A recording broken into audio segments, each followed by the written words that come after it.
Hello, hello, hello. Welcome to Feedback Friday. I am your host, Jacob.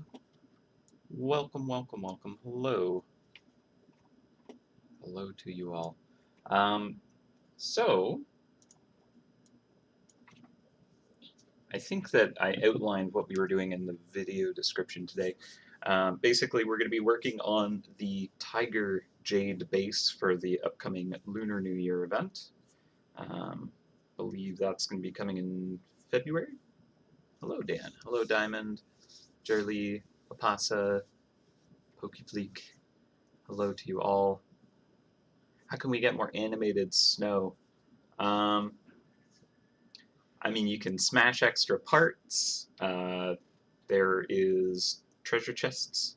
Unfortunately, there is still issues with the tournament system, where during an event, if it's enabled, it can cause massive server kind of issues. So, unfortunately, we haven't been able to tackle that fix. But yeah, sorry about that. Good morning, hello Taraku, Volatide. Yeah, so we're going to be continuing our quest to create all 12 Zodiac bases. We are actually at the 10th now out of the set. I think the only one left will be the rabbit, if I'm not mistaken. I think we started with, what did we start with?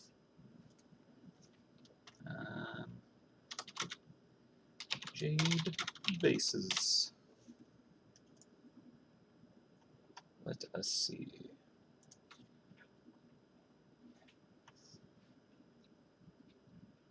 Oh, we started with the dragon. All right.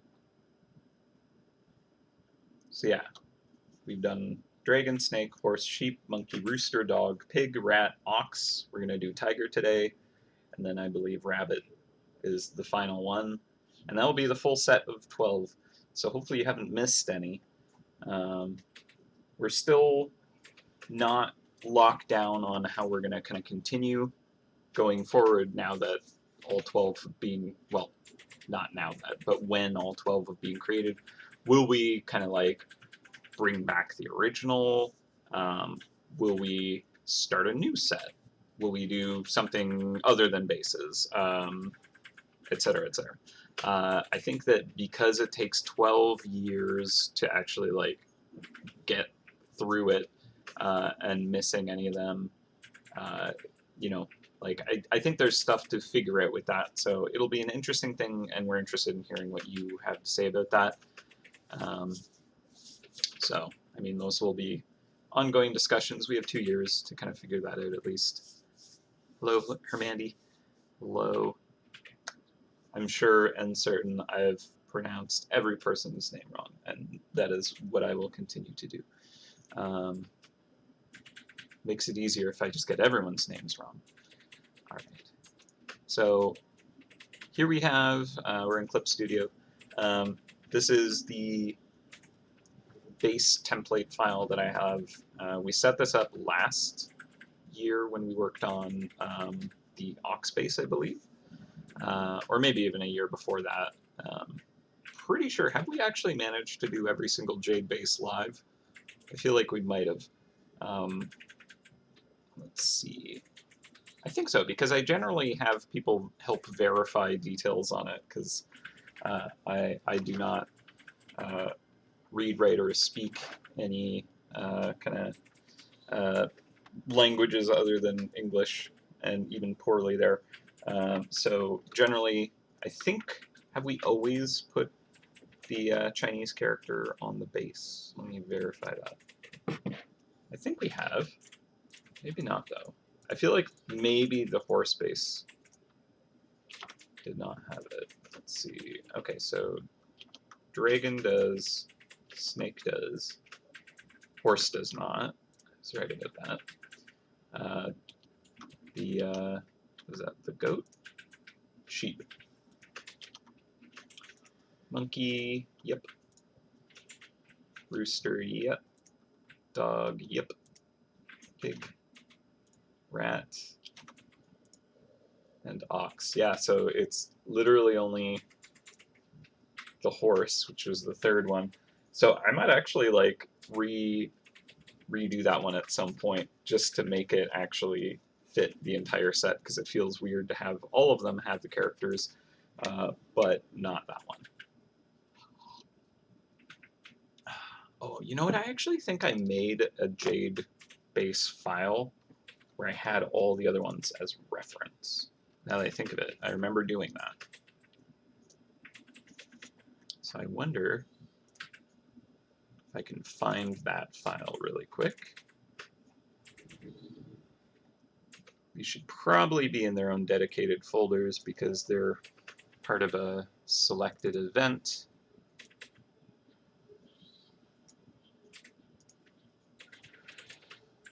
Let's see.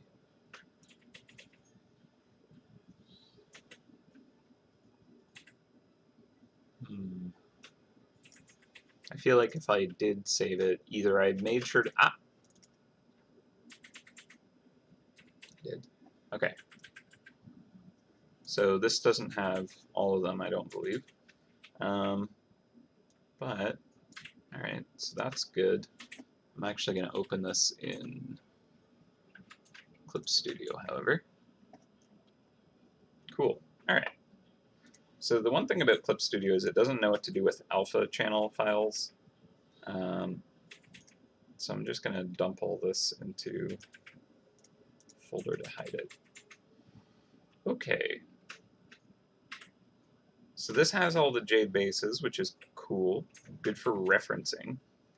However, it doesn't appear to have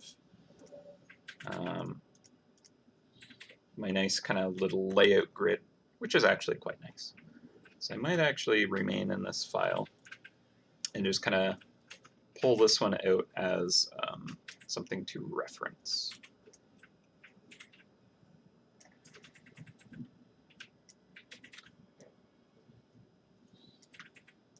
There you go.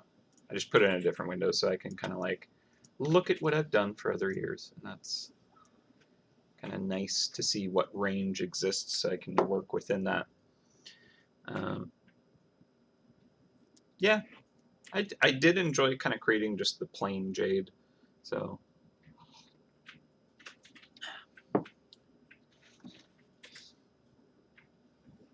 any insight into why the Snowball Maker 2022 is so underwhelming? I mean, I believe I don't know the kind of the actual formula behind it and like the specific mechanics, but I do believe that it is a system that runs year-round, so it's kind of like, I guess how, well, I'm not totally certain actually how it works. It might have changed since I last kind of like looked into it. But if it runs all year, then it kind of has the potential for, you know, long-term beneficial elements. I mean, that's probably a factor in why it might be a little more underwhelming versus other kind of cool event rewards, right? I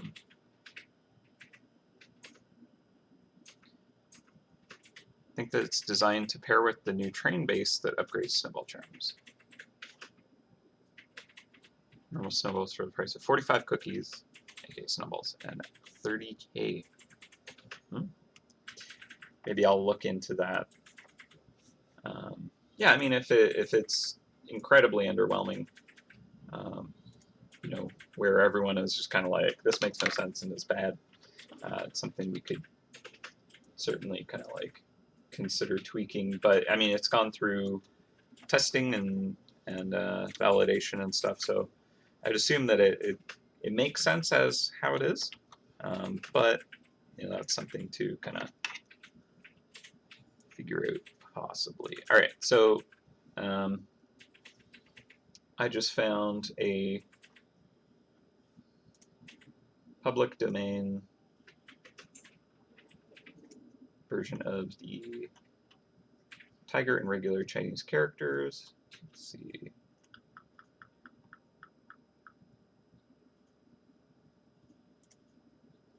Okay. All right. I was hoping to get this as a PNG, but I mean, I tend to kind of like write it out myself.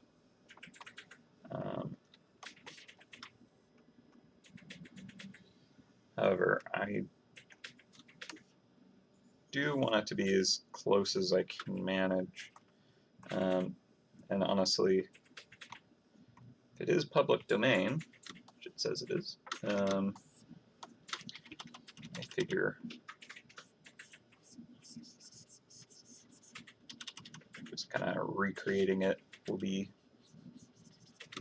fine enough. Plus, this way it's more accurate. You know, like,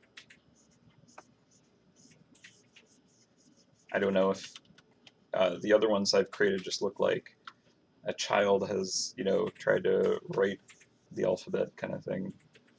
So might as well try and adhere to it being proper. All right. I'll take a little bit of.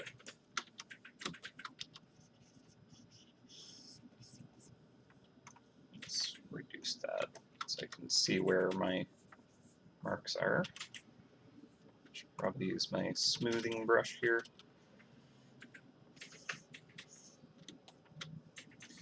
So this is going to be carved out of the jade. So it needs to be created out of kind of formations that basically a chisel could create.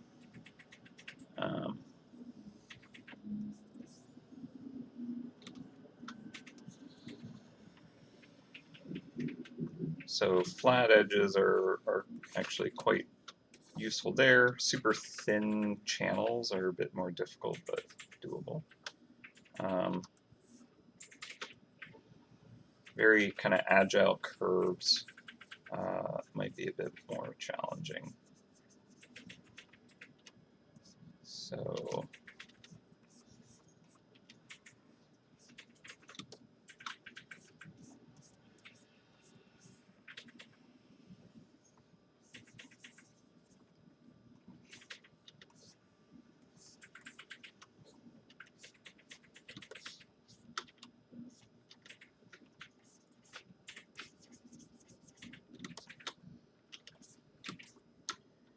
rounded corners, I feel like these would be really quite difficult to chisel out, so I'm gonna bring these to a bit more of a point.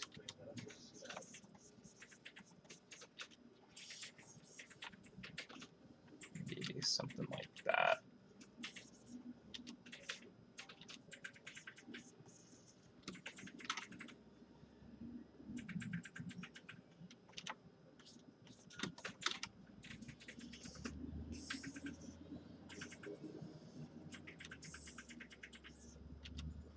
I'll probably also want them to be thick enough that they'll kind of read well. Because what we're going to do is basically kind of tilt it over and drop it onto the base, so it'll be kind of rotated in perspective and then kind of dropped down. So it's going to be squished down, so it needs to be thick enough that it'll read half decently at least. Making sure the camera is all good.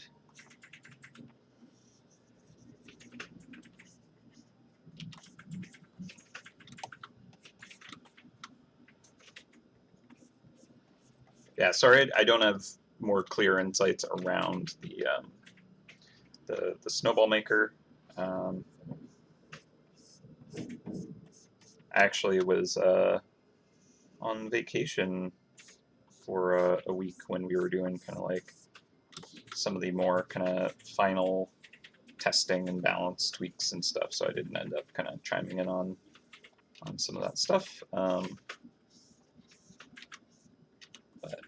yeah. Again, if there is like actual issues with it, we do like to know, and so, you know, if it feels like it isn't a good reward, something to bring up, and we'll kind of like take that into consideration. You know, maybe it won't change for that item, but generally when we kind of like get feedback about stuff, we try to, you know, keep that in mind. We actually have weekly meetings where during it we'll discuss any feedback we've kind of like come across, and kind of like try to, you know, see if there's anything that we need to kind of like keep track of, essentially, and just kind of put into our conscious, because we do really try to keep in mind what our community needs and is interested in. So it's a very big deal for us.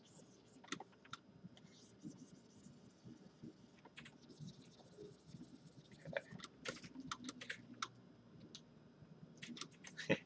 Thank you, Jay. Thank you. Yeah, one day I would love to be able to experience it myself. All the research I've done for the event over the years makes it seem like it's a heck of an event, festival. So maybe one day when things are less crazy, you can travel, something like that. All right, so I'm going to clean up some of these notches.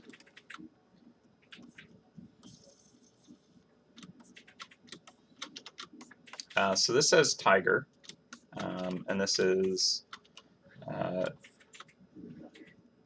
guess, I know that there's like many different kind of like, I guess, I'm not sure what the proper word, probably not dialect. Dialect is a different thing, but like the actual alphabet or character set.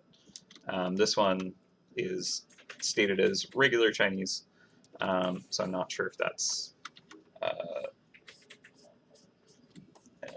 like, as I understand it, there's kind of like a little more like simplified versions of words, and as I understand it, again, like I don't actually know any of this stuff. This is always just kind of from other mouse hunters that help give me proper information about this stuff. But there are kind of like different sets of characters you could use to kind of represent these words, and generally using kind of like simpler kind of forms of those words for these decorations is a thing. So hopefully this does say Tiger. Hopefully it reads properly. Just gonna do a little bit more cleanup on it. But yeah, this is the risk I take, not actually, you know, speaking Chinese or being able to read or write. So hopefully anyone in the chat that is knowledgeable about such things would be willing to verify things for me. I know that oftentimes, yeah, okay, Tiger, very good.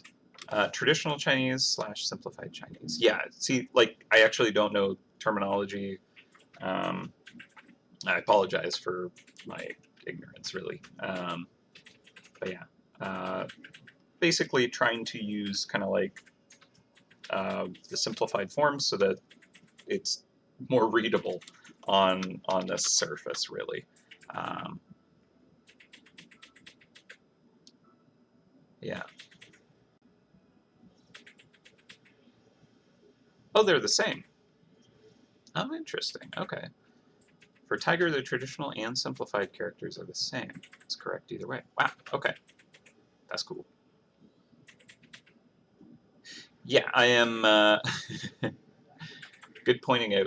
So the character that I found was actually a vector file.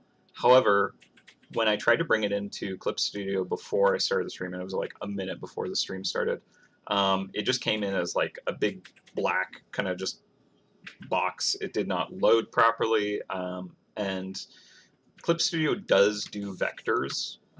You can do vector layers and stuff like that, so I know it can handle it. I just didn't want to have to kind of like try to figure that out for the first time. And I intended to kind of paint my own rendition of it anyways, just so that I did that instead of just copying and pasting something for the base. I wanted to make sure that I kind of put my hand to it at least. So yeah, I did render over a vector. Although what I brought in is actually a screen grab. This is made as a vector. However, you can probably see all these kind of like the grid here. Not actually a vector. That's a little screen grab that I pasted. So yeah. All right. Well, we have our character, and I have technically a lot of like shortcuts possible today. Technically, what I probably should have tried was actually a vector layer, because I never use those, and it's the thing that Clip Studio can do, to actually like create the character as a vector. Because I'd never actually really messed around with those, and that could be kind of cool to have tried, but too late now, I guess. Okay, so placement for the character is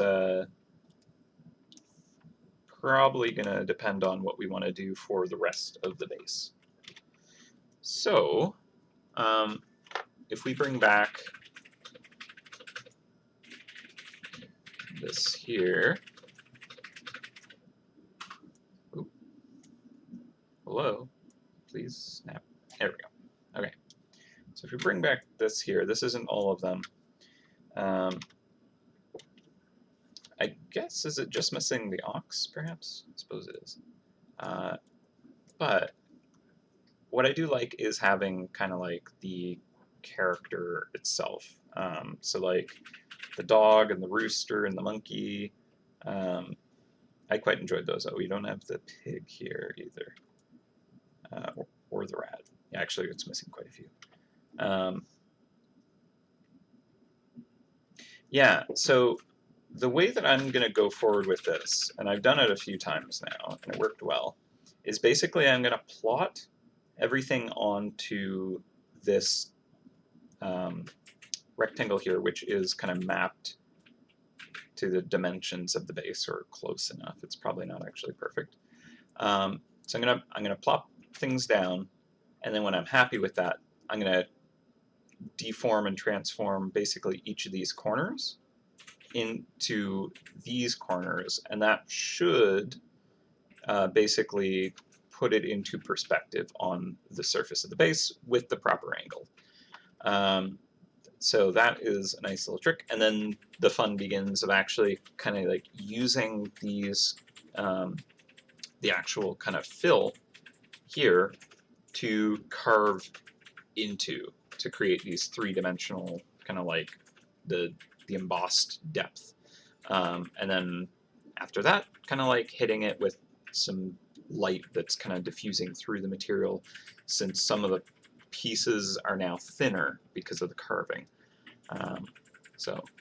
Honestly, carving or rendering Jade is really an enjoyable thing. If you ever do like painting and you want to like practice rendering materials, definitely do some Jade studies. It's such a fascinating material to like actually render. It's really quite nice.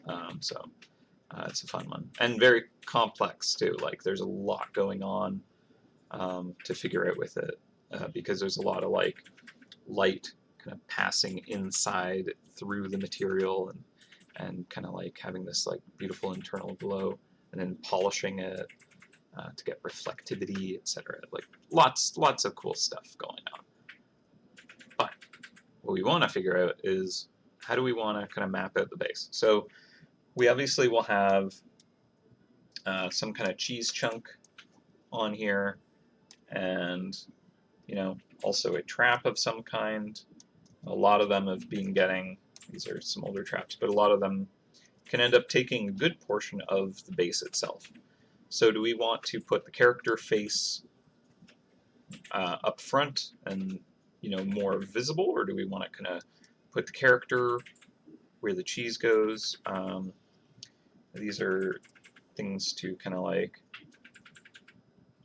try to decide like what would be obscured. Now for the other bases, we've kind of jumped around, right? We've had the character under the cheese, we've had the character under the cheese.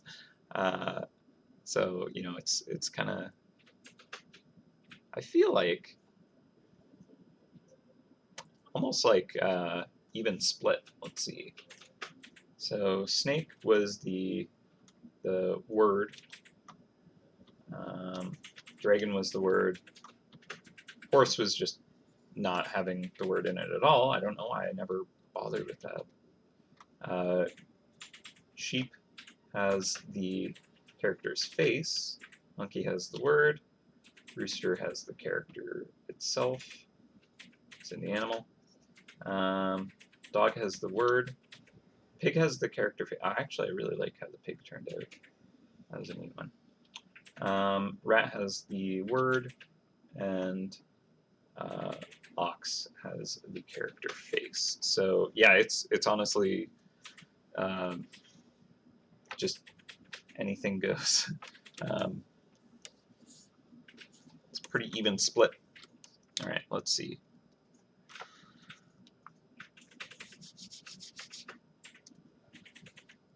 Yeah. Oh, absolutely. Getting the lighting is definitely the most important thing. For sure, for sure, for sure. I actually should do some 3D modeling again. I did it when I was like half my age, messed around with it, but learned a lot, and there's definitely more to learn from that.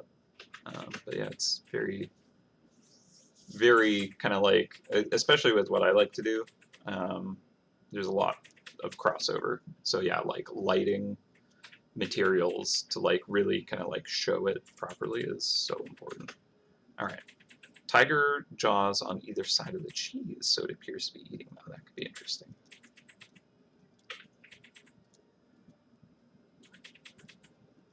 Carve a Jade Tiger on top of the base. Yeah, I mean, I'm going to try. So, okay.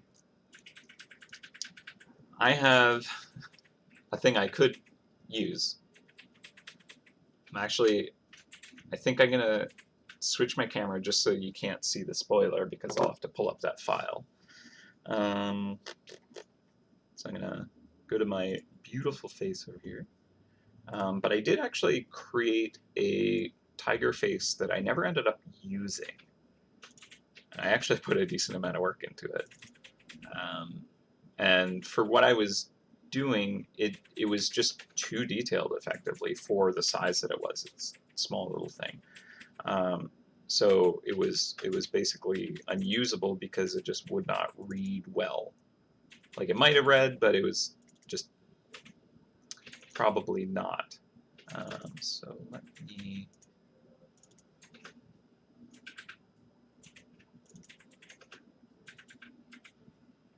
open file, please. There we go. It's loading. Yeah, like there's a lot of traps where it just kind of like covers the whole base, and that's just kind of how it's going to be. So yeah, like the Chrome School of Sharks has like all the kind of the coral and stuff at the base that absolutely just kind of covers over it. And some traps will just be like that. I'll try to kind of make sure that that's not too regular a thing. So copy and close that file. You don't need to see it. And paste. Sweet. Okay, I can bring the camera back now. Whoop. Hello. All right. Well, it's kind of covered up by a trap now. I'll fix that. Huzzah. So this is a face that I made to put on something that where the face would go would be like heavily distorted and incredibly small. So it wouldn't work so good. Another thing about this is I have some gradation on it. So we have, you know, like bright white, we have pure black. When it comes to like a carving, those portions would make sense. The pure white would be like untouched surface. Pure black would be carved into it. Now, when we get to something like a grayscale, we have some options. Either we could do something where effectively we do not do anything with that, we just leave it, or we could do almost like a sandblasting to it. Now, it might be more effective on something like glass or metal, where you either have total translucency or you have extreme reflection and polish. With Jade,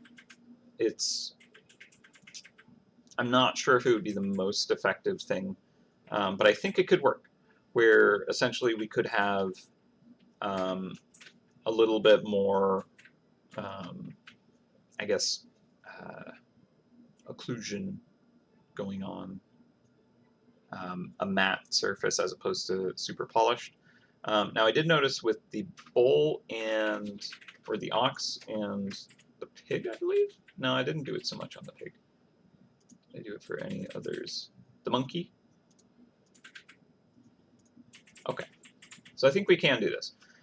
Where effectively I've kind of darkened some of the jade to create a little more interesting kind of contrast. So I think that is something that we could use if we wanted to use this face anyways. So I don't know, do we want this big, beautiful tiger that I put too much work into and was unable to use for anything else? So it's not necessarily like ideal. Like I feel like it's still very detailed. So maybe it's something to simplify further, perhaps. I'm gonna duplicate this before I shrink it down any further.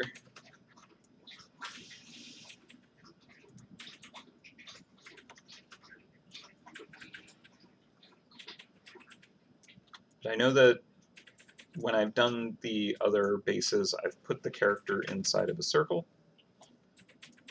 because I think that looks quite nice.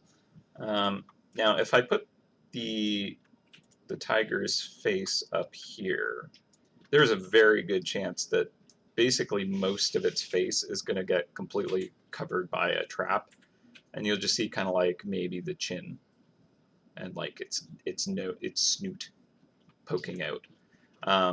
So I think if it's up here, it's not going to read. So instead, perhaps we kind of like bring it all the way down to the bottom.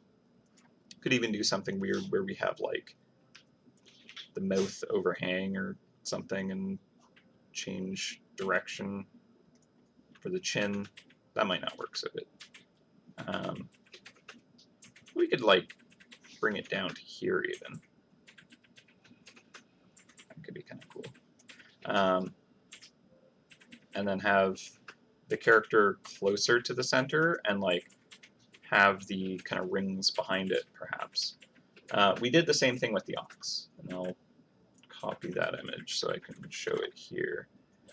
So you can see that it was a little closer to center than just the two elements perfectly balanced, like it's sitting in its horns, which I thought worked quite nicely. So that's certainly a way to kind of handle this. We could shrink the character even more and then just have like cool tiger stripes along the sides. I think that could look quite nice, actually. Open the mouth showing teeth like it coming out of the jade to eat the mouse. That could be cool. Challenging to like make. So if I have the mouth open, that is a potential to like actually dig down inside the base. And if it's below the cheese, that does work okay because there shouldn't be too much interference between the cheese, and generally we do not put trap elements right in that area just because the cheese is on top of it, and it could get really awkward if things aren't layered well. Let's see. I think right now where the cheese would end up is like on its snout. I think we'll actually test out to see what this would look like. So I'm going to do a copy. Can I copy it as a group? Let's see. So this. All right. Let's see what Clip Studio is capable of. Can I make a copy of a group? I think I can. All right. So now let's see. Oh, that didn't. Oh, I cut out. Oops. Okay. Let's try that again. All right. I messed up. All right. I want a copy, not a cut and paste. Copy and paste. There we go. Okay. That's correct. Cool. So I can just like copy multiple layers at once. Okay. So for the transformation of this, I actually want to do a free transform. Now this, I can grab the corners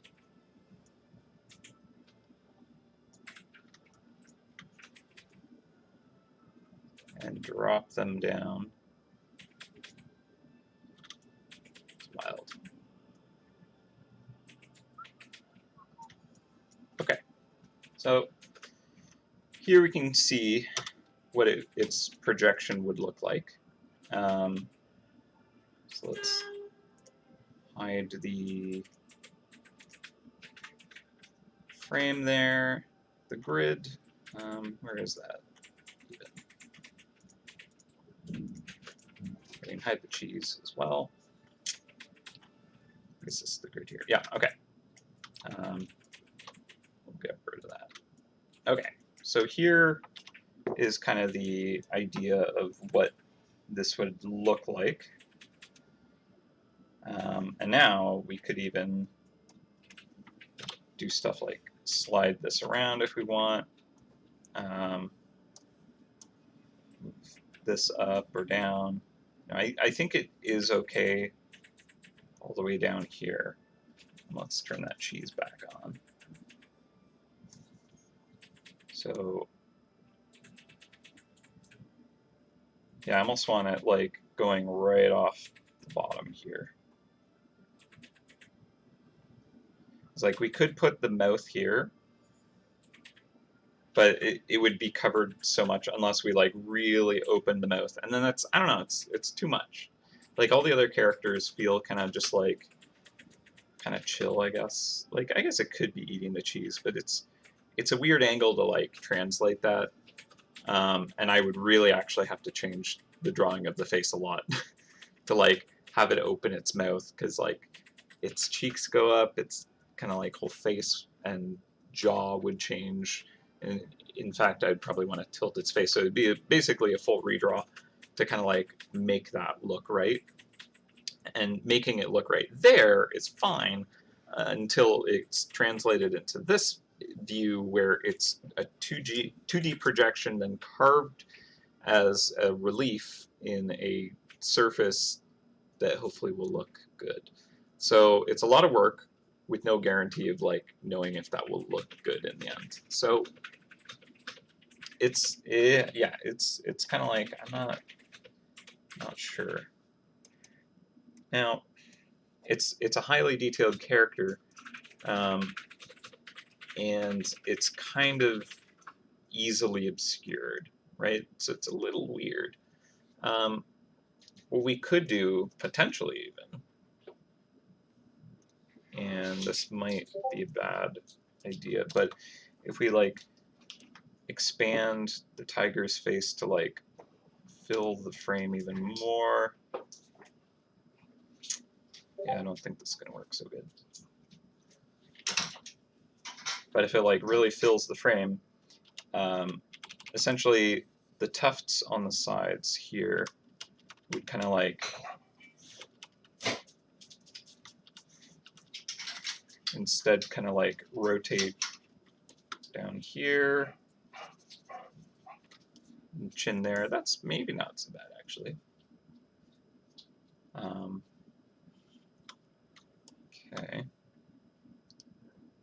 We'd have to bump the character up a bit. Shrink it down to something like that. Could work. Yeah, tigers are known for stealth. Any way to incorporate that into the design? Hello, generic potato. Welcome. Yeah. Why did Zodiac Jade bases have USB ports? Only the one, and it's a cowbell, but it also looks like a USB port.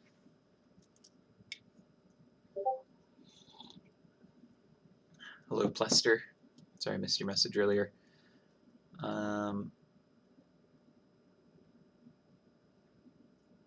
That's another option. Okay, so alternately, instead of a gigantic face, either we could simplify the face. We could do like a profile of a tiger, kind of standing there. Maybe it's just its face. Could do claw marks. Could do a paw, which would be kind of like able to create a much more simplified, like this is a tiger. Could do just like, you know, stripes all over the base. Hello, Sophius. Let's see. Yeah, scratch marks on the base look cooler. Yeah.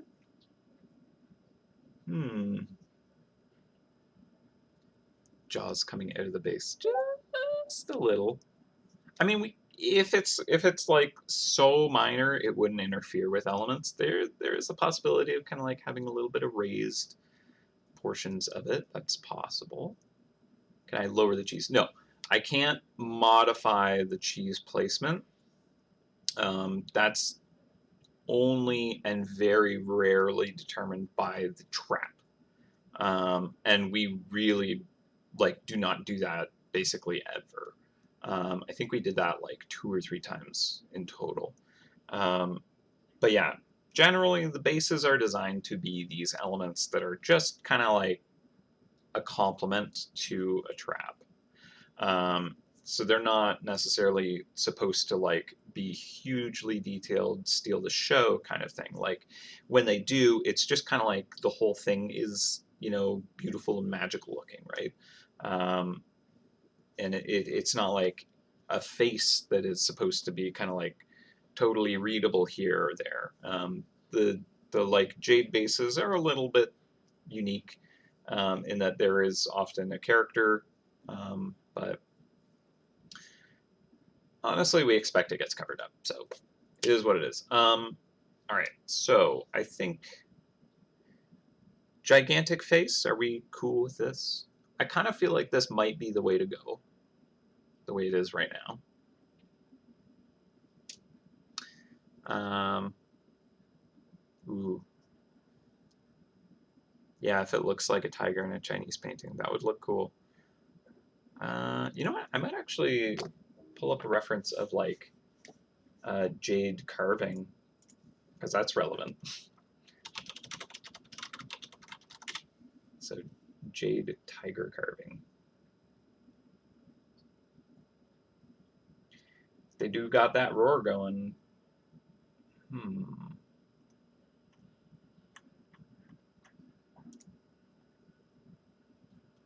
Maybe a relief. Ooh. Yeah, that's cool.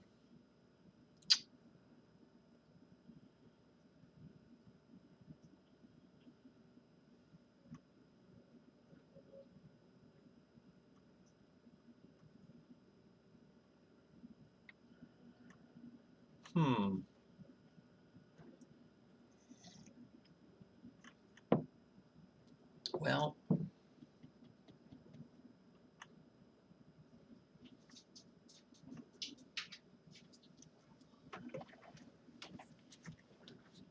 yeah, I mean, part of it is what do we want to kind of spend the time on today? If we did kind of more of a, like, let's see. All right, so I'm gonna hide this right now. I'm gonna bring back, yeah, this one. And let's just real quick see if we can kind of create, I'm gonna regret doing this. Like,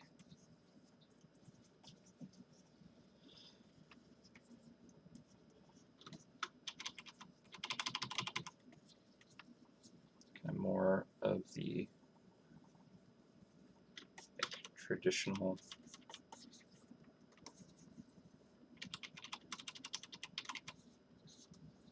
So could maybe have kind of like the character.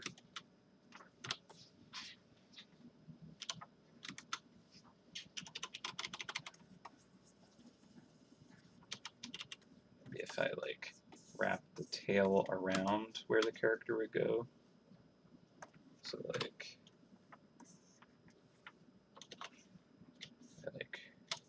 shrink that down enough, but not too much, but like, yeah, try and center that. Although it could be nice off center actually. Try that. So something like that. Needs to be big enough that it can be legible, although where it is, it's absolutely going to get covered by a trap, so I'm not ultra concerned. But we'll need the tail to kind of like give enough space for this. Suddenly changed color, that's fine. And then kind of having, go back to black.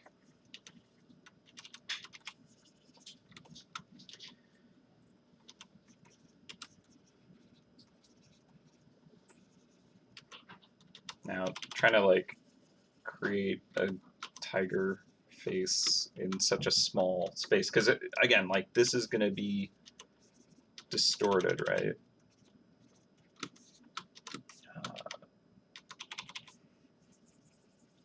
Wow, this is terrifying looking.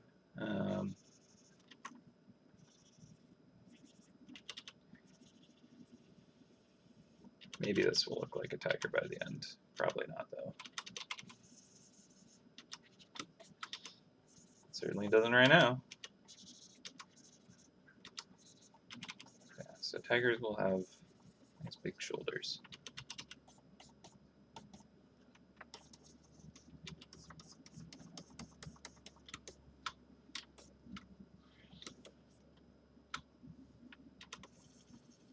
Want the jaw to kind of like be hinged back. Kind of like create a slope.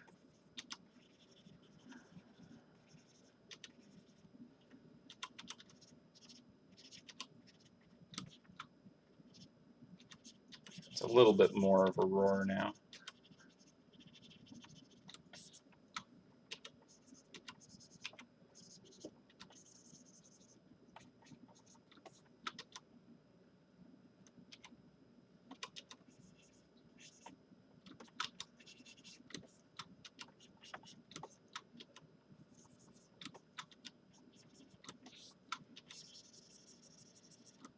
Now, with it done like this, it's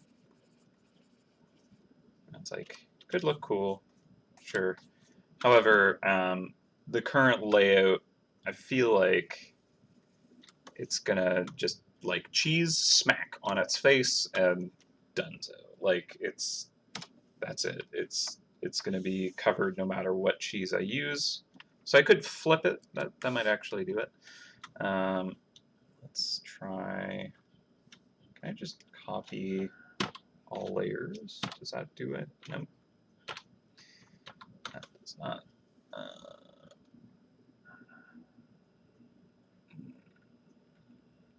No, there might not be just a copy all visible. So I need to put you into your own folder again. All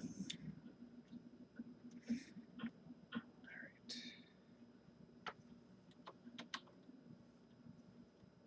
So this time I will cut you out.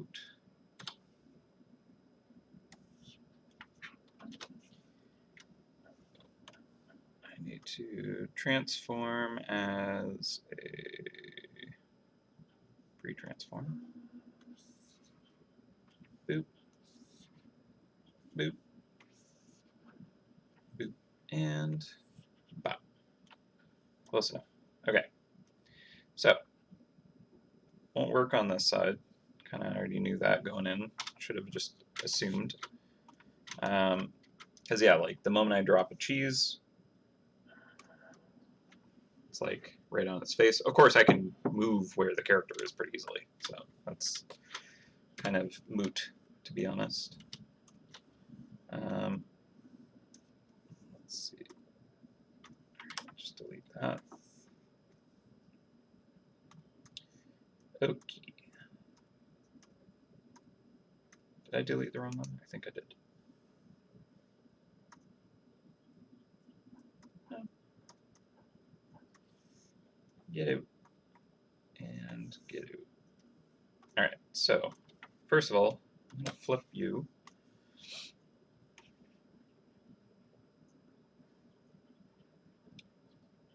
Like we could move it down like so. Modify.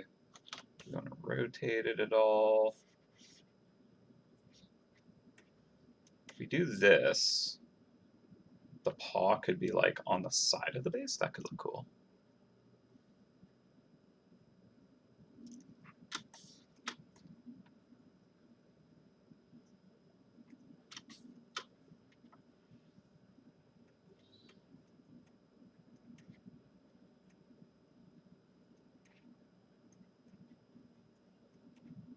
Maybe that's all right. And we could have like reeds and stuff like on the side. That could look cool. So we just like move this here. Maybe that's even a slightly more visible space for it. Okay, maybe this is working after all. All right, so let's see.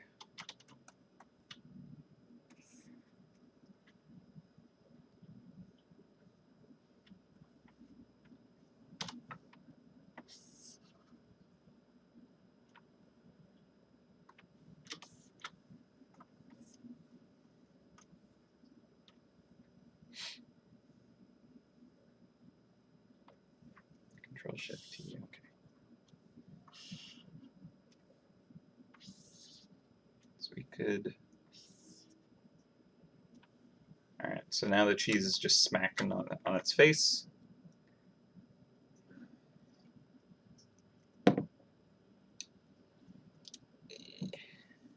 Kind of works. Not necessarily sold that this is quite right.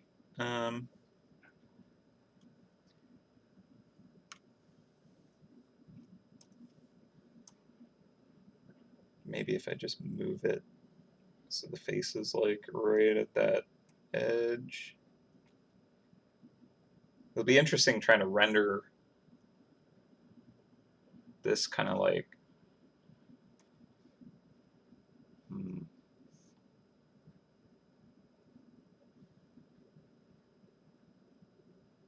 well, like I do want more of the body on the surface because I think I'll get like some cool lighting happening on it. Whereas if I have to kind of like push it off the frame basically completely, yeah, I could do it on this face here where it's just kind of like changed by 90 degrees. That could work. Not easy though. It might be okay.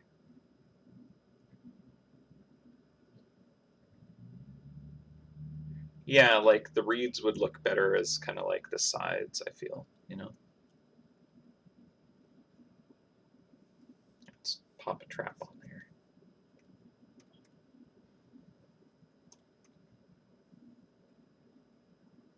So with the face being in this corner, it is actually a decently visible spot because basically no traps obscure this quadrant right here. We really do kind of avoid having overlap here. So even for like the Chrome School of Sharks, the face is likely to be visible there. Yeah. Moving the setup, no, not really. If you mean like moving where the bases line up, definitely not. Those have to be like locked in, unless you're just talking about moving the tiger itself. That's obviously what we're trying to do now, even. Has the characters been non-center before? Good question. Center, center, center, center, center. Yep, yep, yep, yep. They've always been centered.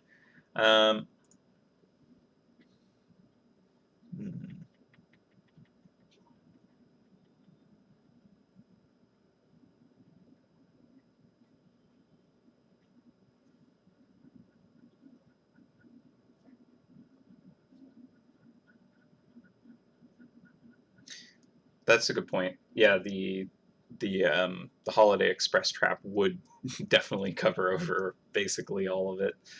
I mean, well, actually, no, because it's the tracks that are on the base, I believe, and the trap is kind of like careening through the space.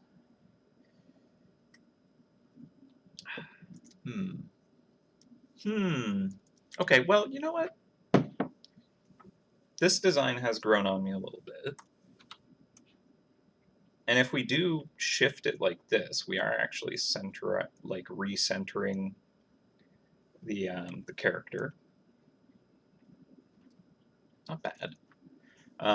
The only awkward part is kind of like adjusting the body to this new kind of angle, which, I mean,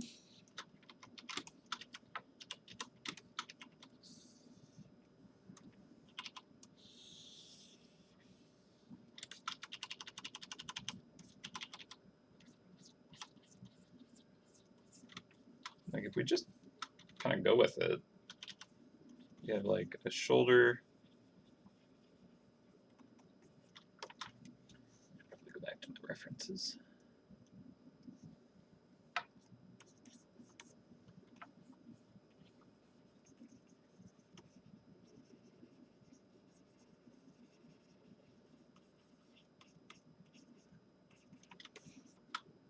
Like, I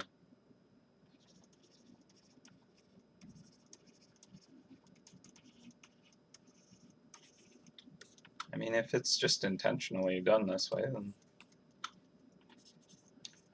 so be it.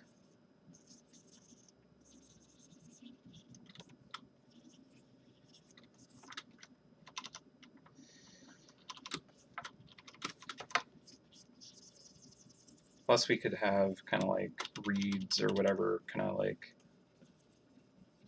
obscuring stuff, so it kind of like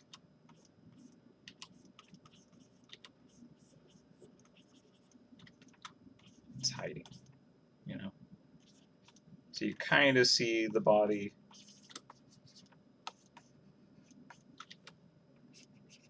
And have like a paw.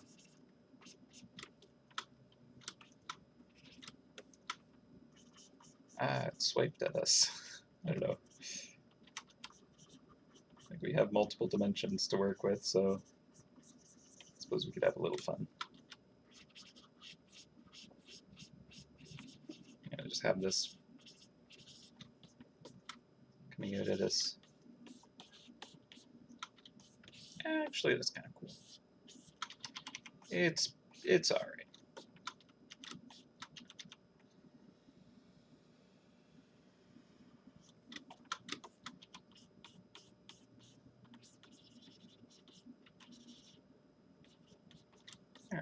All right. I think that I'm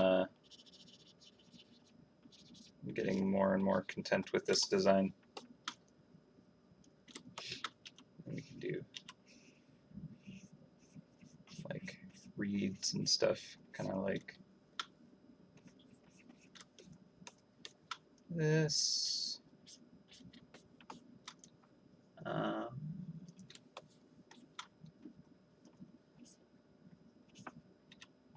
Probably have this be like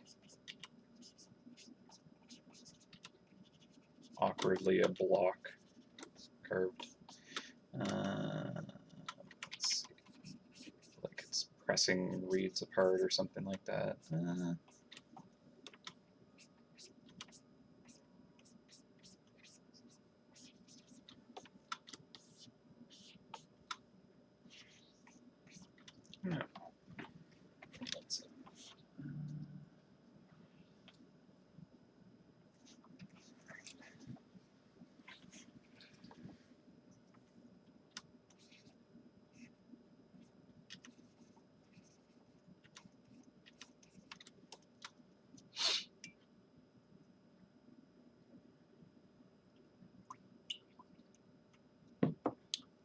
Another idea is making the tiger as if it wants to grab the tiger letter.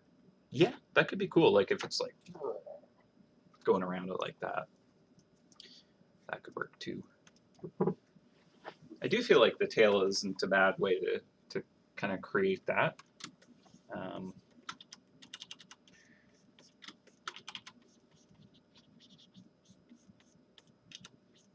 Just really hoping that this kind of ends up reading well enough.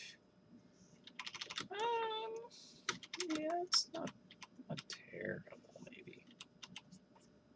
I hope.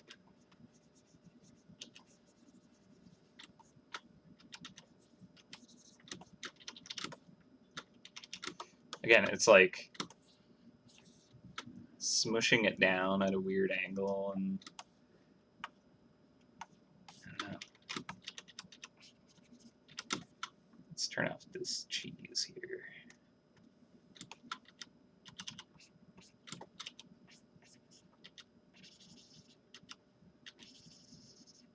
It's like what parts are curved and what's kind of like coming forward.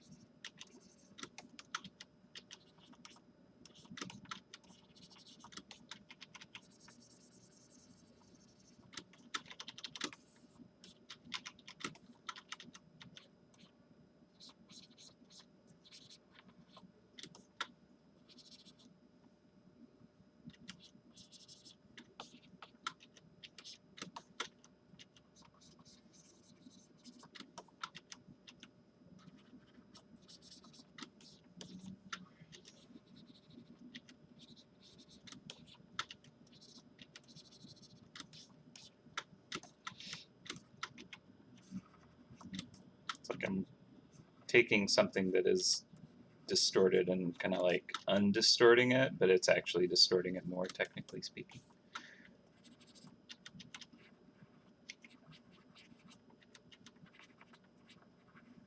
Okay.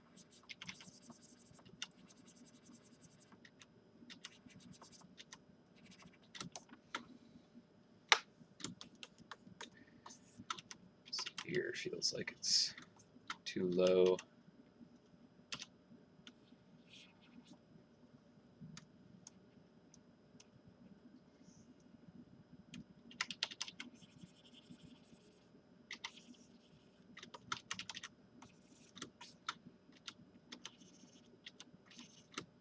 But again, it's like I'm trying to make it make sense for it being like turned towards us, but it's not.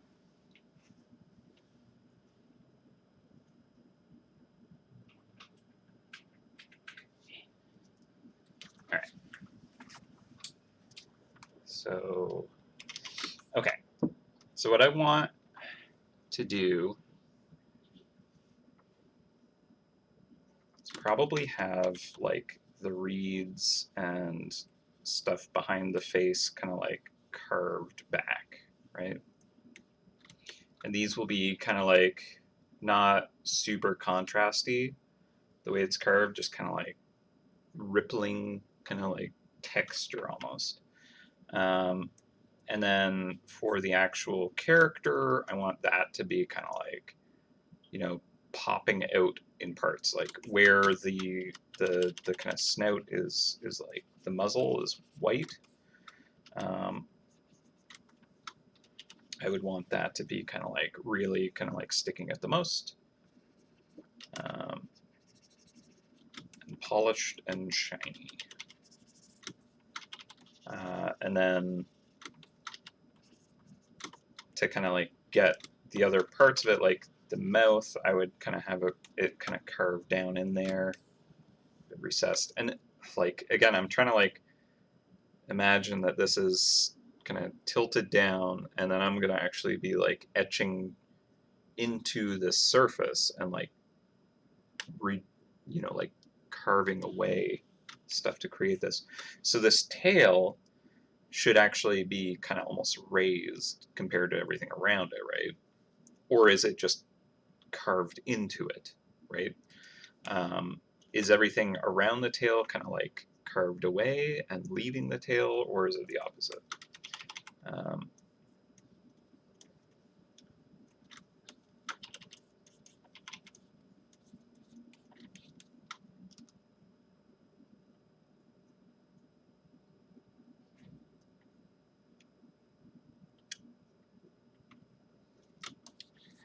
Hello, Mighty. Mightst.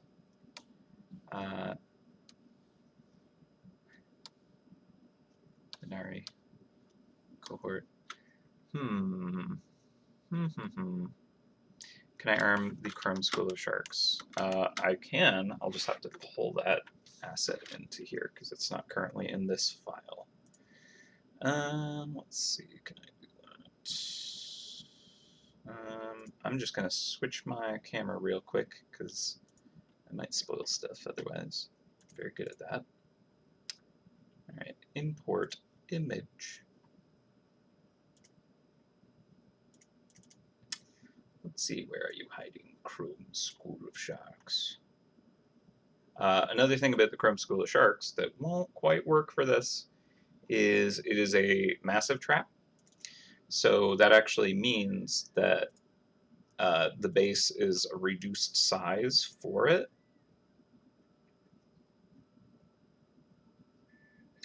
And where are you? That's where you were. All right. Open. Okay, so it looks bad. Right now, this is not the reduced base. So take that into mind. You get the jaw. The jaw's there. But let's pull up the actual base size for this, which is it this one? I'm gonna have to hide the Jade base. Nope. Oh, I might not have it set up on this file. Do I not? Uh-oh. Okay, well, that's silly.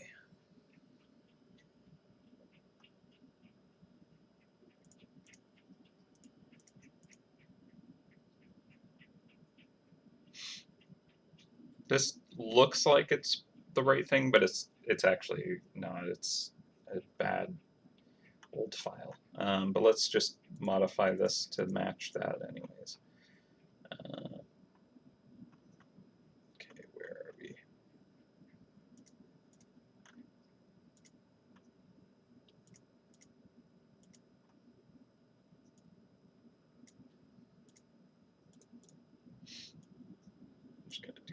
this so I don't mess it up. Like that. And I guess hide this real quick. Alright, and shrink you down.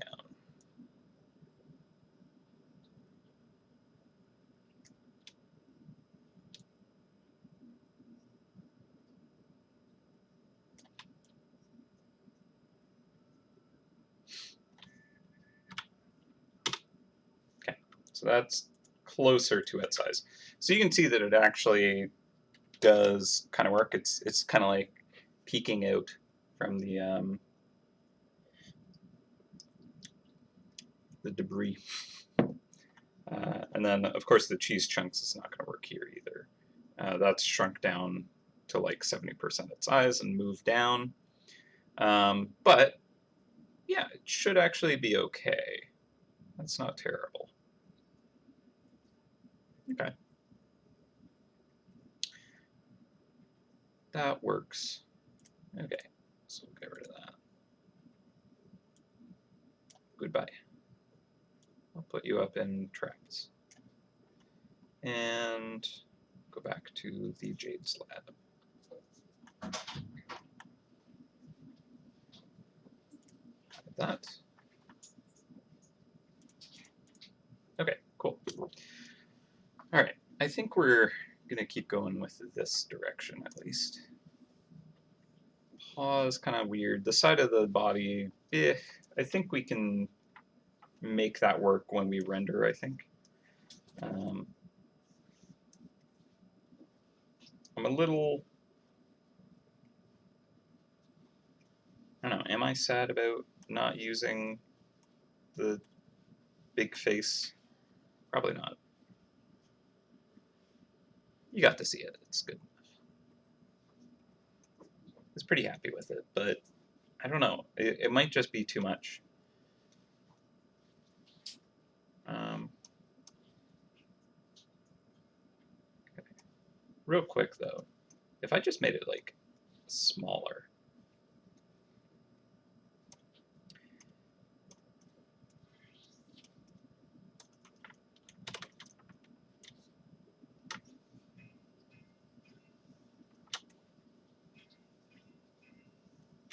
like so.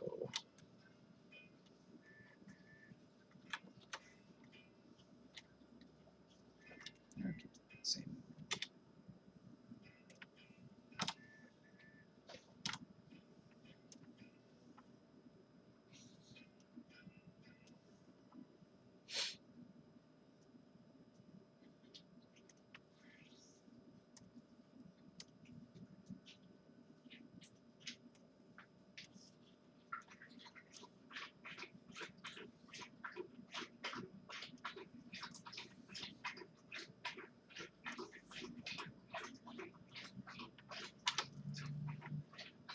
No, it's like too small, and then of course the cheese chunk is just kind of awkward. Like if anything, the bigger face worked better. But okay, I just wanted to see real quick, but I don't think that's the way to go. I think this might actually be the way we go. Yeah, exactly. It has the stealthy kind of quality to it. It's a little more kind of like what you would expect from the theme. Let's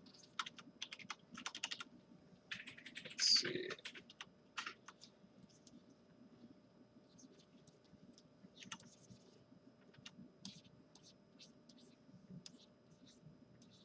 Now, in a few others, we've done things like having paw prints.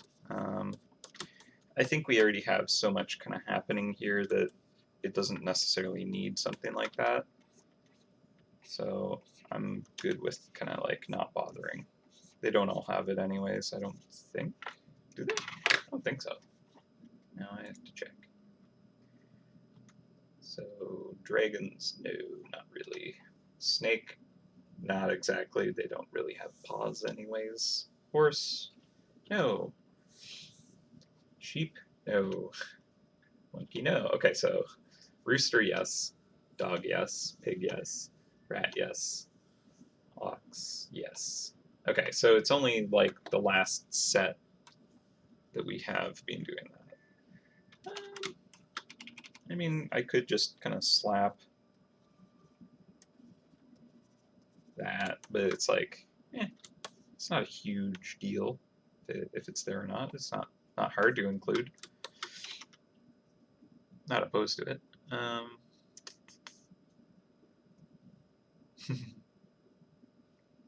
Hobbs is great. I see no issue with that. Yeah. What is my Chinese zodiac? I believe I'm the rat. What are you?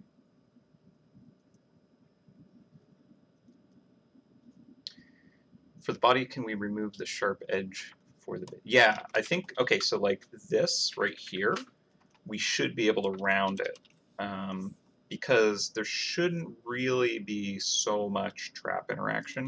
And where there are, it's like, we can forgive it. Like, it's a pretty unique exception. And I think that would actually kind of almost like it's the tiger's spine. Like, I wouldn't remove it completely, but like having it be a little bit more of a beveled edge is good. And then it kind of works with creating this gradient of etched kind of surface where it's being kind of worked, and you know, we've essentially kind of like sanded down or kind of abraded this portion to create a little more texture and kind of like wore the surface down. So yeah, I think that's actually a good call. It's less kind of just jarring to have this weird kind of like 90-degree harsh kind of angle. I would still leave it for everything other than the tiger though. So like the reeds don't necessarily need to even connect.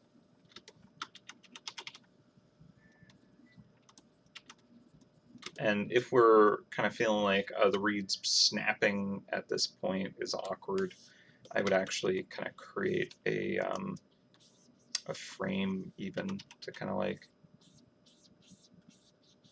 create a distinction. So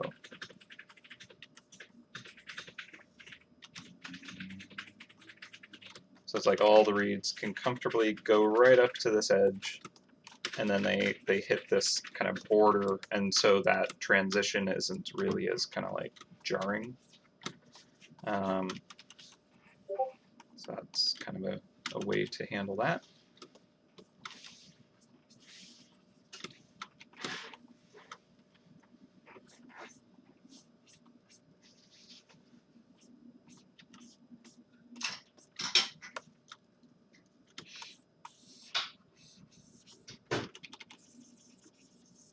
And it is also the water tiger this year. So I almost want to like have the top be a little more kind of not stink lines coming from its butt. That's a bad idea. But like more like kind of waves. Could be kind of cool. Of course, these are going to be flattened out. We're looking at it from a steep angle, right? So these ellipses are going to be squashed down.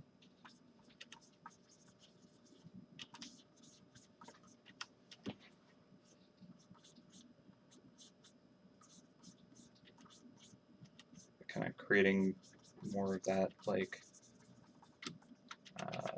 traditional style.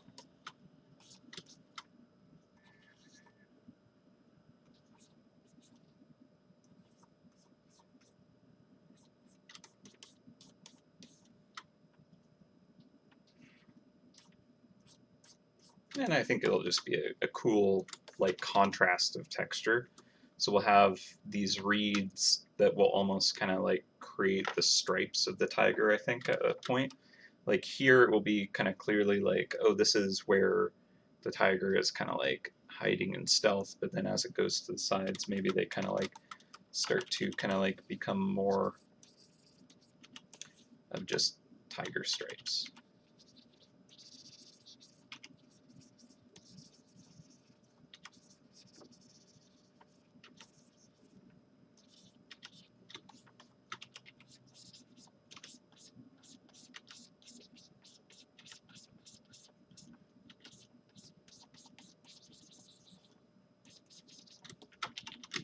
Something like that. And then they like creates even more stealth in a weird way.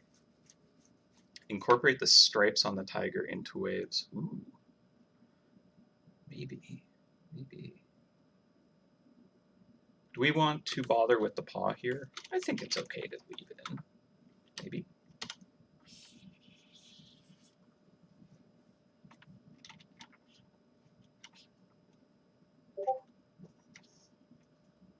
It's almost just like its signature is here, I guess. Mainly because the other bases of recent have that detail. Otherwise, it's kind of just random. I don't know. Do we care about having the paw prints? I suppose I could make it a little more accurate to a tiger paw as well.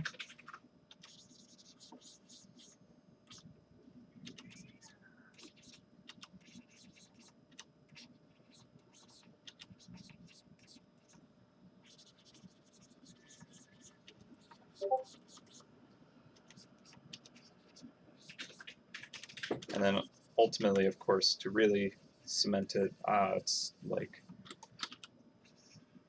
an apex predator.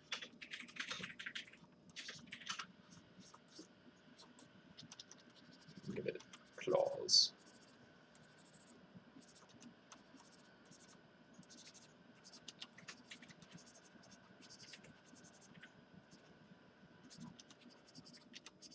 I mean, it doesn't feel all too distinct from, like, I don't know, like a dog print, at least from the scale here. But it's okay. Scratches instead of the paw. No paw, too gentle. Yeah. Oh, got some tigers in the chat, right on.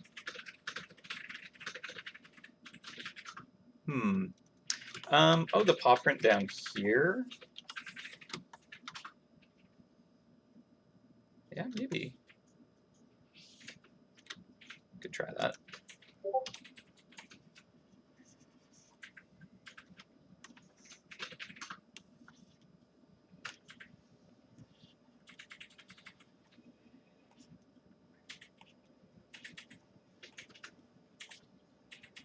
Actually, it might be easier if I just do this first. Okay, and now transform it.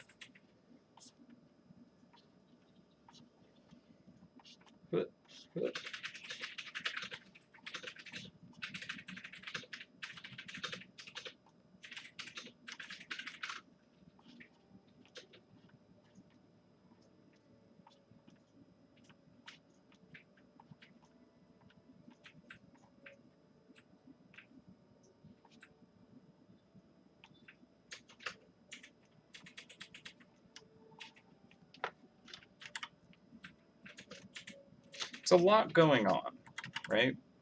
But if it's actually quite shallow, like barely even like there, that's maybe not terrible, right? It's kind of an interesting little detail, especially if I leave this center area kind of like polished and flat, which I think would be beneficial for the piece. I think there's just so much happening already that I need to kind of create some negative space, right? Like, it needs some balance. So I'm also going to continue this border here.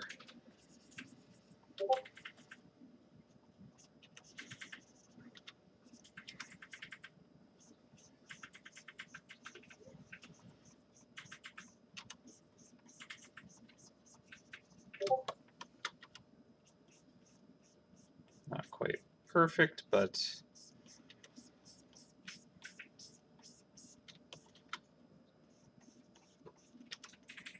just need to kind of like get this blocked in, right? Oh, you know what? Oh no, am I recording? Time lapse, record time lapse. I was not recording.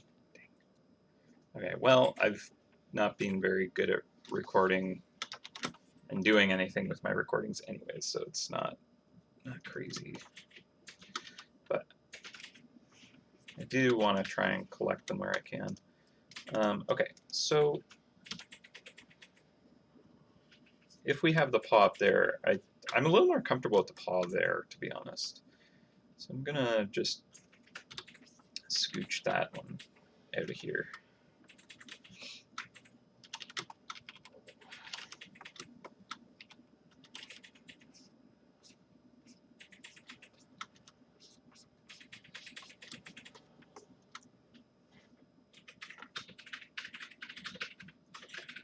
Yeah, the tiger over top the frame.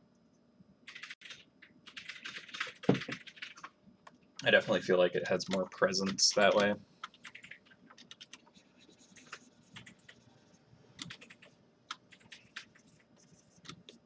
Big clumpy paw. And we'll actually round this,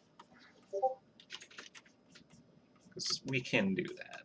I like the idea of having kind of like the tiger portions just kind of rounded over the space, right? Now it kind of works here. It's going to be interesting when we actually start to carve this in, because then we really have to start thinking in 3D. And well, that should be interesting. So some of it can be like carved out to create its definition, but it can also be just like a texture shift. So like having the almost like sandblasted quality, right? So like for these stripes, I imagine the tail itself is a relief portion of this carving. And then to kind of create the stripes on the tail, that can literally just be how the surface is finished. So like scuffing the surface versus having a really smooth polish would create enough of a different look to kind of create this striped effect, right? So the actual shape, if you were to kind of like look at it just as a, you know, as the 3D shape, it would be just this kind of clean tail effectively, but then yeah, like the actual kind of like texture, the surface of it would be handled a little differently to kind of create a little bit of a different quality around it. So these are no longer reeds. We gotta hide the cheese chunk here. We're gonna turn that into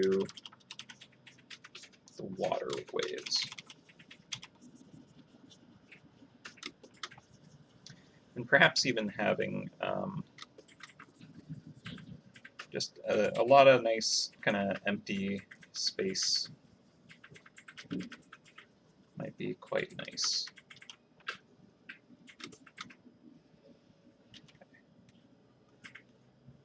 Also, I should save this, not as my template file here. Let's go to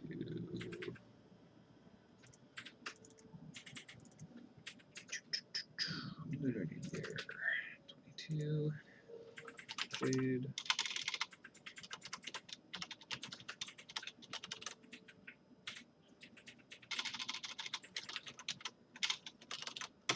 Saved. Okay.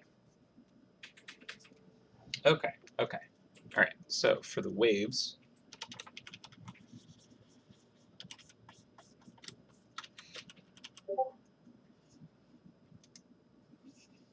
remembering we're looking down at this, so at an angle. Kind of like trying to figure out what direction.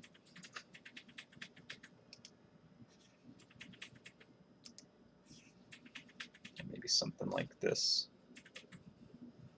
These two eddies are kind of coming at each other, and maybe there's a bit of an overlap with the face here. But I don't want them to touch.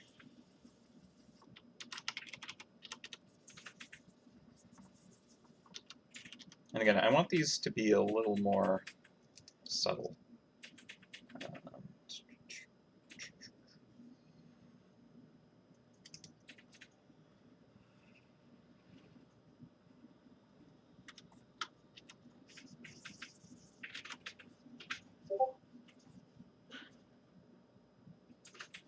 Should they be like swirling off of it, or more kind of like that style where they like, that's a bit sticking out way too far.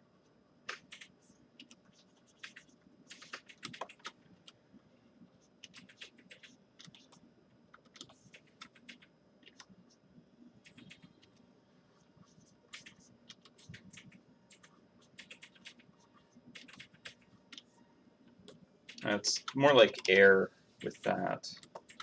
Like if we really wanted water, what we could do is more of a, I should probably just be working on a separate layer, to be honest.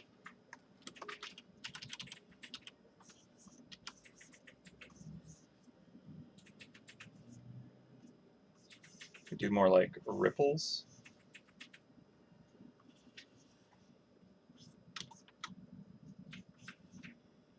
But then like where they kind of like overlap and stuff could be kind of interesting.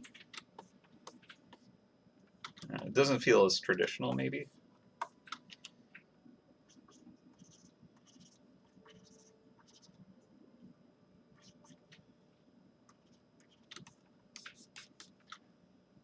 That's kind of a cool texture.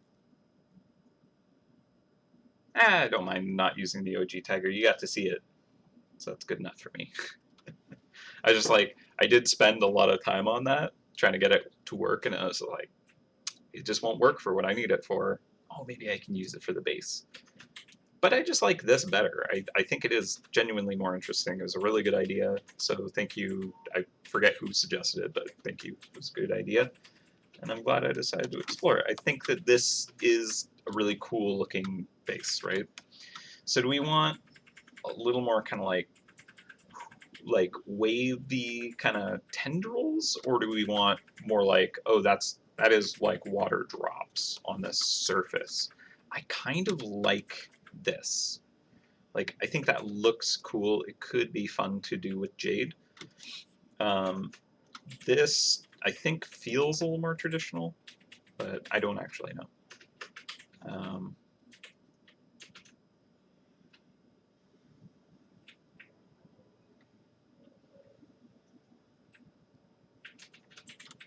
Ripples should come from the tiger, as if his paw just like disturbed it. Yeah, I think so too.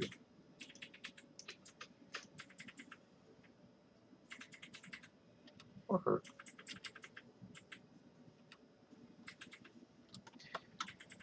Just want it to actually read. I feel like that's going to be an interesting. Well, then again, like when we're talking ripples, we're actually talking like, you know, the like the 3D kind of form of like, you know, water kind of like rising and falling. So technically, because we're actually going to be trying to create a pooled surface with kind of 3 dimensions, I mean, we just need to render it as if it is water with ripples. Easy, right? Easy. Okay. I think I'm going to go with this. I think that's kind of cool. A little bit of my own kind of take on it, I guess. I kind of... Do we want the tail just overlapping the frame? Maybe not. It's really close to it right now, though, so it's a little bit like too close for comfort. So I'm thinking there might be enough room to take the tail in.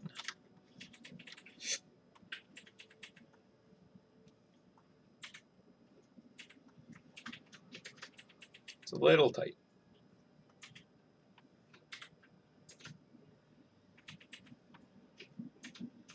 That said, we can probably shrink the actual character a bit too. I think that's okay like this. It's just I didn't want there to be these two kind of like important features just about touching, right? Just a little too close. Paw is almost too big. I think I'll give it a little bit more of a curve. Originally I was kind of like thinking, it's kind of neat to like make it feel really carved and blocky. But if we're kind of rounding a lot of the tiger's features, I think that that would look more comfortable. So let's try and make some of these noteworthy features read just a little more. So this ear and this ear, make that kind of hold a stronger silhouette at least. And then the tiger's shoulders, I think, just making that a little more prominent.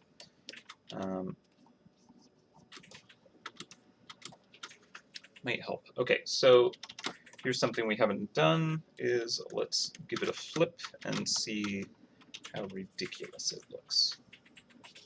So I'm going to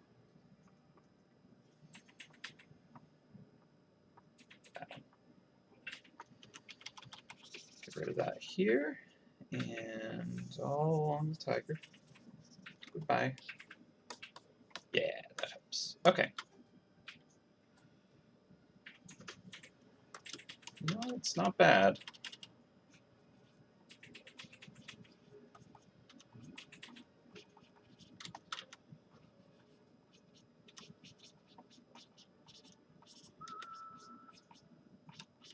Okay.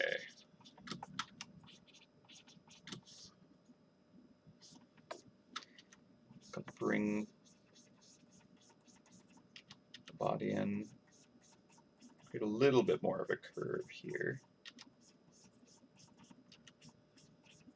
I'm going to want to make those stripes quite prominent. Do that while rendering, though.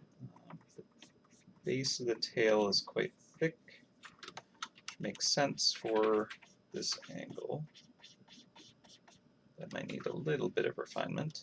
It was just kind of like roughly blocked in anyways. Okay. We'll have a nice kind of roundness to the stripes on the tail to kind of help sell that relief, right? We're making this kind of stick out.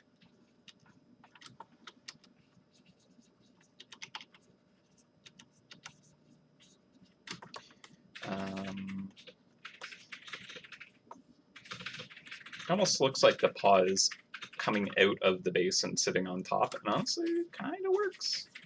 Really not going to have any interference if we do that, so that's kind of cool. There we go. Little nubby claws because we can. And it's not like it's a base that is going to be like widely utilized. It's really a collectible piece, right? Like, not too many people are rocking the Jade bases as their mainstay. Maybe like some newer players who are kind of like they don't have a big collection of gear. So honestly, if like there's some weird interactions, it's going to be quite niche and not a huge concern. So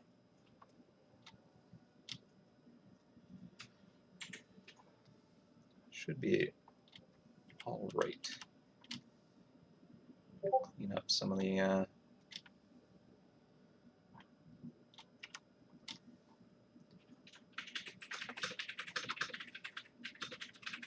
some of these lines here. Try and make them a little bit more consistent.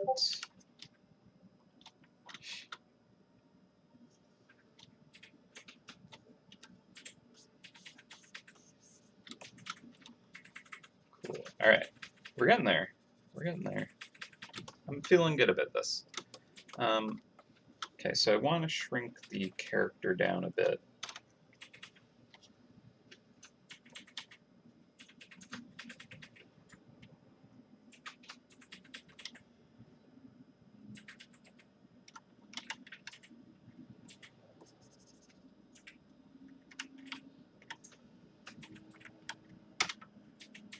Okay, hopefully that's going to read okay, and right now it was flipped, so hopefully it does.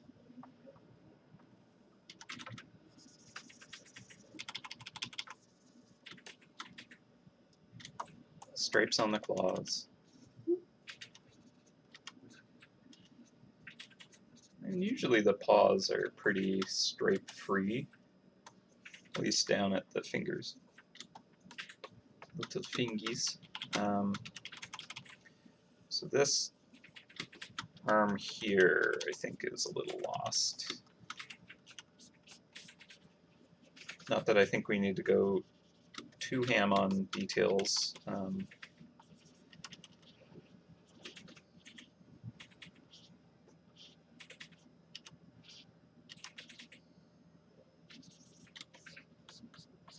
we go. I think that's enough to, it looks basically the exact same, but it's enough to kind of work with.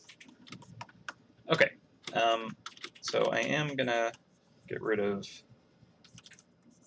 these waves back here. I just want to kind of go for that ripple effect. I just think that looks neat, so we're doing it.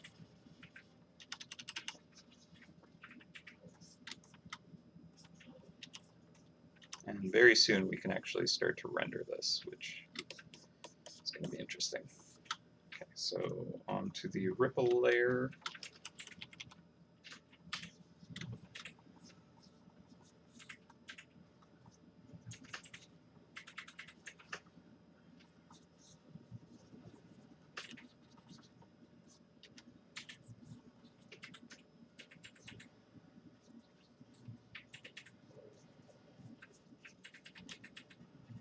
Trying to make it feel like maybe there's like rain falling on a still pond or something, right?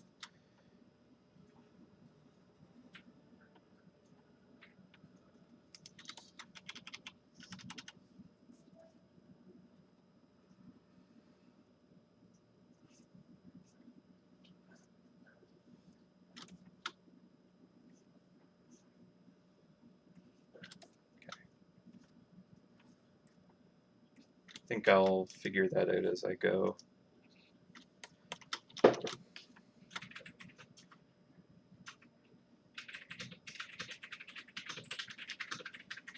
Cool.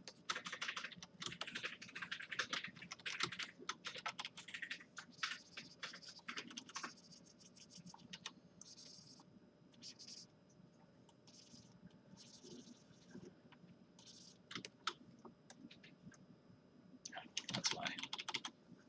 Wrong layer.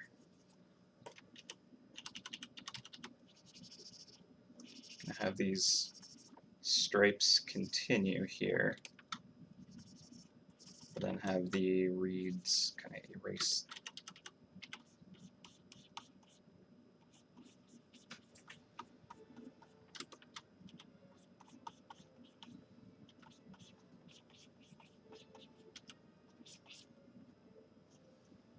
Computer thinking. There we go. Cool. All right.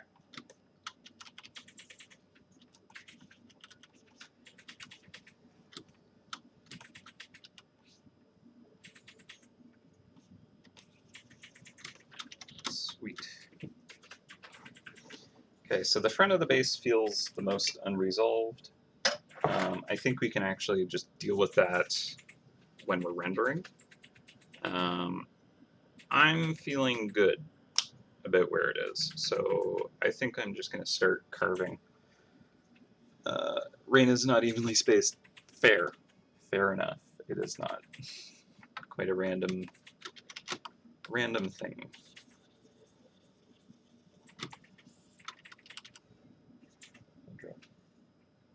That's too even.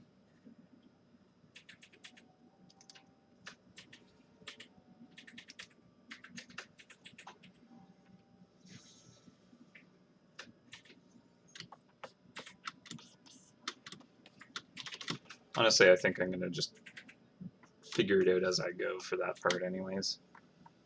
Did that on the wrong layer. Whatever. It's fine.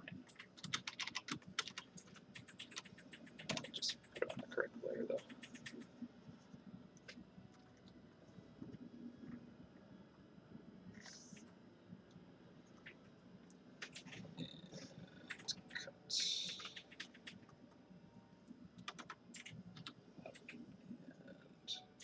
Merge down.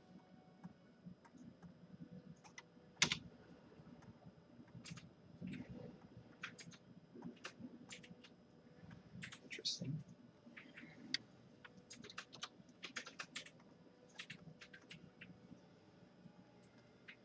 Okay, cool. Good enough. All right. Let's see. Okay. Coming up on lunch. But I'm gonna start. So I think we're pretty good with the character here. So we could start with this. All right, so also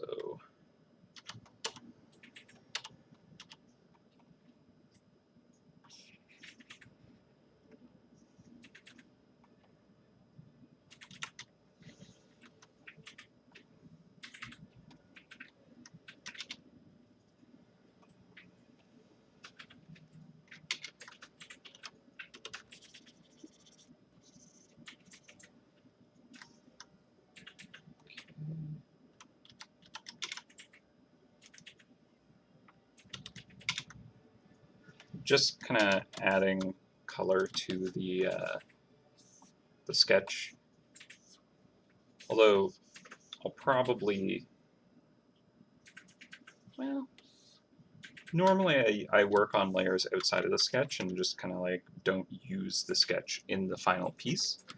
But it might actually be beneficial to just transform this sketch into the render. This layer can be gone.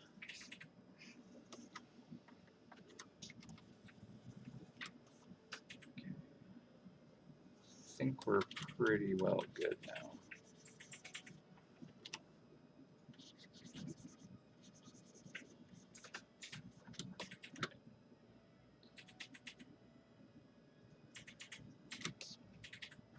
All right, we're going to start with the word itself. And let's do a clipping mask layer, and we're going to start by kind of creating the inside faces kind of pointing towards the light, which is going to be in the top right.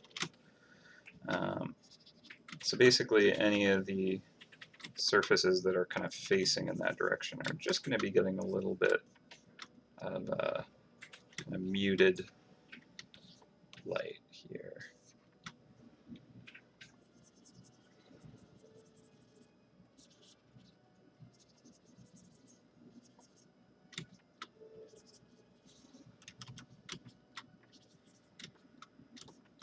And suddenly it's 3D. So to actually like enhance this further, what I'm going to do is a layer below it, and we're going to take a highlight kind of color here, and this is just kind of like that edge as it's kind of folding over or changing direction essentially. Just that kind of like very thin kind of edge right here is going to be like catching that light source, and it's a very reflective material, at least here where it's nicely polished. So it's going to catch the actual the light source itself and reflect that. The specular highlight here. Now it's probably overplayed, to be honest, but it'll help kind of like sell this idea. It might not be quite as apparent in reality, but I just kind of want it to really pop like that. And then in the shadows here, because we have a decent amount of light hitting the surface of this, we're going to have, and like it's jade, so the light actually enters into the material and scatters around inside, and like it absorbs a lot of the color, but like what's kind of bouncing is the greens and other kind of like rich saturated colors are going to like just keep bouncing until they escape or get absorbed. So like right at these edges, we're going to get some nice saturated colors. So let's go like real saturated, and we'll go a bit warmer, I think. We're going to go into this, we'll do another layer just to be on the safe side. But like right at these edges where the light is kind of like hitting the surface, but it's like this is the shadows, so it's a soft muted light that's kind of like bleeding through the material itself. And it just needs to be quite subtle. But where the material is thin enough, you're going to have more light kind of like bleeding through.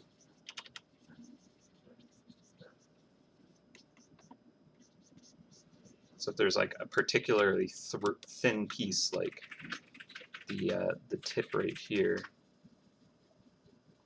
get maybe a little bit more that kind of saturated color kind of coming through the material. And where it's actually in light, like this front surface here, that light is more powerful than this kind of glow coming from the inside, so it's going to be overpowered. So what I'm actually putting down is probably too strong anyways. And then we can also have, I mean, some of this would also come from reflected light too. So maybe we would get a little bit more on the inside from this entire wall here, kind of reflecting a bit.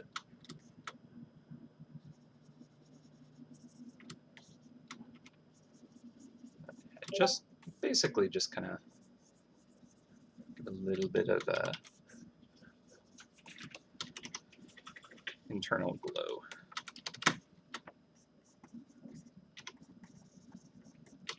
Because jade is pretty cool like that.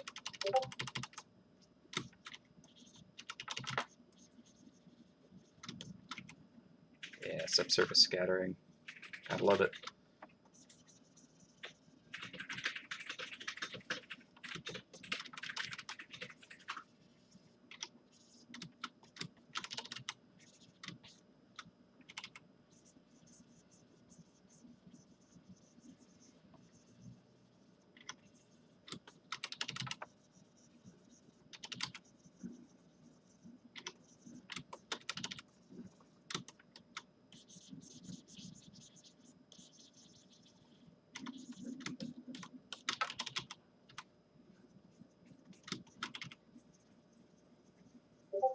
Yeah, also where you have bounce light, because it's basically bouncing the surface color into itself, it's going to be a more kind of like saturated version of it, because all the other kind of wavelengths have been absorbed already. It's going to be quite weak, however.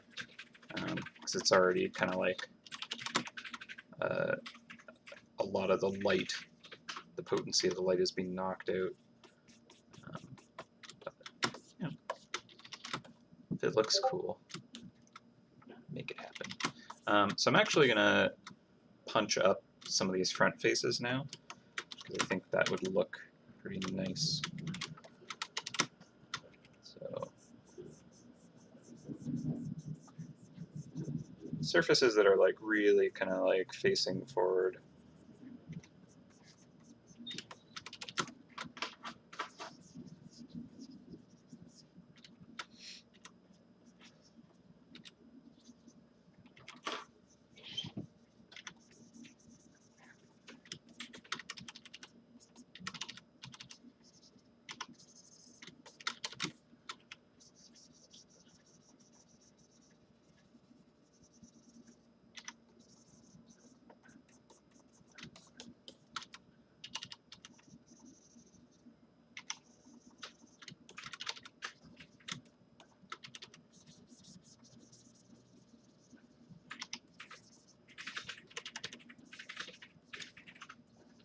And depending on like the angle of the light and how deep the material is, we'll have, you know,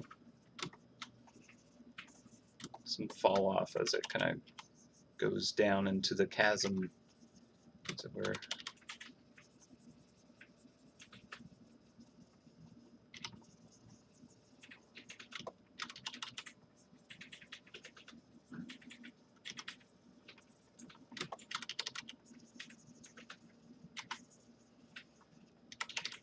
Like, jade is not some perfectly even material, you know, you'll get like striations of kind of like its minerals or whatever, however it's kind of like created. It's not some perfectly consistent uniform material. So you get like different kind of like bands of colors and like translucency and opacity and stuff like that, I'm sure. So if there's just kind of like a little bit of variation around it, it's probably a good thing.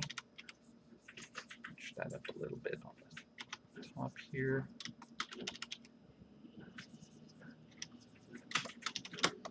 So I think that's good. I think I could get a little more kind of like saturated punchy color on the insides, where it's probably gonna have some nice bounce light, just because it looks cool. I like it.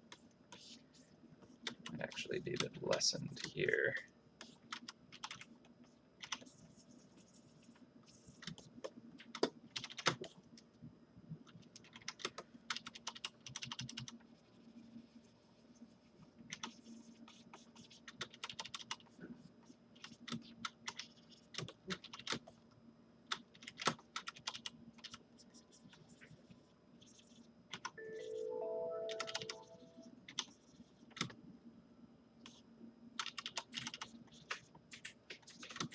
We'll get the back edge of these nicely saturated. We'll just pretend that there's like a decent amount of bounce light kind of hitting that thin kind of corner, and why not? Kind of help it read a little bit, I think.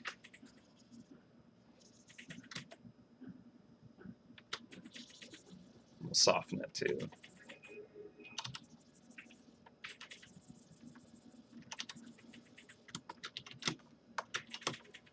Sweet. Okay, yeah, that feels like it's now kind of deeply etched out of it, right? For the paw, I want it to kind of like be a very shallow recess into it, right? So we'll kind of come at it with, let's see, we're going to do a clipping mask on this as well. I do have my lunch alarm going off, but I am having a lot of fun working on this, but I should probably do lunch, because obviously we have more to do, so we will continue this afterwards. And we did finish the character, which is a good place to stop, I guess. Alright, so I'm going to give it a save. We're going to go on lunch. Sorry for it being abrupt, but that is generally how I should run these things. Adhering to a schedule of sorts. Okay, so yeah, I think this is working. Yeah, it should be honestly a lot of fun to like render the other parts. It's going to be challenging, but fun. So it should be a really cool piece by the end. It won't look incredibly different, maybe. Yeah, it'll look different enough though. But definitely should feel more 3D and Jade-like. I hope. But yeah, it could take a while. So we're going to go on full lunch. It's going to take an hour. So I will put up a timer so you guys know when I will return. And once we do, the rendering begins. Should be fun. Also, I'll have a Larry link for everyone, so look forward to that. But yeah, until then, I'm gonna be taking an hour break. But yeah, I'll see you in an hour. How about that?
back.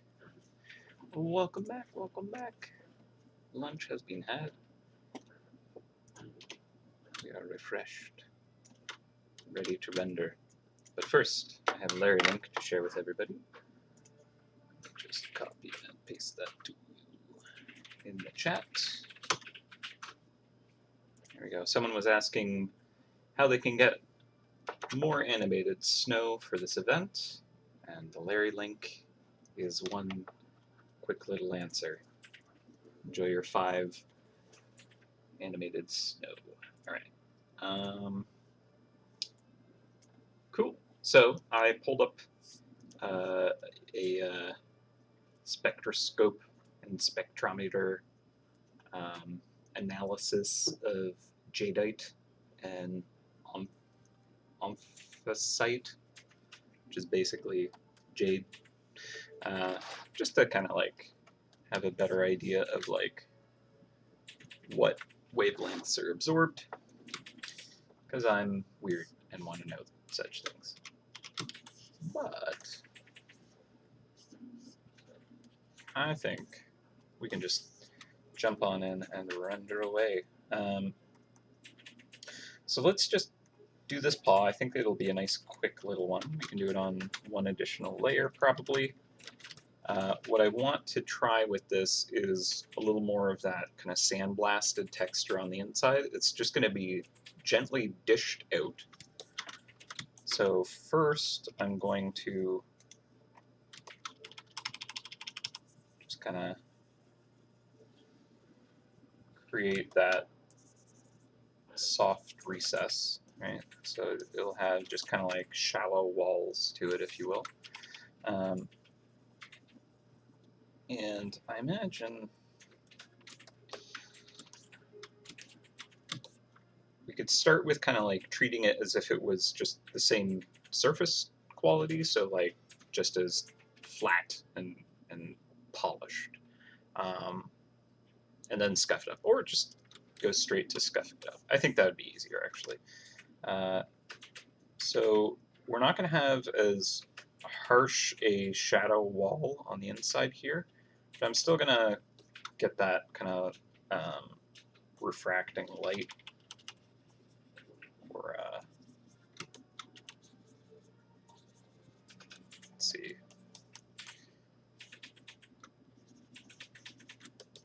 that like subsurface scattering. That's what I meant to say.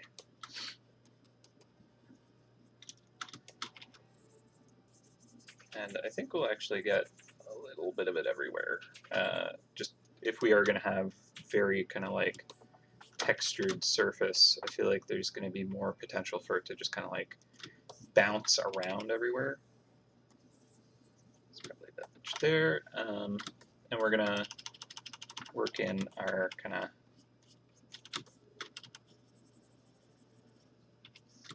highlight edge a bit.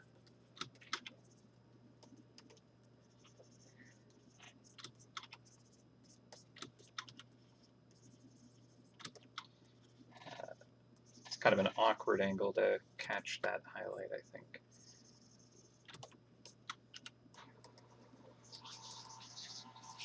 Just kind of imagining that it's just like sandblasted. So I'm just gonna have like a bunch of little kind of dimples everywhere, just kind of catching the light source and bouncing it out. And overall, it's going to be a bit darker though.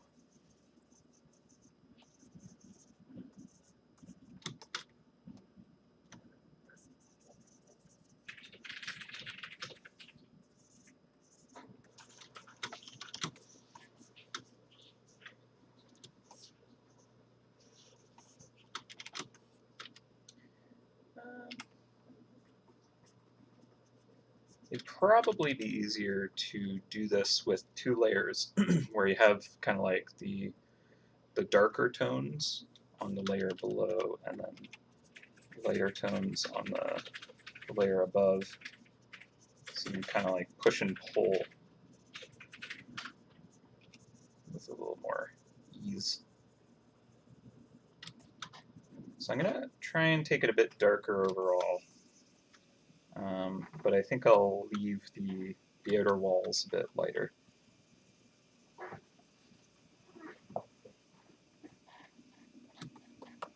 Yeah, I think that's kind of working.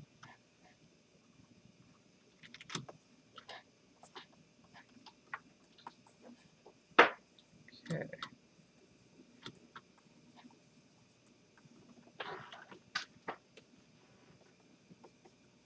And just kind of getting some of that specular in there.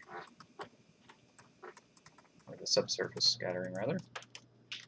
Specular would be this part.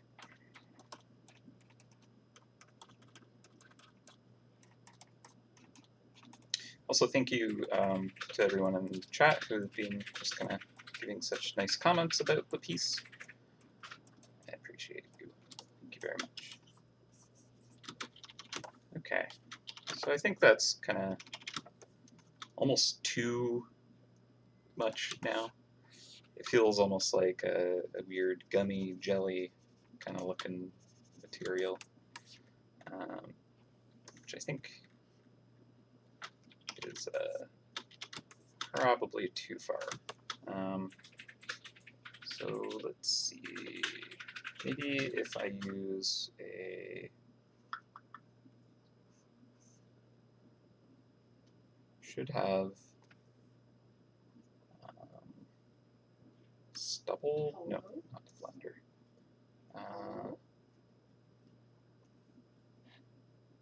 Let's see, stubble brush. There we go. All right, particle size, smallest. That's a very big particle still. Let's try 3.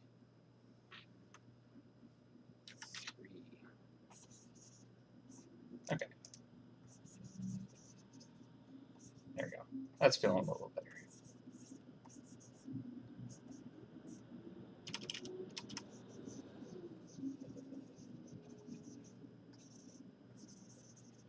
Sweet. Okay. So it still kind of feels like it's a bit of a sugar-topped gummy or something. But slightly better now. All right. The idea is to make it feel sandblasted. People get pure unadulterated Right. Let's see.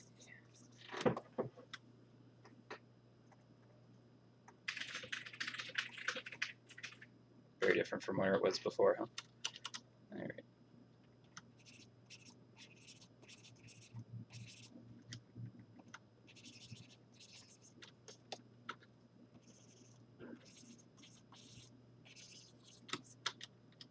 And okay, just kind of lighting that outer edge. I think we've spent enough time on that. Probably, he says as he goes back for more. I just want to get a little bit more of a dishing effect in there. So we can add just a little more shadow. And I'm on the wrong brush, that's why. Seemed like it stopped. Stubbling. Nope, not the blender. I want this brush. And spray deviation up just a little. Okay, so this brush will actually come in quite handy for working on other portions of the character, the tiger more specifically.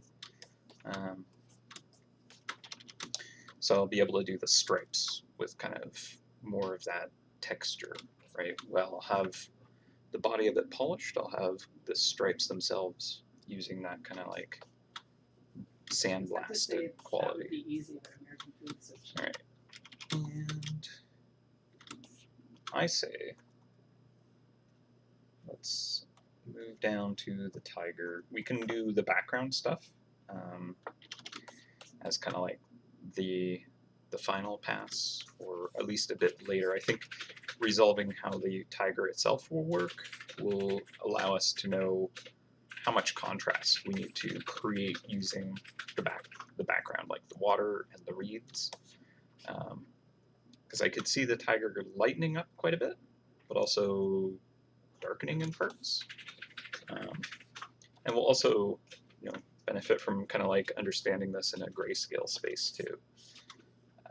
So let's create. Starbucks coffees first.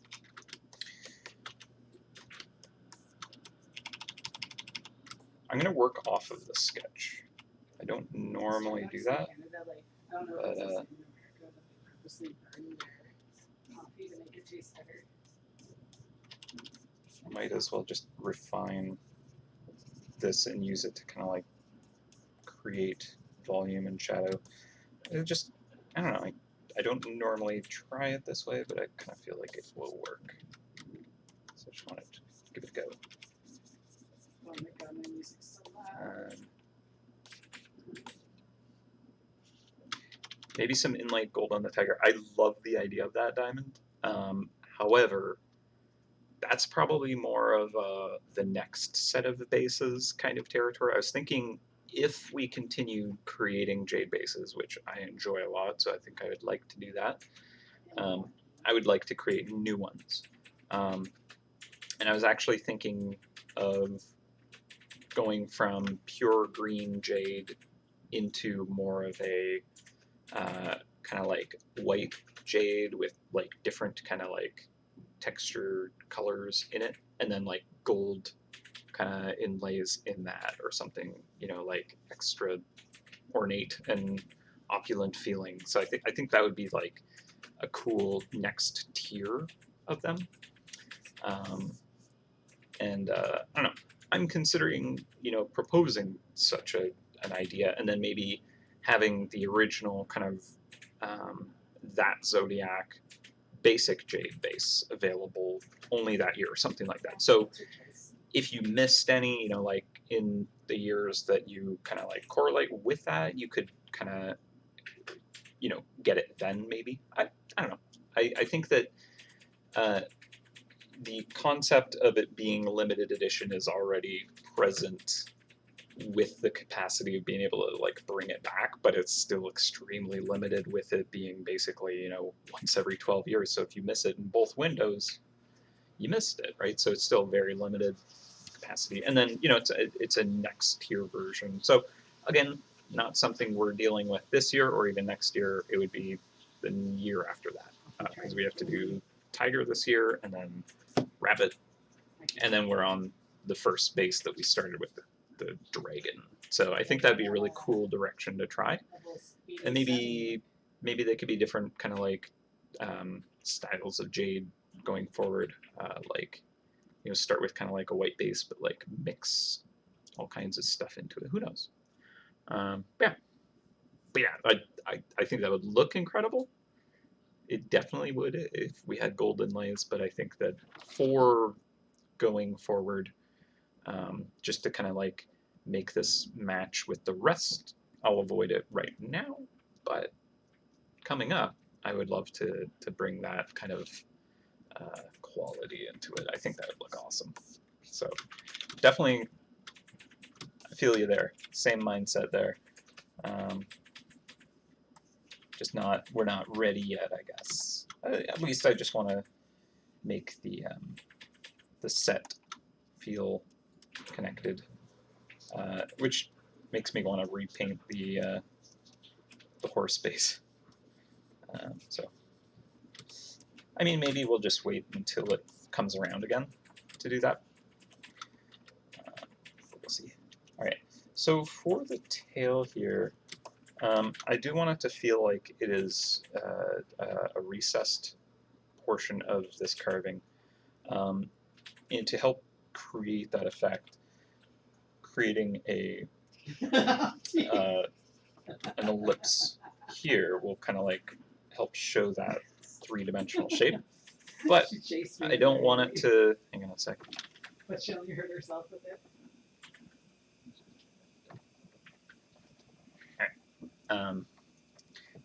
But I don't want it to like be raised an insane amount, so I'm going to keep it shallow still. So instead of an extreme angle like that, I'll just kind of like have it be a slight bump, and I think that will be good. Now, just for making it a little easier on myself, in terms of kind of like if I mess up something on here, I don't want to have to kind of like redraw this sketch or refigure it out. Ooh, I got a lot of light coming in. I'm going to duplicate this layer and just hide that, because right now I'm just kind of planning on working directly on this layer and just kind of erasing and painting as I go. Hang on, I'm going to adjust my curtains.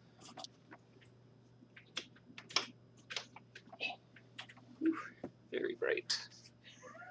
Okay.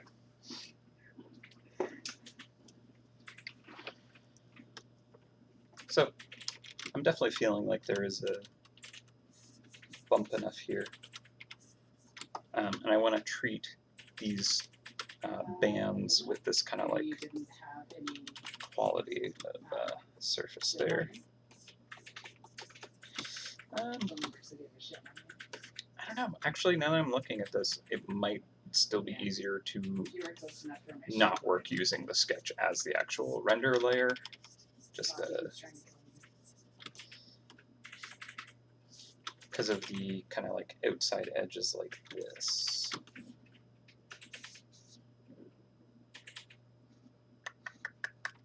Yeah, you know what? I'm gonna knock this down and create a layer below.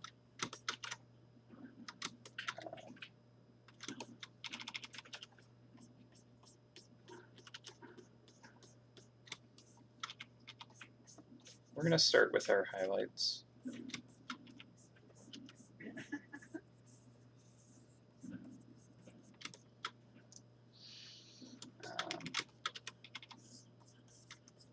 Now,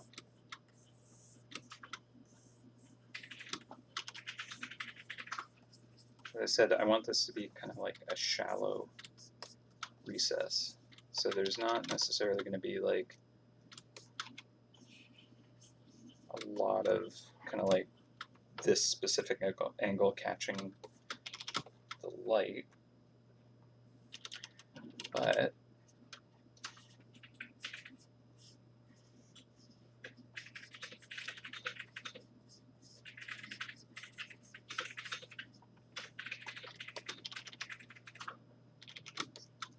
I imagine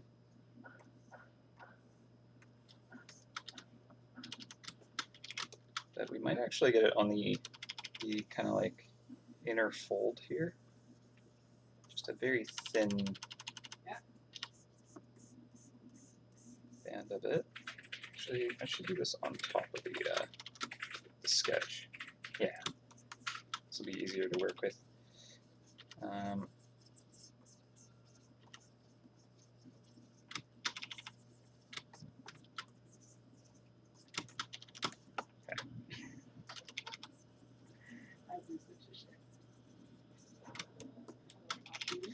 All right. And as I mentioned before, like different parts of the stone itself can have kind of like different amounts of kind of mineral in it, I guess, to kind of like cause the color. So like the tail itself is a raised layer of it. Maybe that kind of like portion of the jade has less kind of the color. Let's see. So it could just be lighter than everything else in general. Same with like the face and stuff, because I want the tiger's kind of mask, like paws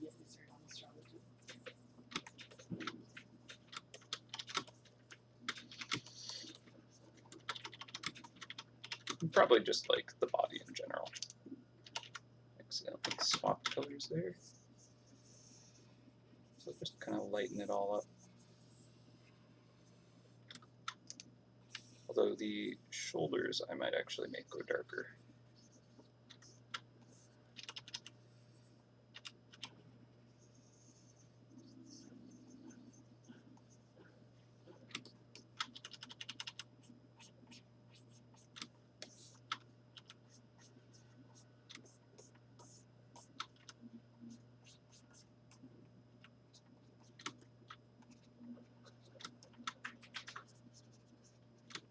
So yeah, the very like inner crease that's like facing towards the light, catching the light like that kind of helps show that it's this kind of like embossed form, right? It's a simple kind of like two-dimensional, well not two-dimensional, but like layers of simple flats, kind of carved in and out.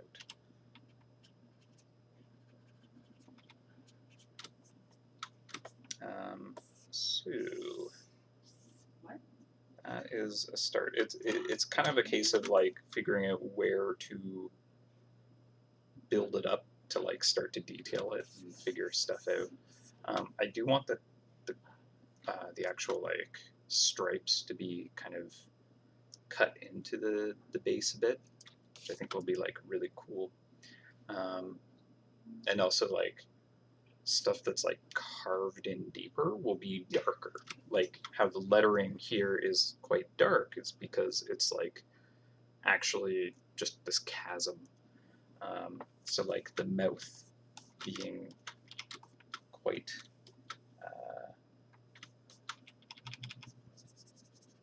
quite recessed.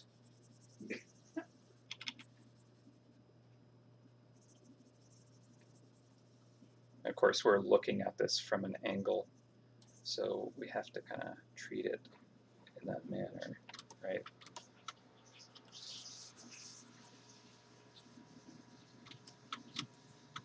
So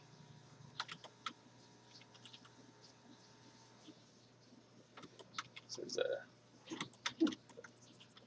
some good complexity going on with this piece. Sorry, you did this. So the tooth itself is like a very thin portion of this. All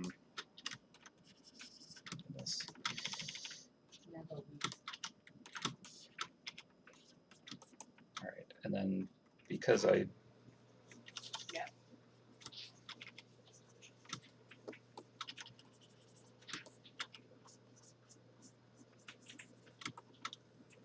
we'll keep it quite saturated up here actually. We shouldn't be getting super kind of dark, but like very saturated shadows would be fine. Right? Because it's very shallow, lots of light scattering and bouncing everywhere. This will be good for the back sides of kind of the reliefs.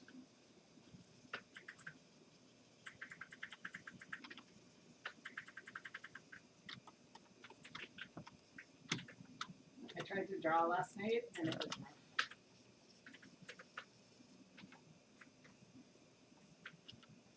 You could do the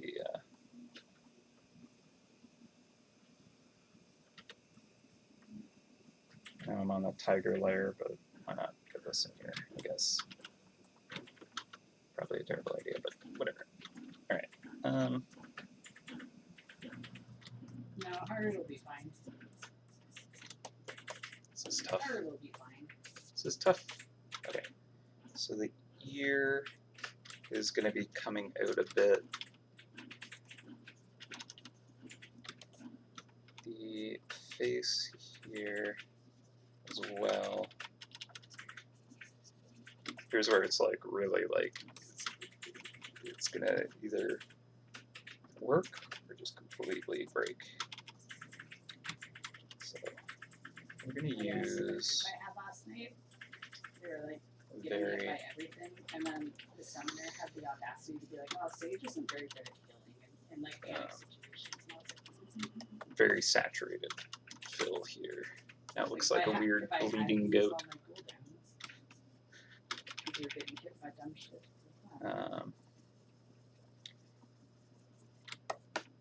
Let's see. It's kind of hard with the sketch actually behind everything.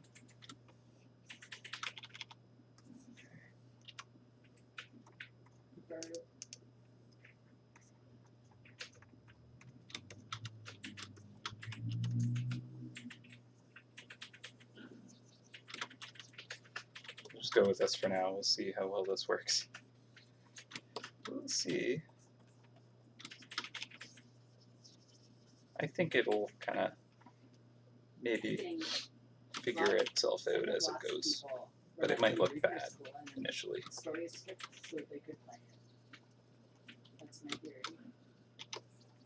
But we'll see. We'll see. All right. So I want more color coming through into the back. The face does not work yet. That's okay.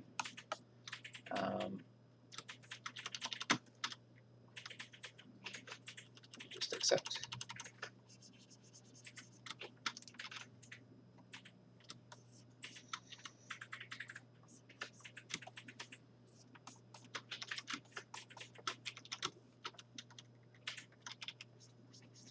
Maybe we can just say that the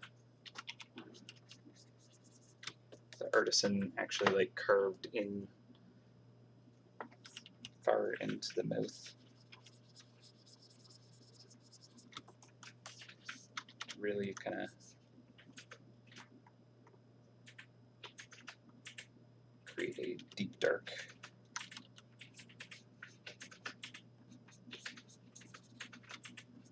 cavity there. All right. The teeth are actually just floating in that space, perhaps.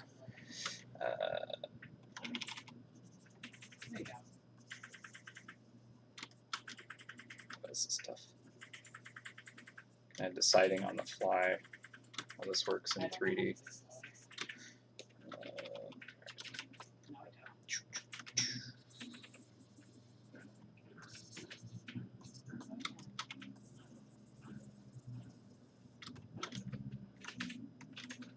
Okay. And the fingers themselves, yeah, it's weird with the sketch. Okay. So I'm after lunch, so it's a lot more rambly. So don't feel obliged to hang on to my every word. It's going to be quite just roaming, and you probably hear Alex in the background gaming. So.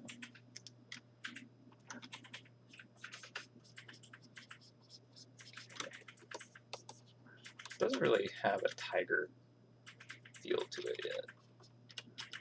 I lost that somewhere. We'll get it back though. Okay, I want to do the stripes. Yes. Let's do those on another layer.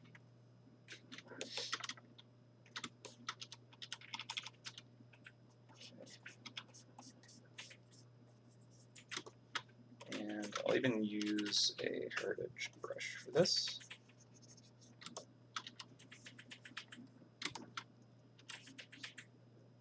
And respecting the reeds, although I should do that step after I've kind of blocked in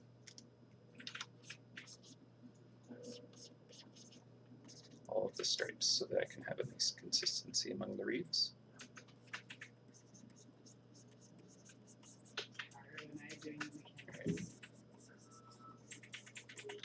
Now, I'm not sure how well this will work going on to the tail.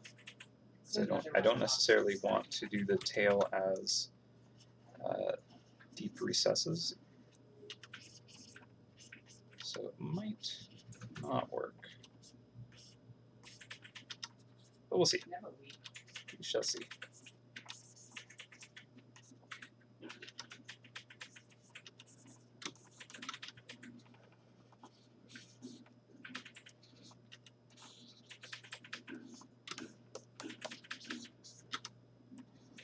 It at least kind of like gets this layer set up.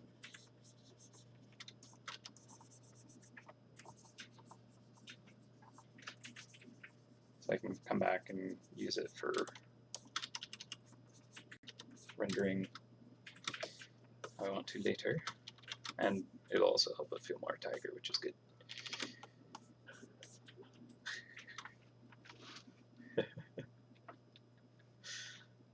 Thank you for that.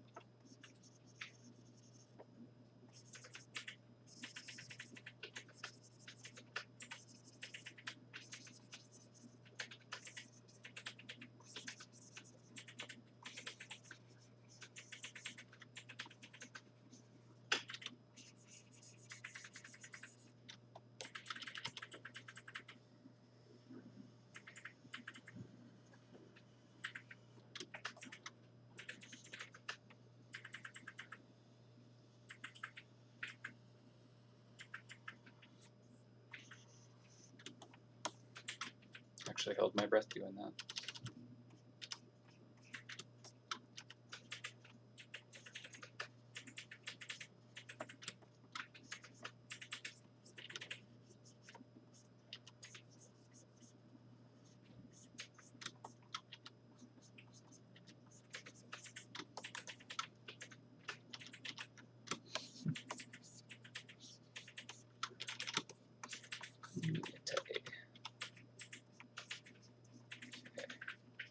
Now, how to get these stripes on the leg?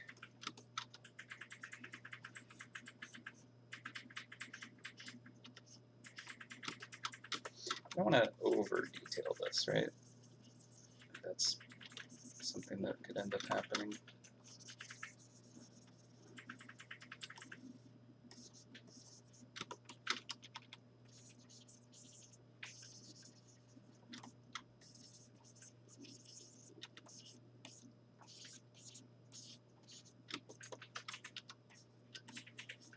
So I want to keep in mind this, the edge of the base here. I want to work with that a bit more.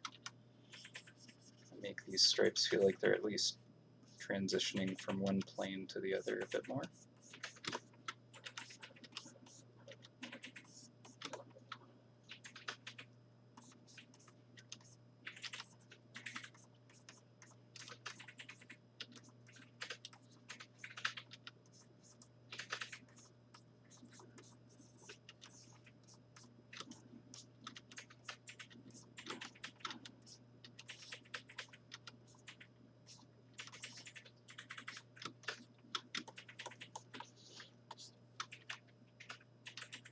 Dreaming? So I said draining for a second. I was like,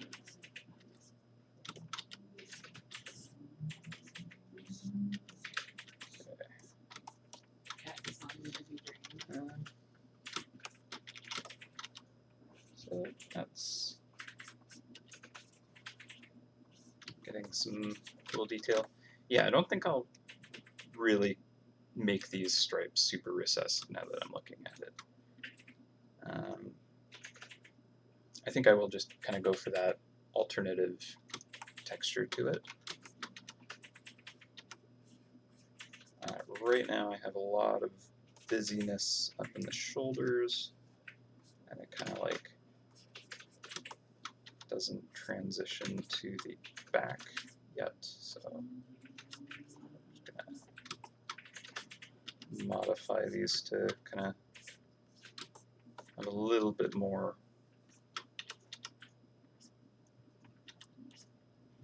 transition. So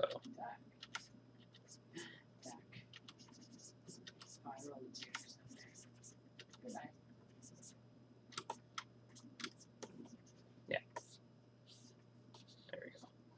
There's a little bit more of a flow between them.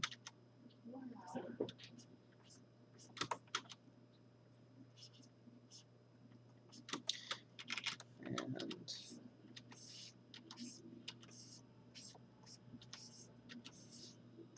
Year. I want to do that. Including the face. This part's a bit difficult, actually. I think I might need to do it as its own layer. Before I joined you guys, there was a person that kept going to the wrong group, and everyone like tried everything to get their attention, and the only thing that got them was after we put like rescue over. People like typed to them in chat, like emoted at them. Cool. Okay, so now I can kind of bring these reeds in.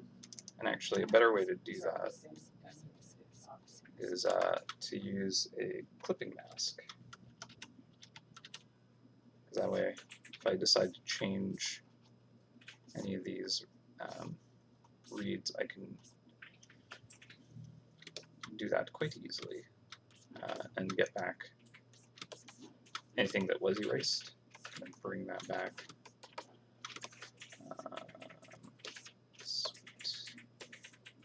Okay, that's working. I hope it doesn't look like it's like, oh no, I'm drowning. Because it kind of has that look right now. It looks panicked. So I'm going to do another layer. This is going to be for the face, and hopefully make this look good. I'm hoping. So we're going to handle it using texture. Because I want to get darks and lights in there, but I don't want to have it weirdly carved in and out to create that. So I actually want to bring back that tiger drawing I did for you. It's just a nice little reference for how to kind of like make a face.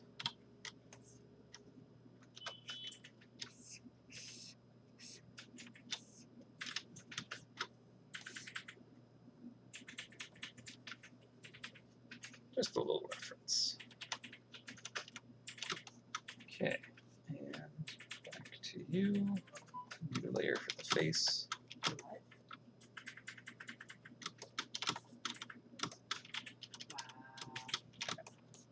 I'm actually going to move it closer. After you want our favorites. There we go.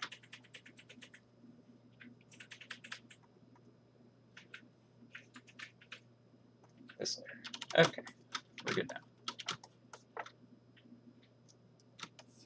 I mean, yeah, it does look like underwater reeds. That's it. I didn't even think of that, but that actually works because of the way the ripples are.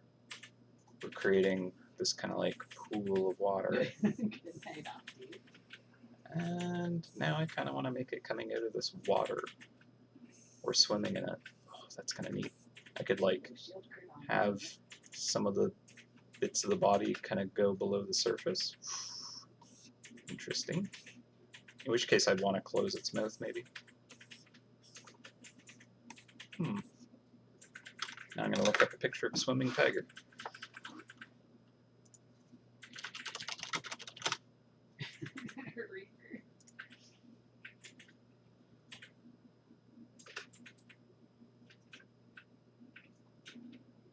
I mean, that does look kind of cool. With its mouth open, it looks panicked, right? I mean, I haven't rendered the face yet, so maybe that will change.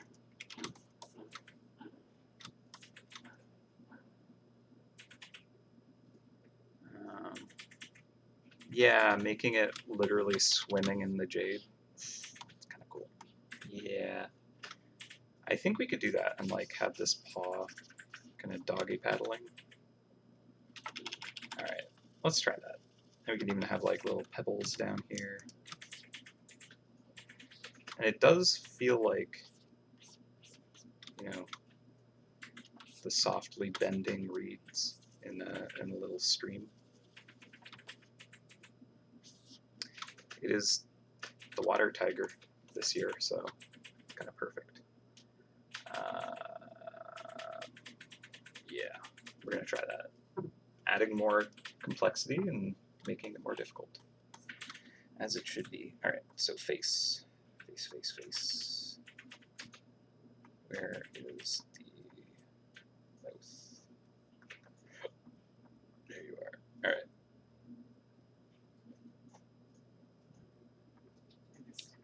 So we're going to close the mouth.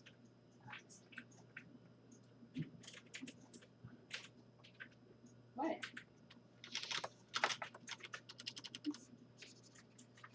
I'm fine. Did it?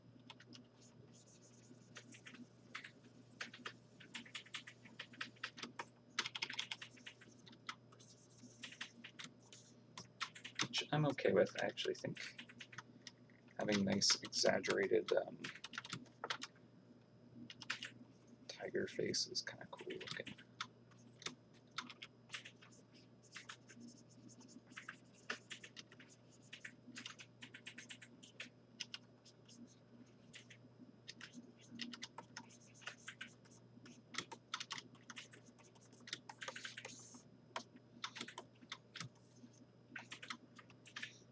Now, we might have to mess with perspective to make this look good. Kind of turning the face more towards the camera.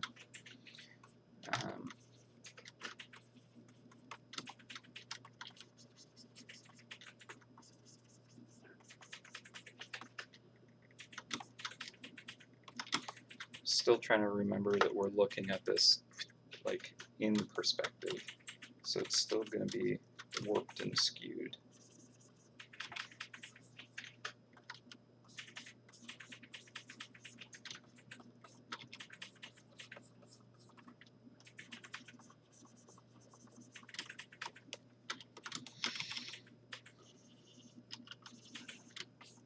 How did I?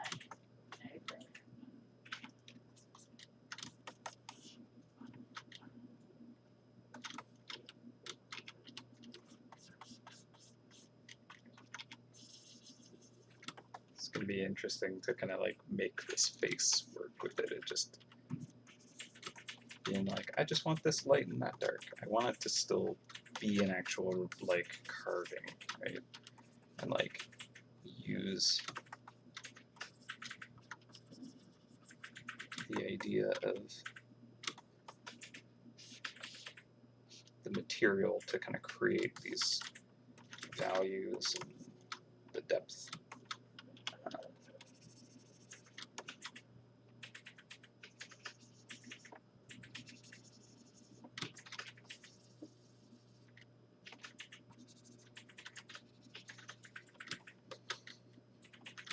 It looks silly. For now. For now.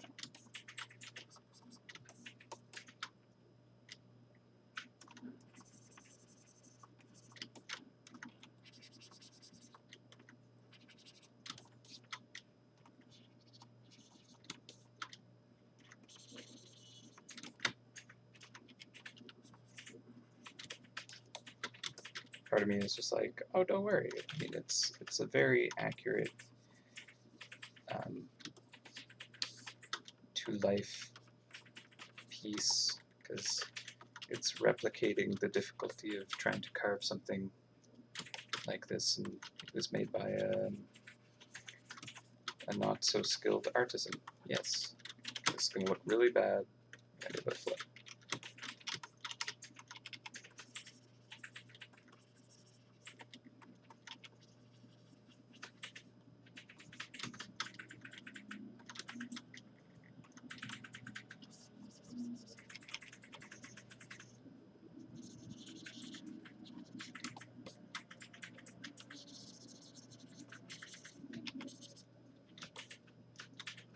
Okay, I think really just kind of like giving some good stripe definition on the sides of the face will really kind of help be like, yep, just it's a tiger. Get on board. It'll be easier if you are on board.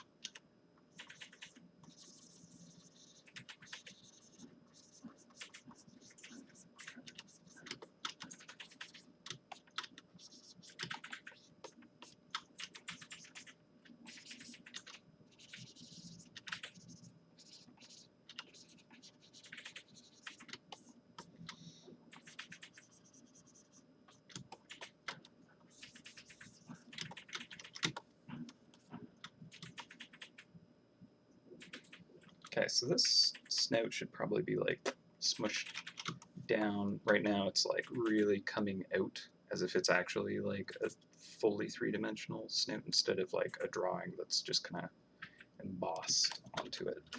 So it's gonna be painful, but I'm gonna smush it down here.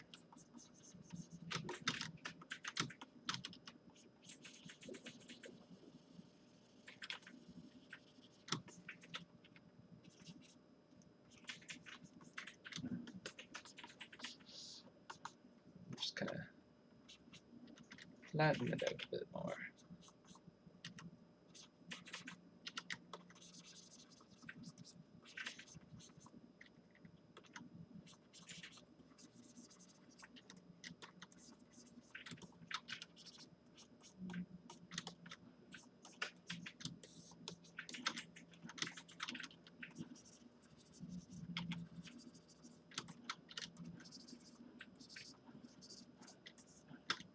Okay. Well, I think we've kind of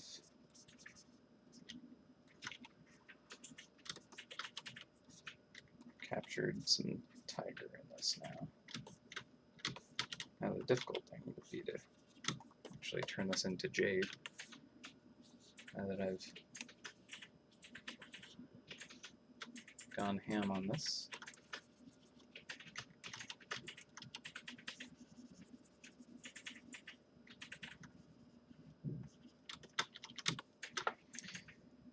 Alright. Let's see. Get some dimples here.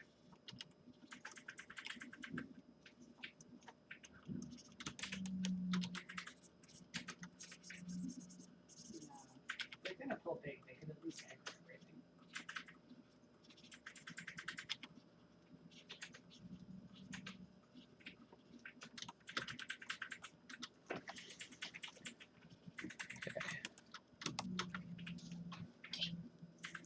I do enjoy like a really overzealous chin on a tiger. The depiction of a tiger. Also with the kind of darker edge along the bottom here, it kind of makes it feel even more water-like. So that's kind of fun. I'll flatten that out too. Because now it just looks like it's surfacing, right?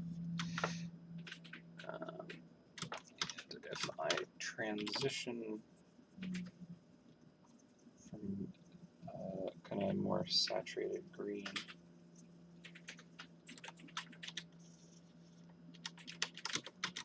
and then have a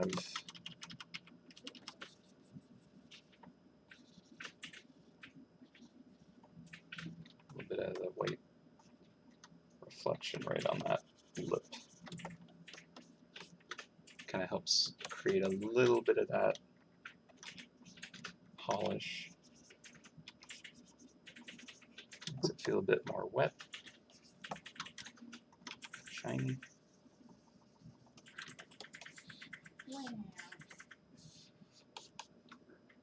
Yeah, it feels like it's coming out of the surface a bit too much still, so I might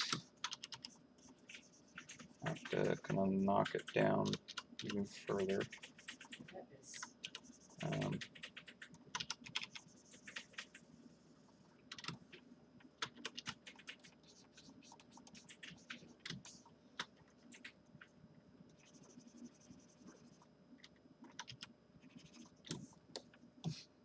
Burp. Silly smush tiger.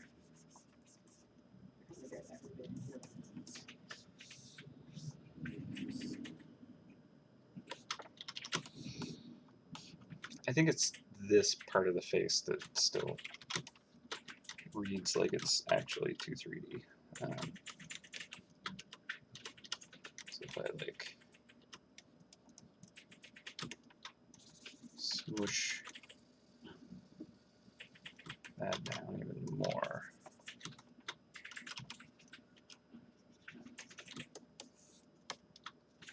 Maybe that.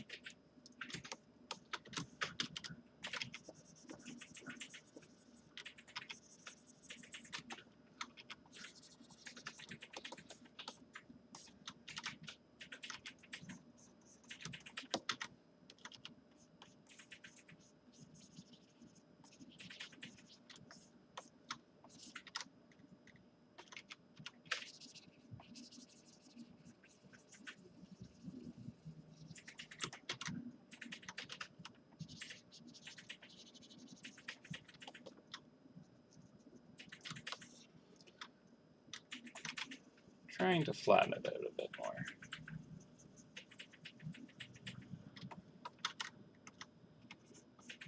Now I'm just going on all the layers that it shouldn't be.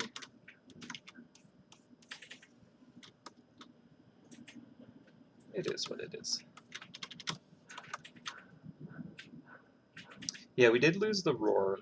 I can bring it back. It's just for this concept of kind of like putting it into the water, I kind of thought that it might look better without the roar. Again, I think that it won't be too hard to bring back if we decide we want it. I'm hoping.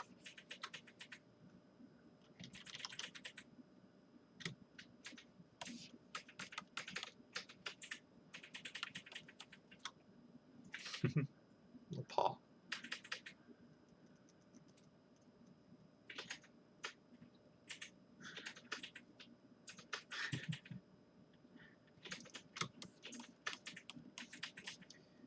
Movie trailer voice right there. This February. All right. Its eye looks so sad. Smoosh. Wow, cats. I'm so curious as to how messed up this would look if I like unsmushed it. I could try it. I almost don't want to witness the horror.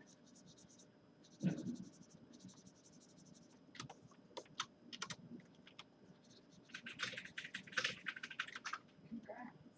Just reapers come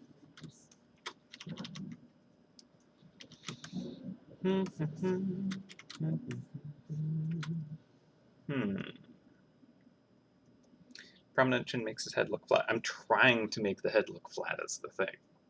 Like that is actually intentional. Because originally it looked like it was actually coming out of the base, and I don't think that's a good idea. Right? It kind of goes against what the requirements for the piece are. Now, is this face better than the one that we had? Maybe not. Maybe I should try for the side roar again, because then it doesn't feel like it needs to be quite as three-dimensional. Like right now, it being kind of more like face on and then flattened down looks awkward. Because I mean, it is. It's literally like facing us a lot more, but then smooshed. So Optics is just laying let's see. It looks like if I turn the face off. So I think I could just make it look more, you know, not scared. That might help. Because right now it looks terrified. Oh, why is Optics in her eyes? I don't know. It's just not a tiger yet. That's all. But yeah, it's a weird angle. Doesn't help. All right, let's try round two, keeping this angle for the face, and then just trying to.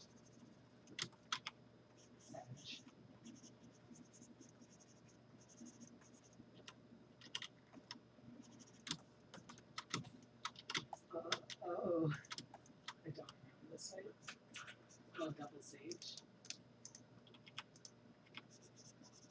Oh,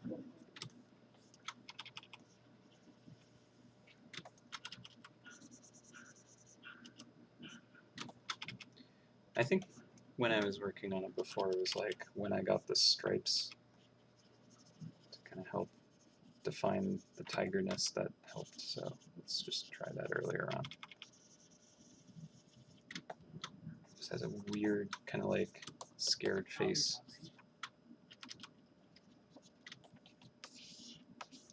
It's supposed to be fearsome.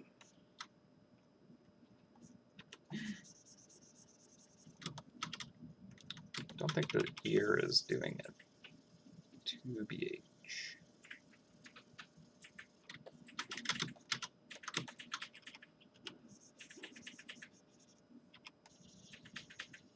I can't see anything. Bahamut's out. Can't see.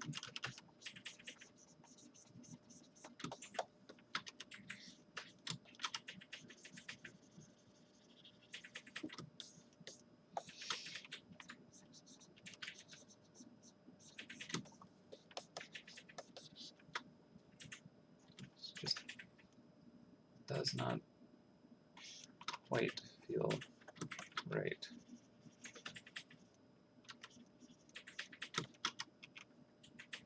I want it to be wider.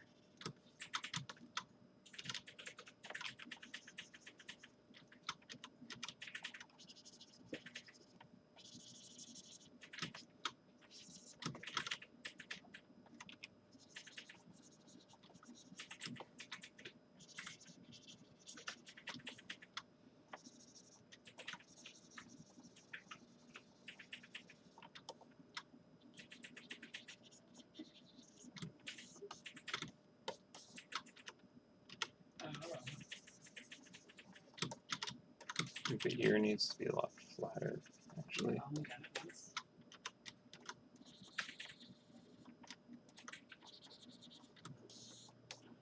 Yeah, flatter ear did actually help. We are looking at this smooshed down, smushed down. Okay, that's a little better. Little bit.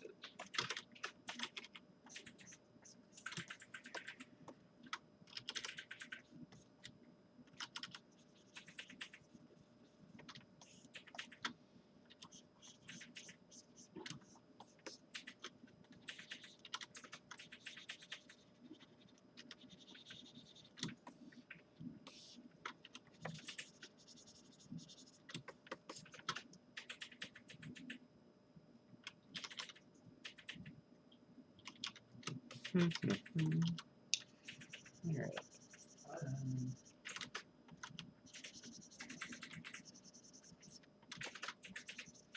Oh, I say not understanding anything. Okay. Okay.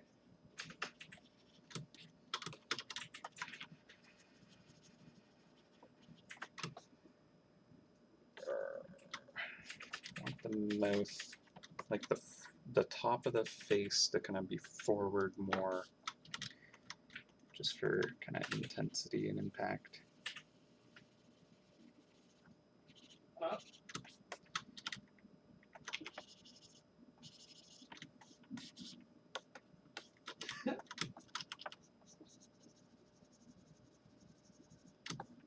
I think Yeah.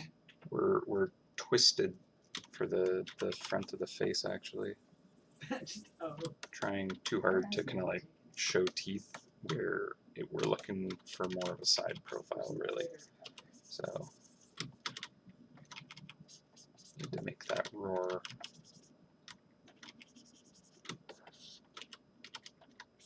Hold back.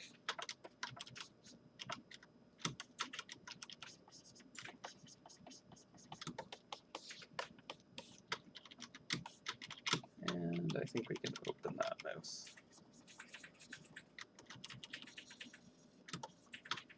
It'll be fine. I might not die this time.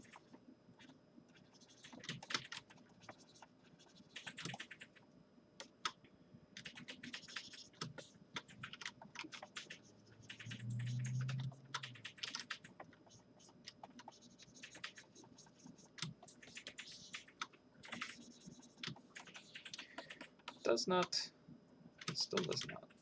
Jaw, something. Like, I know that it's partially to do with the weird angle.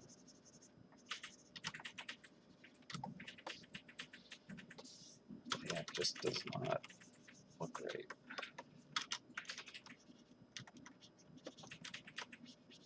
I am also trying to like emulate more of a kind of stylized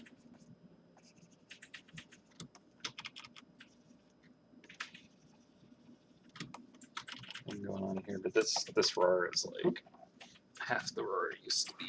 I'm not sure I like it.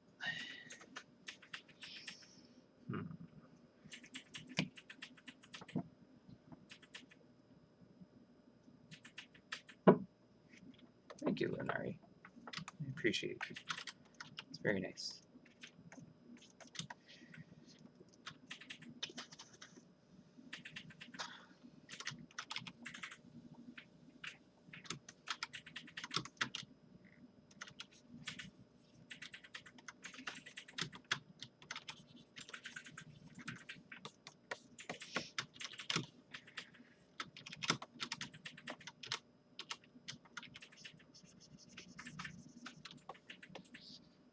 It's like too elongated, right?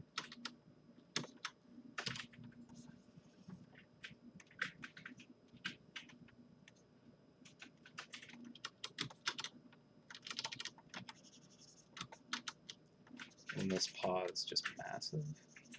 What is going on here? Again, I'm like turning it into an actual 3D thing now. It's actually like coming out of the base. And I'm like, no, this is not what I'm trying to do. Not right. Like, now I want to actually fulfill that. I'm like, what if...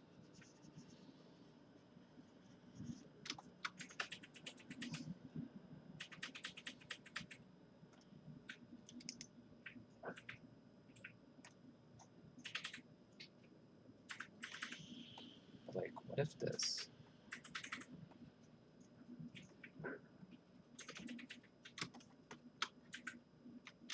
kind of has a wolf-like look to it.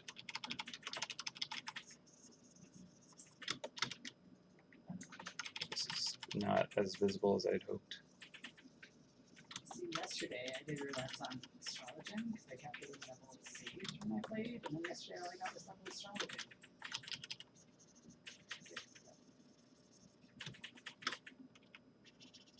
Like, it's actually kind of like...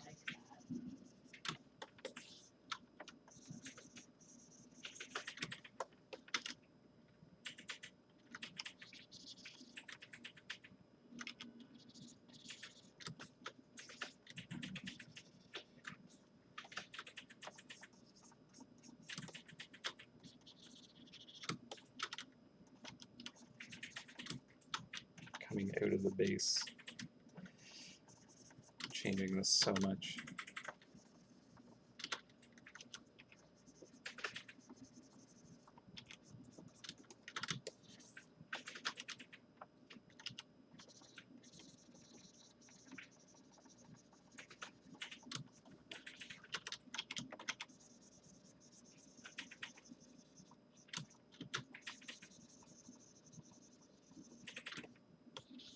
Because he is.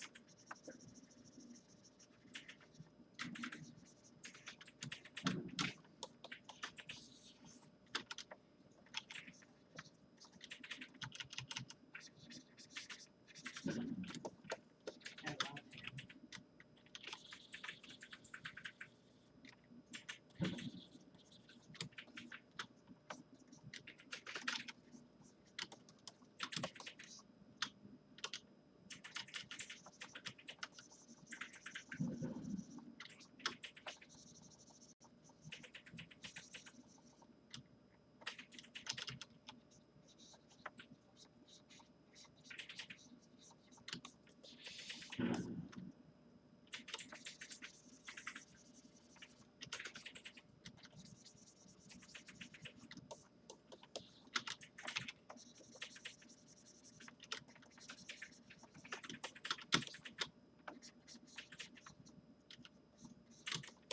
Like, what if this?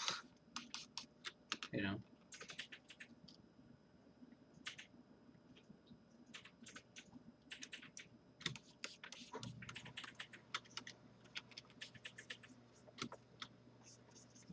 shoulder a bit.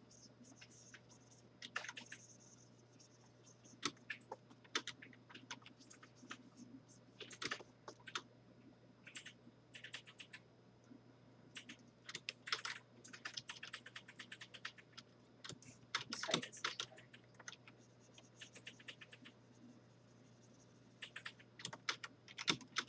I also think the only time I did this was unsynced.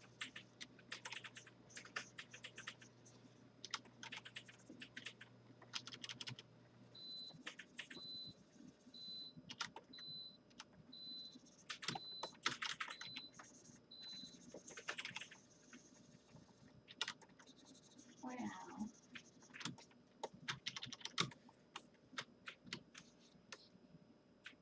No, thank you. Could definitely have a lot of fun with the water rippling off of this now. I don't know, I kind of like it.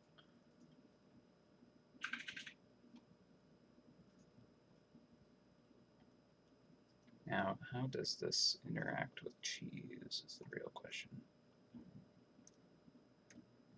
Wow. Now I can go back to your new boyfriend dungeon. Let's see. Might be. Enjoy your food. I mean, maybe if I move the face closer to the will. very corner, very edge here. Goodbye.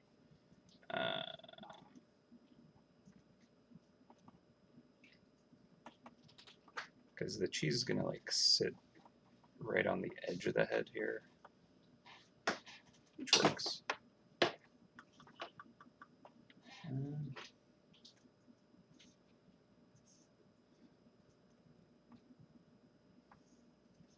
Yeah.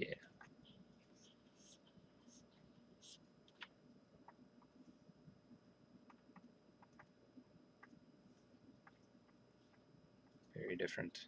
Okay. Let's just try this.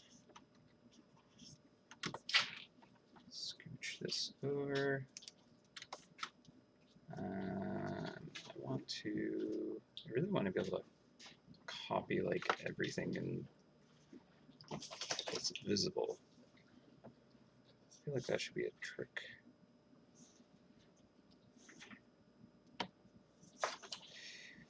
Maybe I can't.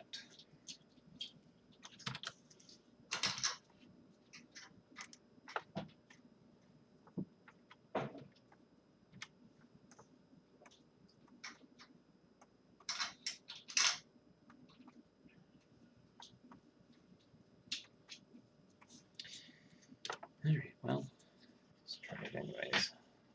Just correct as we go.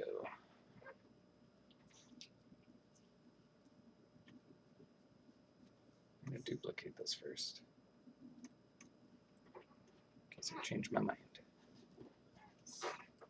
Okay, so if we scooch the tiger over to the side here,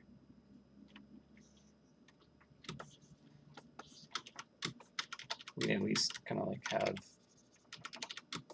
some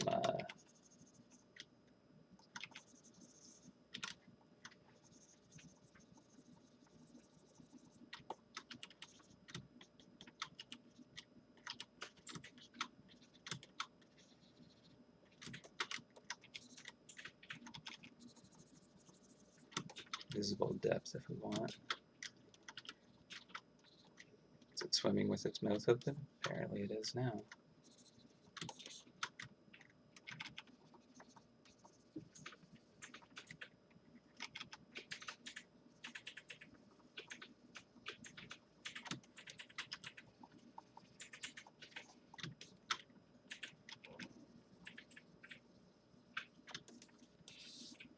It's kind of odd.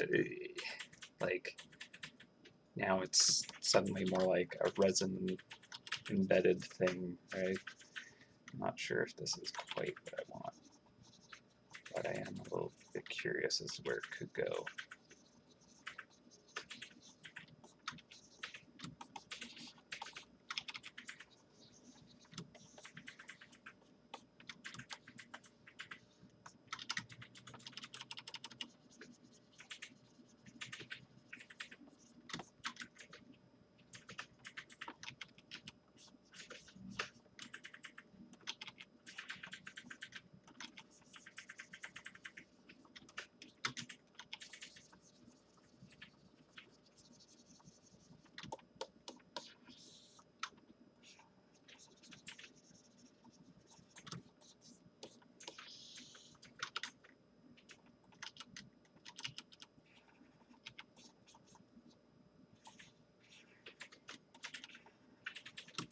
This would definitely have ripples coming off of it, right?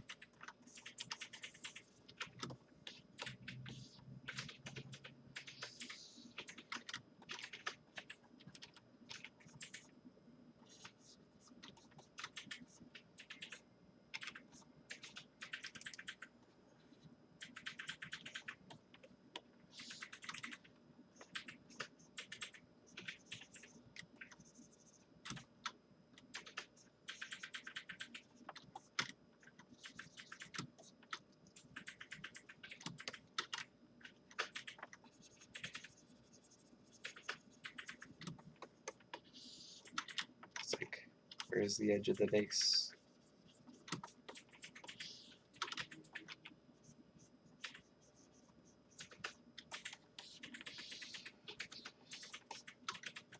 I think showing the mouth there is a bit much, actually.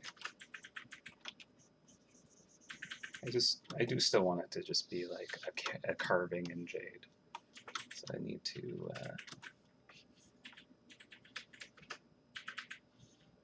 oh, you know what? If I change this frame here, kind of only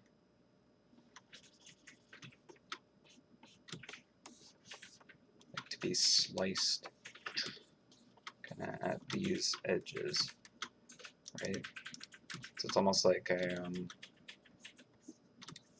wrapped pool. Well, maybe it doesn't even need to have a border on this side either. It could just be for the front and the back. That could work.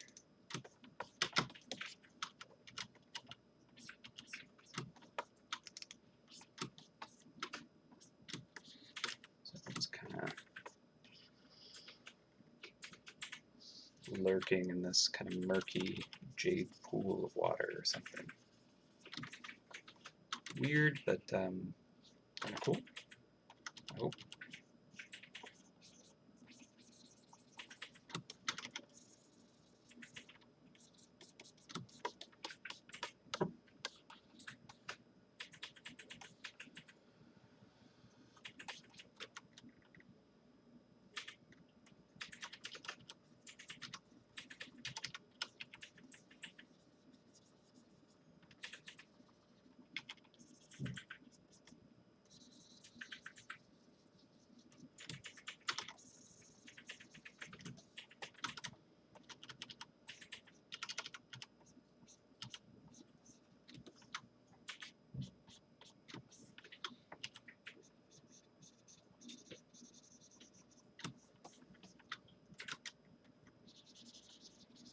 And now I'm just basically rendering everything on this one layer. Either it works and I keep working on this direction, or it doesn't work and I just have to abandon it completely. It's kind of cool though.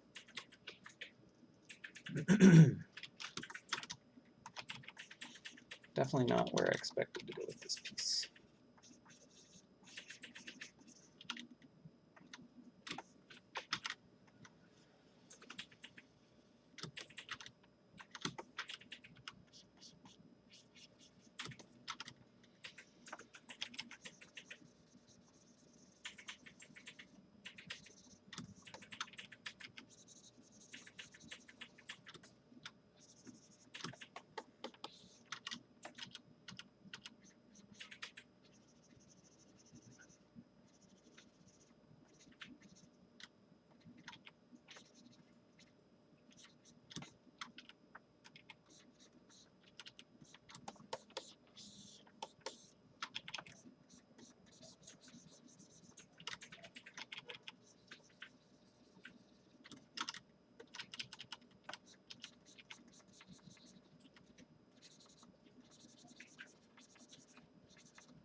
I'm gonna try and make it more just the curving.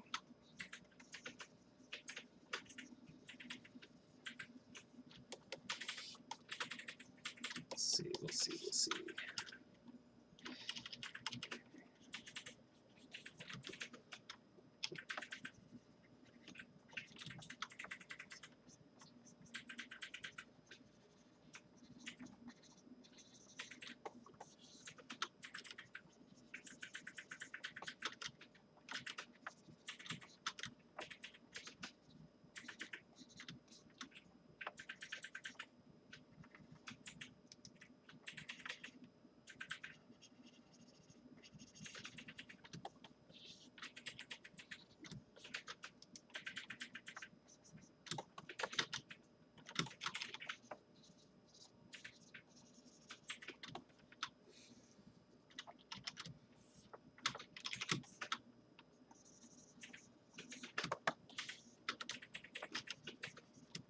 I feel like I just take one step forward, and one step back, and one step forward, on and on.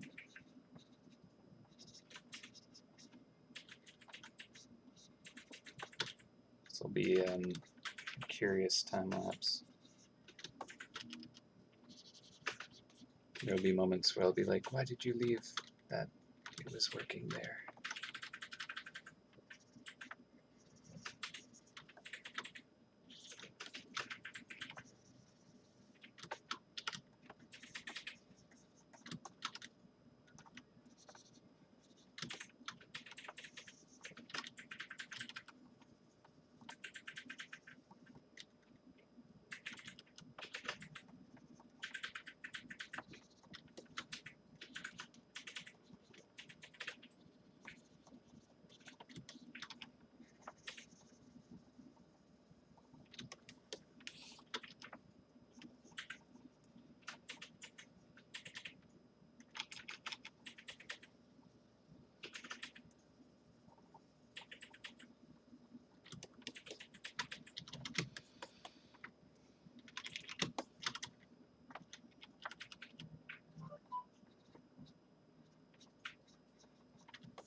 Keep elongating this snout too much.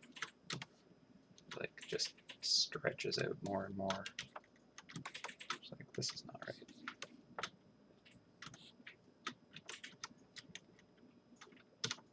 Like, I need to grab this and just like do that almost.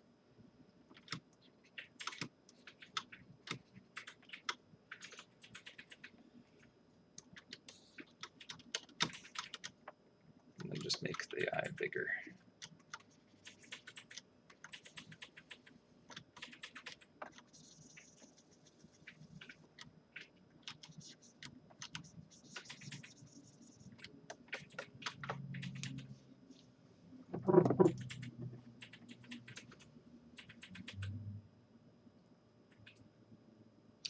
I wonder if it's exhausting working on the next season so soon. Work retail, Easter out already. It's frustrating. I mean, it can be a little bit like back during Halloween, which is my favorite season. We were like well into Christmas stuff, and like I dislike when that happens in like going around to like shops. It's like, it's not even, Halloween's not even done and you already have your Christmas stuff out. So, you know, like, I don't disagree. But at the same time, by being able to like get ahead like we are, we give ourselves more room for working on actual like permanent content for the game. So in that regard, I'm all for it. You know, it gives us, like in the new year, basically, that means that our like docket is pretty clear, so we can like actually focus on developing new stuff, which is, you know, one of the really, really beneficial things about being able to kind of bring back a well-loved event. So, you know, the Great Winter Hunt. Thankfully, being able to reuse that mechanic has been an acceptable thing by the community, because honestly, it's such a big event that if we had to like in previous years, we had actually like developed whole new events for it, and it is way more taxing to do that. And some years we would make a worse event than others, and like kind of like make it less fun than previous events. So, you know, as long as people are enjoying and it leads to cool new permanent content for you all, then yeah, I really don't mind kind of like developing stuff well into the future to kind of like get that out of the way, essentially.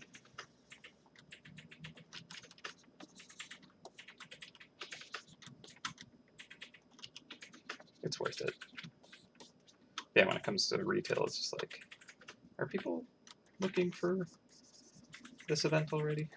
I guess people like to get ahead of it.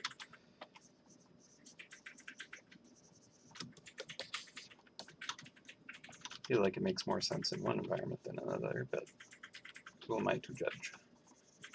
Obviously, if it's retail and it's something that is done regularly, it's done for a reason, because it works, right? So.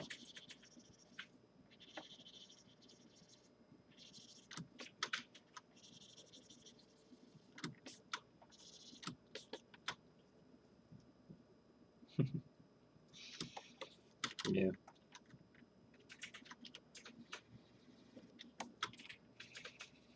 Yeah, whenever it's like still basically Halloween and I see Christmas stuff, I'm just like almost grieving for it. It doesn't feel the same when I'm like working on Christmas stuff during Halloween, because it's like, well, I can't be working on Halloween stuff during Halloween, otherwise it would be super late, right? That would be bad development, and we've done that before, and it's not ideal. Do not want to be doing that.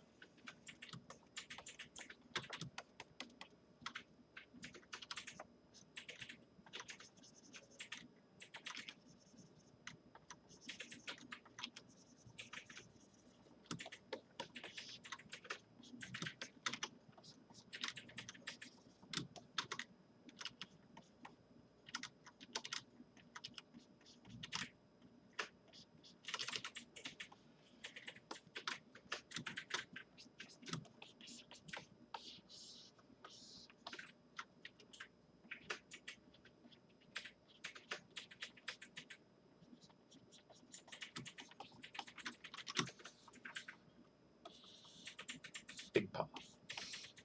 Okay, so I feel like now it is what I was trying to avoid initially, of like actually making it a 3D object coming out of the base. But well, apparently I just couldn't fight that.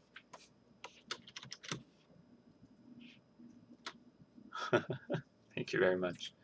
I'm glad you find this very epic.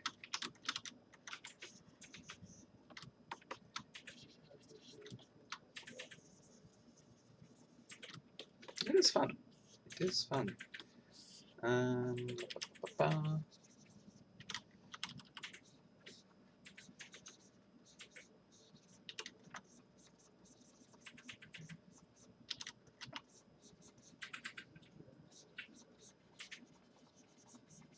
really just doing this all in one layer now.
Alright. Goodness. What have I done? Alright, let's take a quick look at it with the cheese on. I did move the face, so yeah, we got room now. Alright, alright. It's like the one and only spot that is actually safe to like really mess with the dimensions of the base, to be honest. Like this spot right here and a little bit here. We basically will never put trap elements there, so we won't get weird flattening of three-dimensional stuff. But at the same time, I don't want it to be like too 3D, but it's kind of becoming too 3D. Got some explaining to do to everyone. I've been like, don't do this.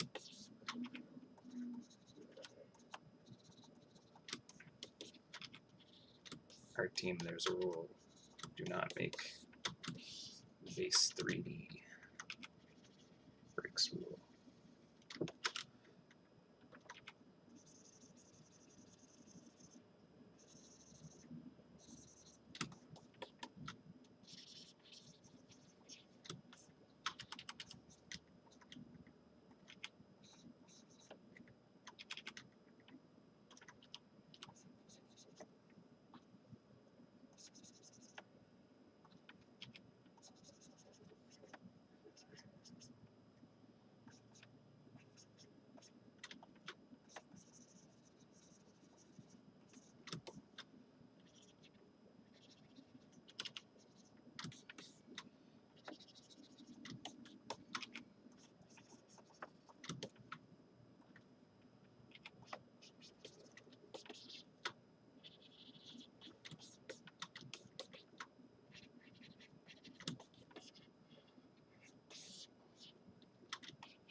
Make the ears even smaller, to be honest.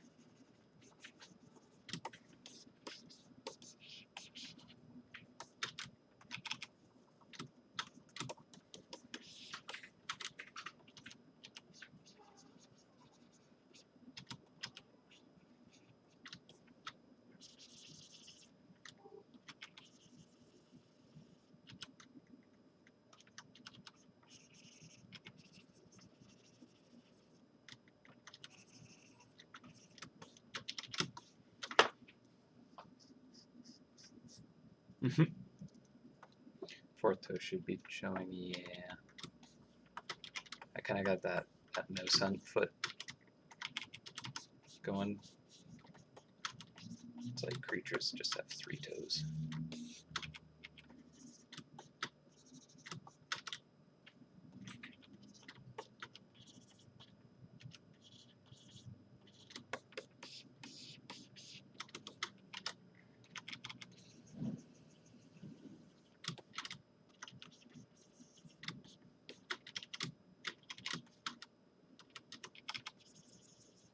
But I mean, if I'm gonna put a paw print where there's the 4, kinda should probably make that make sense.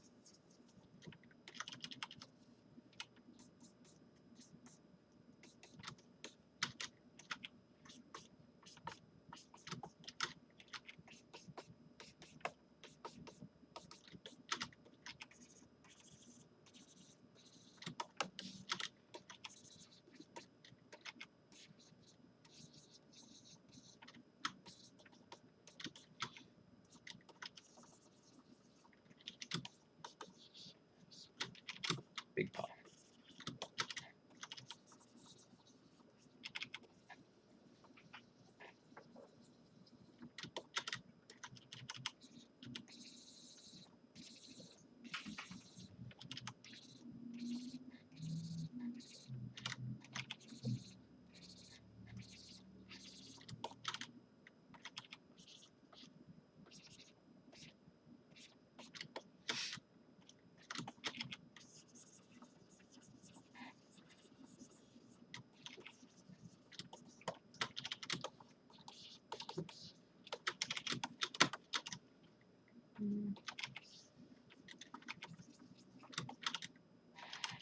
Alright, so I kind of want there to be a little bit more of a taper to the toes.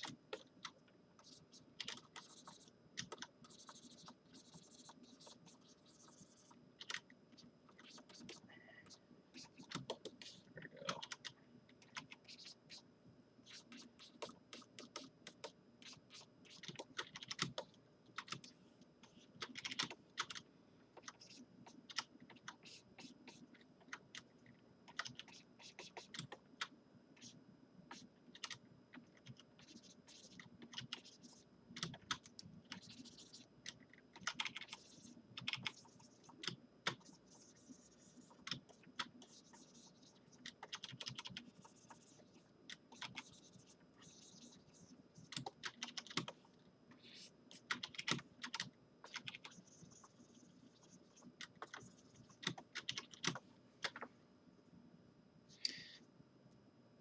I think maybe this paw should be sunken in a bit more.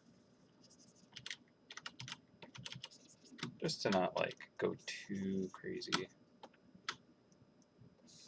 It's kind of like having stuff coming out of the base. I just don't want to take that too far. I've already definitely broken that, but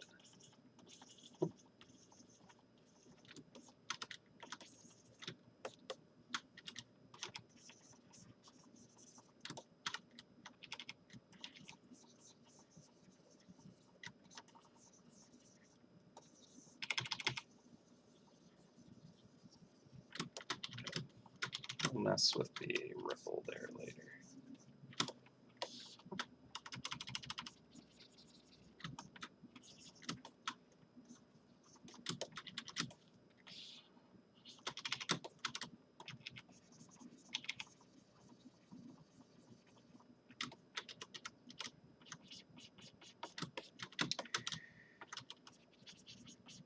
What have I done? Okay. Yeah, it kind of got eaten up a bit. Pull it back a bit here.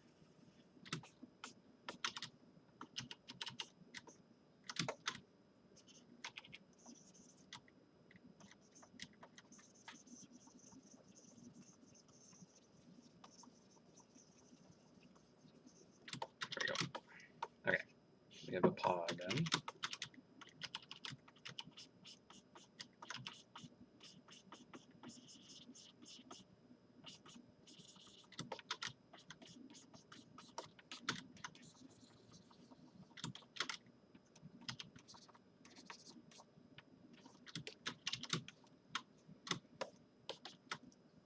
Okay. So much still to deal with. It's not even 4 o'clock. There we go. It's not 3D, it's just a really good optical illusion. Alright, well.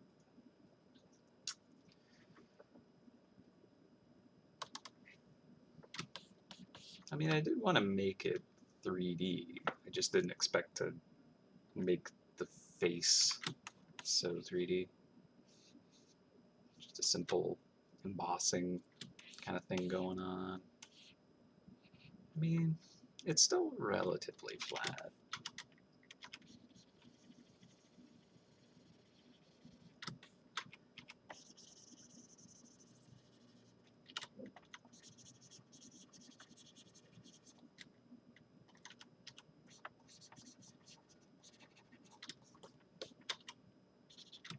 Relatively. It is out of the way of the cheese. That's a big deal. Now I'm just bargaining with myself.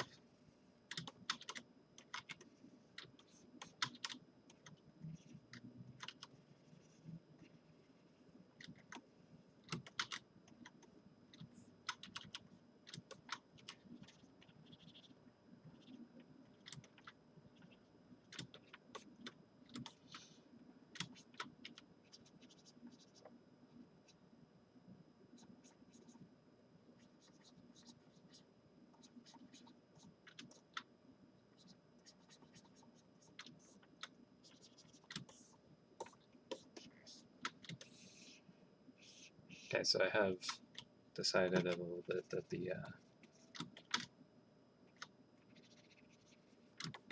stripes are a little bit carved into it. Kind of like how the paw has a recess with that texture.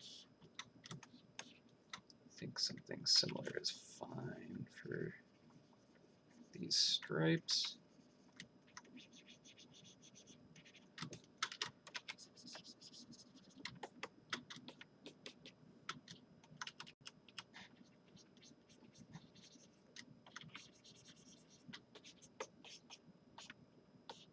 Alright.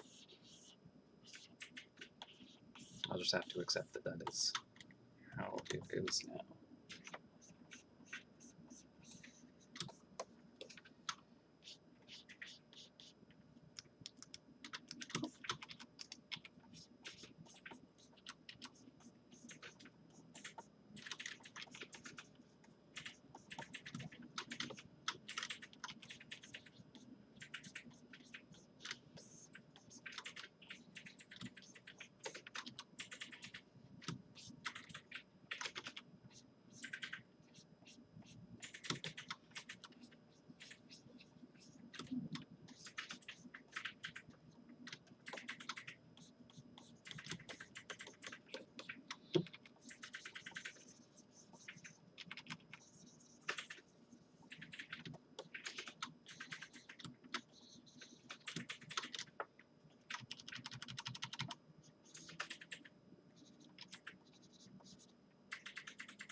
I'll deal with those ripples later. Alright, let's see. I think we can get rid of the sketch pretty soon.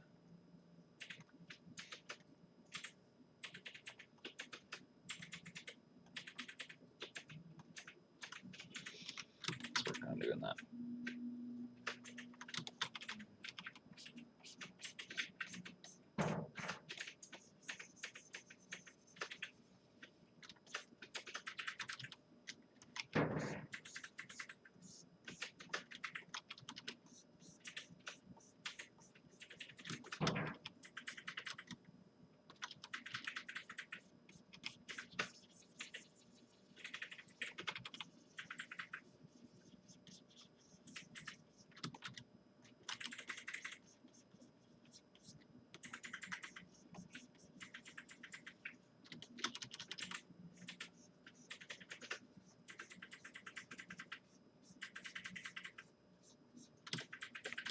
And technically that upper edge would be quite great. To be catching kind of like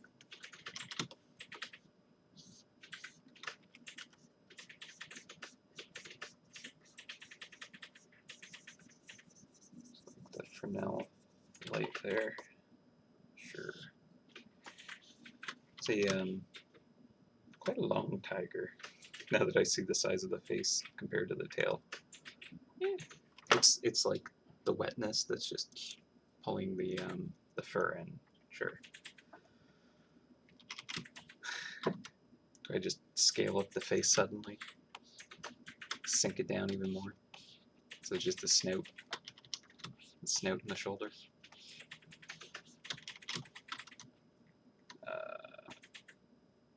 Let's see, I think I can have the sketch turned off at this point.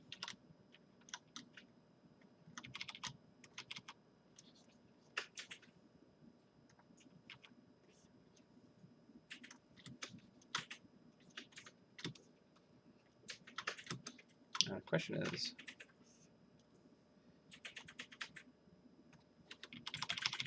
how do I deal with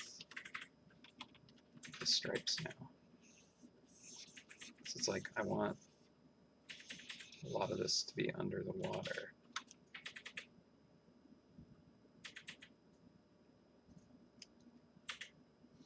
How would that be curved?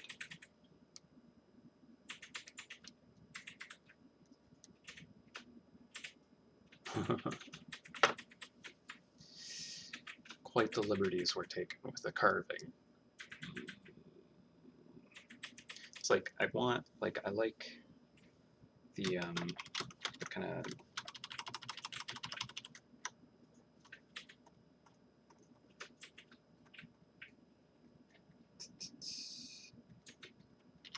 what's this? Okay, go up here.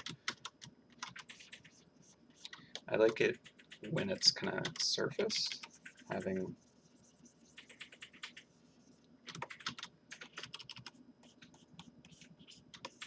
this kind of like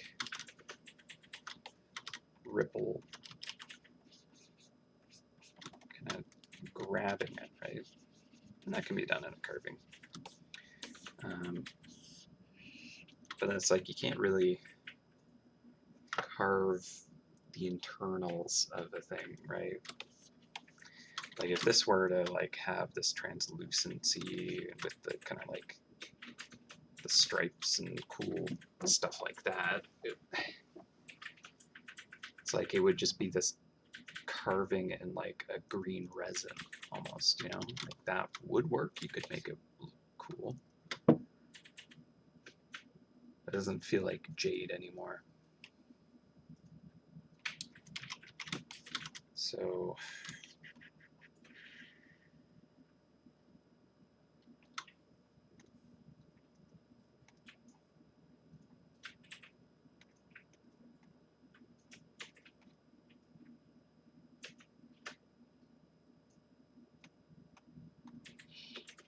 the tiger face is so small now. I think I might actually scale it up.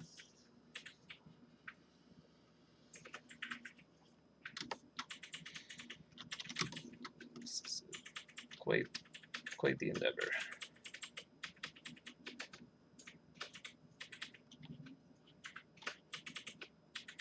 And now it's like encroaching into cheese territory, which is danger.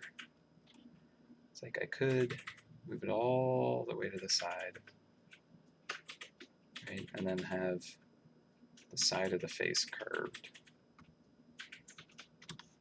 It's just even more wild and complex.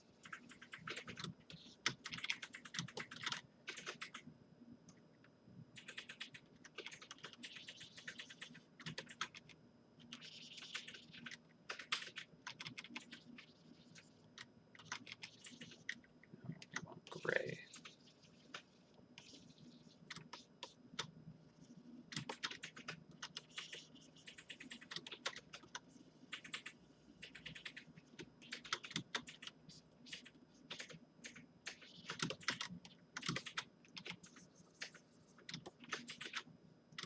This could work actually.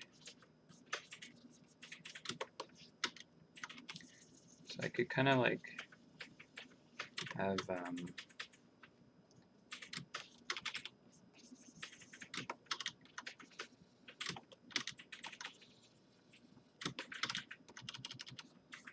kind of like it's a side profile of this.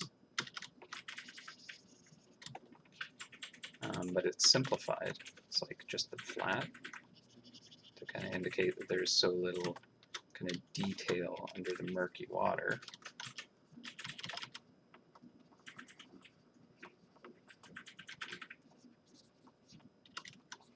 But then the actual kind of interesting curving is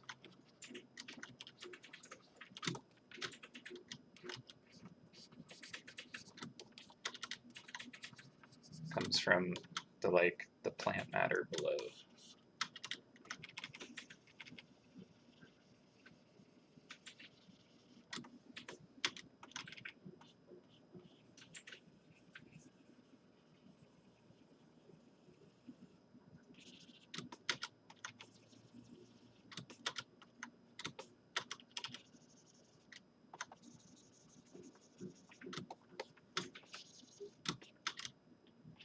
I guess.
Yeah, I guess the horse was kind of like a little more 3D curving.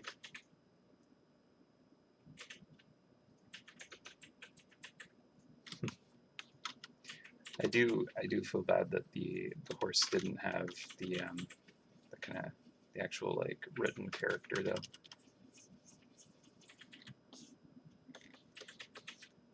Okay, okay, I think this could work. So we'll have kind of this seaweed going on, right? But then like in between we can have little details of the tiger but flattened, right? That definitely creates the water tiger.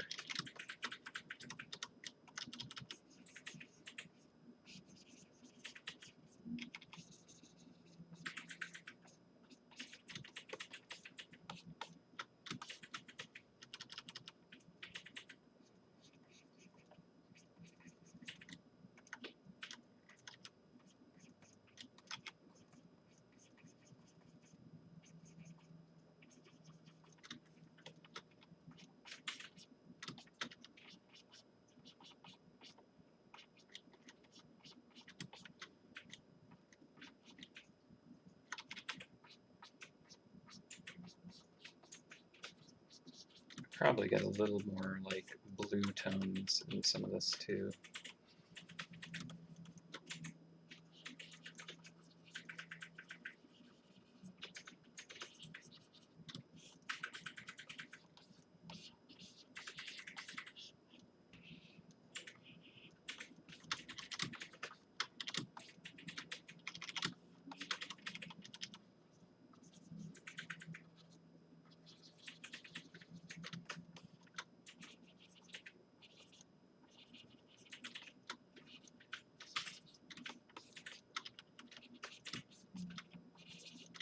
Again, unless there's like incredibly deep recesses, probably not going to get like super dark shadows and things. In fact, I think there's a little too much kind of range of contrast on the side here. If I go into grayscale, it's kind of like just all over the chart. I think I want to take it down into just midtones.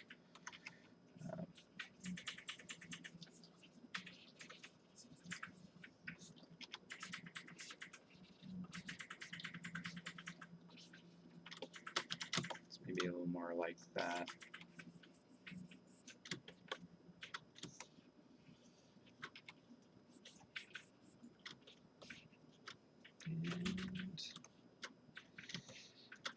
And we'll probably want to bring more color into it, to be honest.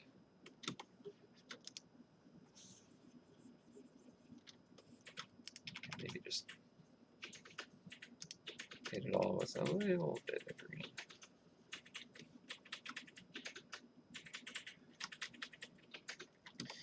Like the surfaces pointing up would get more kind of like a gray light, a little more muted,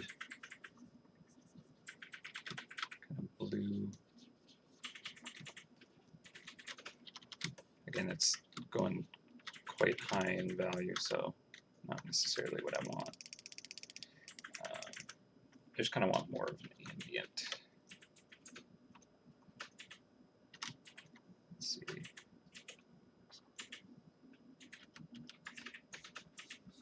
That's a little better.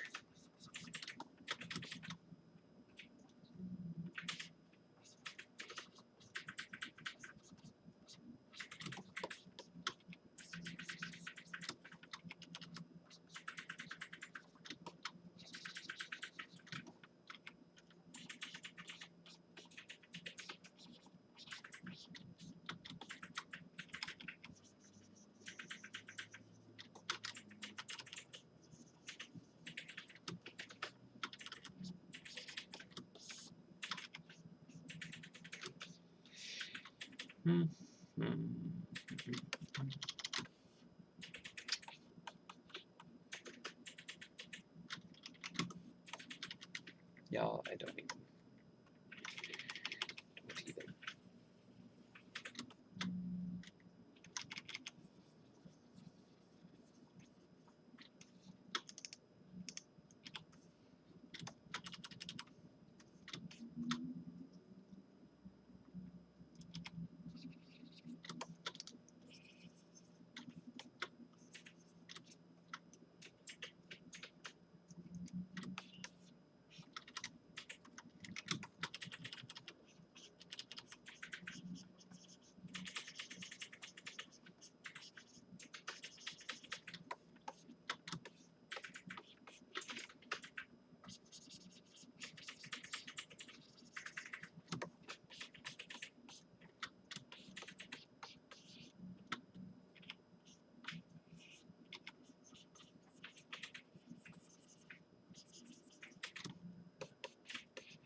Could end up being one where I need to come back to it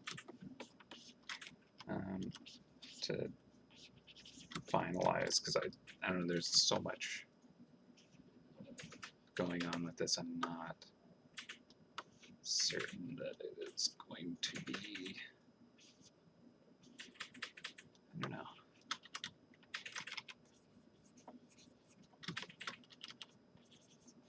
Need to come back to this one as all.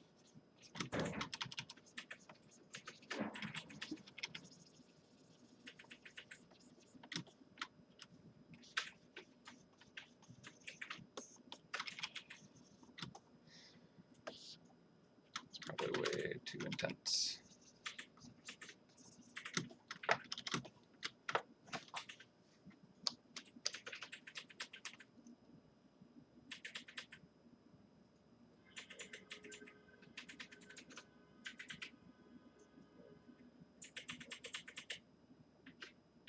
Also, I should have the ripple be like under the cheese too. I feel like that's just obvious.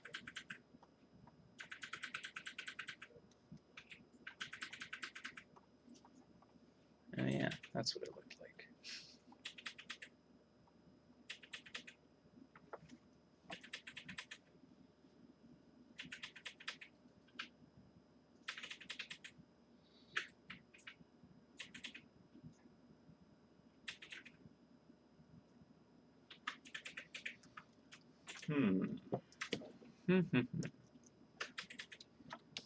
What is happening with the backdrop?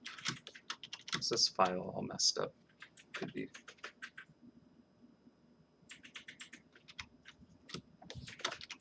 Much pondering required for this one, apparently. All right. Where are you, stripes?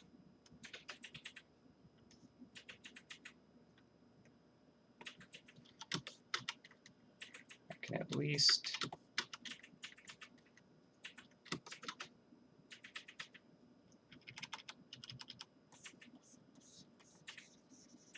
lower the intensity of these.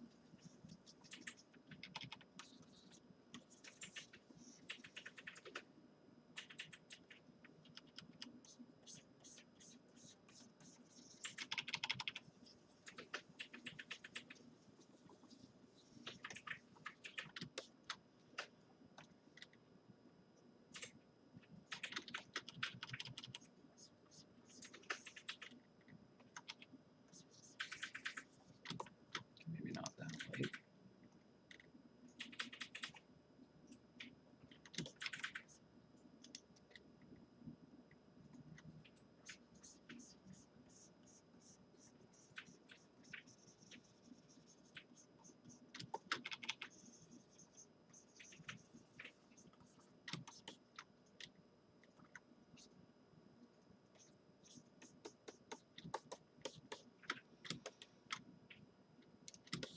That feels a little more reasonable.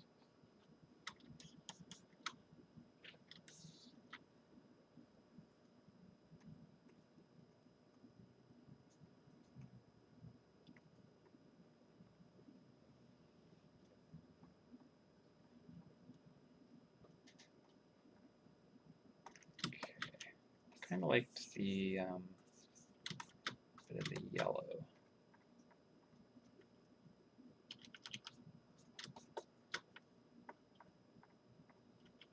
Came from behind here.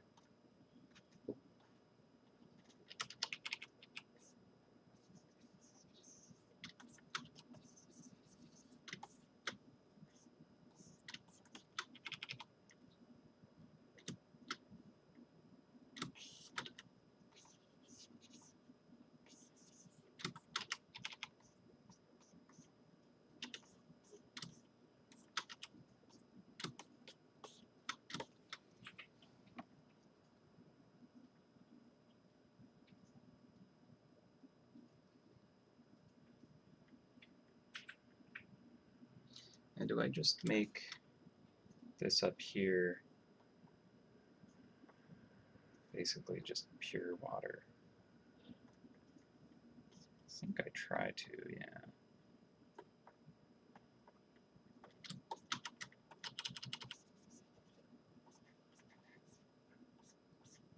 Right?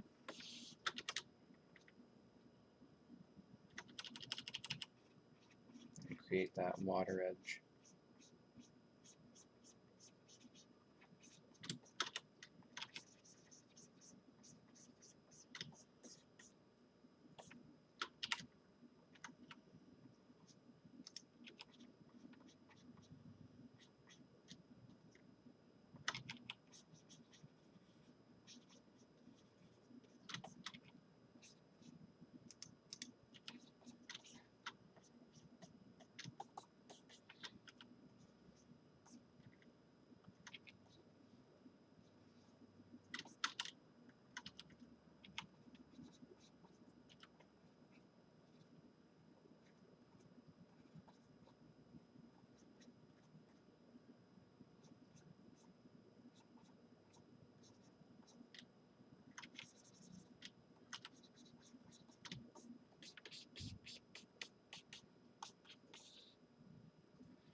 go easy on the waves right now.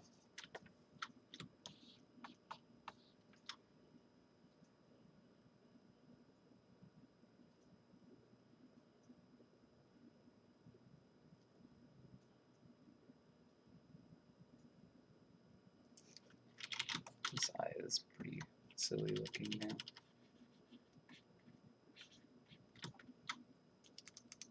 Bugging out.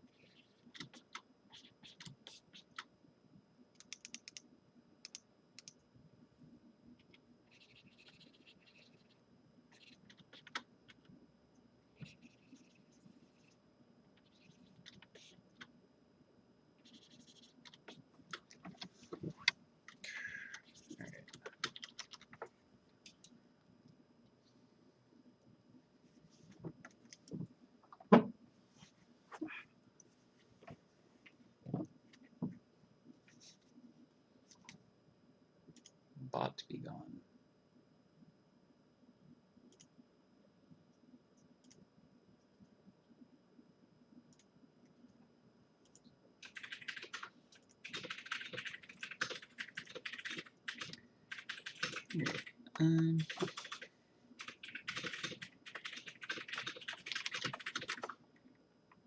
Okay. Where did that stripe go? Back here. Alright, so we can darken some of these stripes.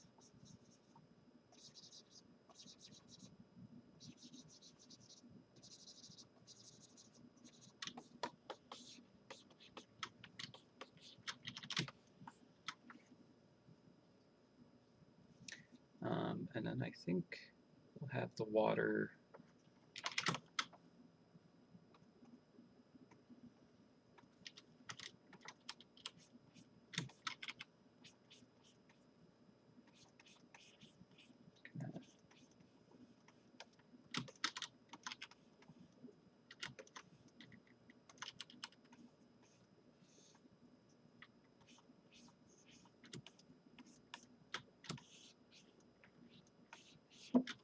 yeah, if I have this just kind of like submerge without visibly touching the wall, that might be easier to kind of like have just sunken in. Might work. I need to check something real quick though. This is the edge of the base here that I need to respect.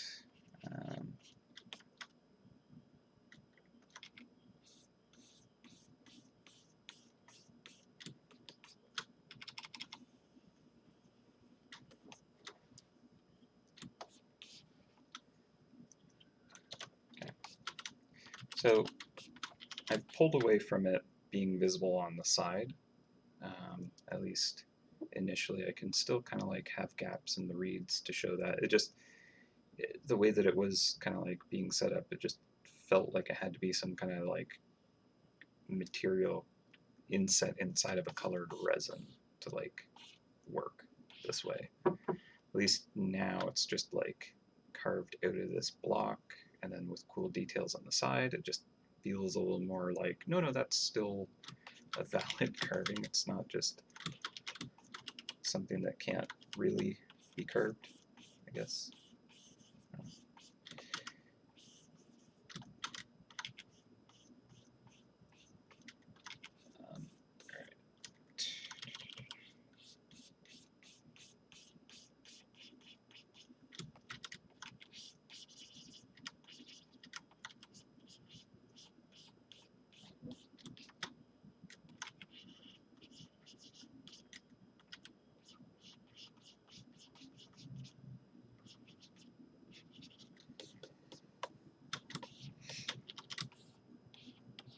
And then the scale doesn't feel as difficult to like believe. A little bit of his shoulder, his butt and tail coming out of the water. That works. I can accept that.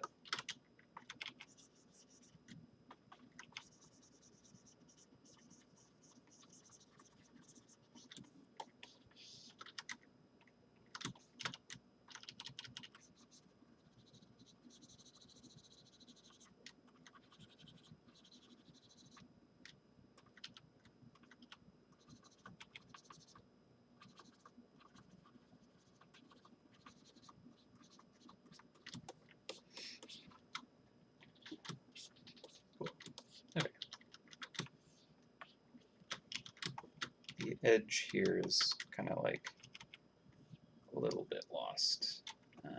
So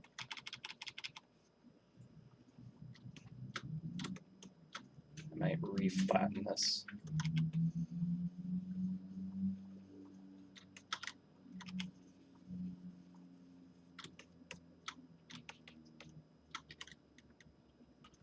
Again, if I like go too far with this design, I kind of like give it this impression that it's still this like murky resin cast thing. So I almost want to create a barrier between these surfaces. So instead of creating this kind of frame on the top, I might do the same but on the side here. That might, let's see, if I move this down and do this,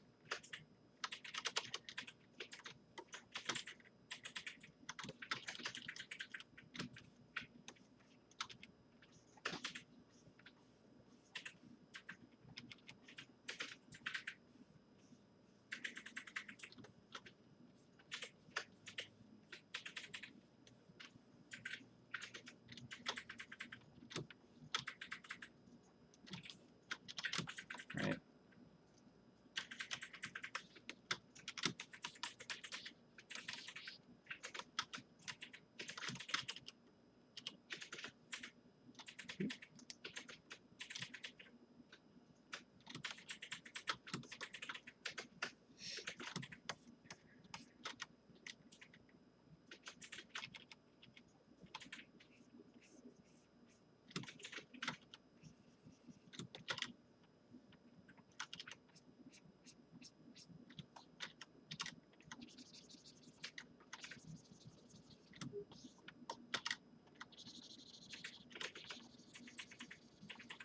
Maybe a bit of a cheat in a way, but I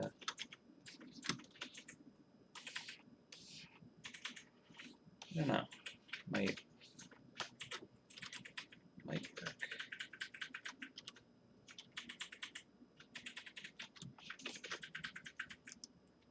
Let's grab this.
Okay.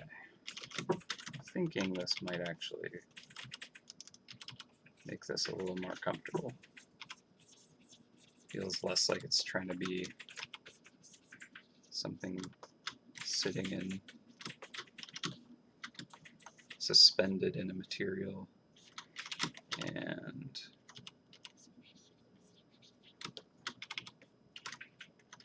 I think that's not bad.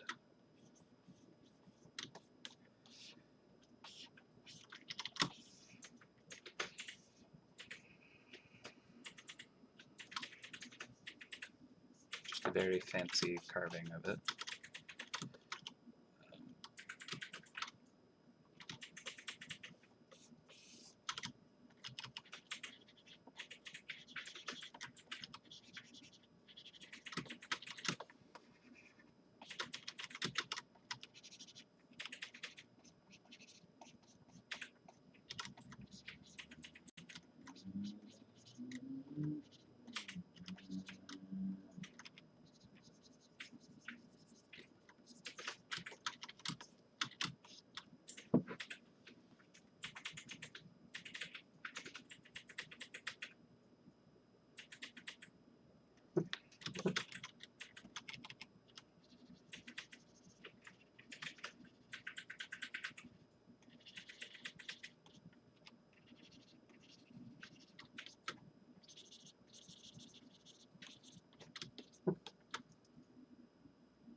If we did have a kind of sandblasted quality material, where there would be that kind of like highlight on the surface, it would be a lot more diffused and spread out and kind of gentler, right? Whereas areas where it's polished and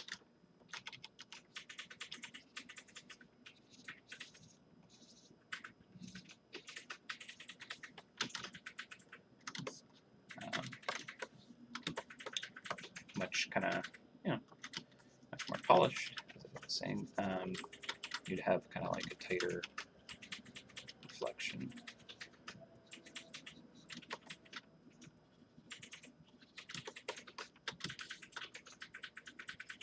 So maybe a little more like that.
Okay.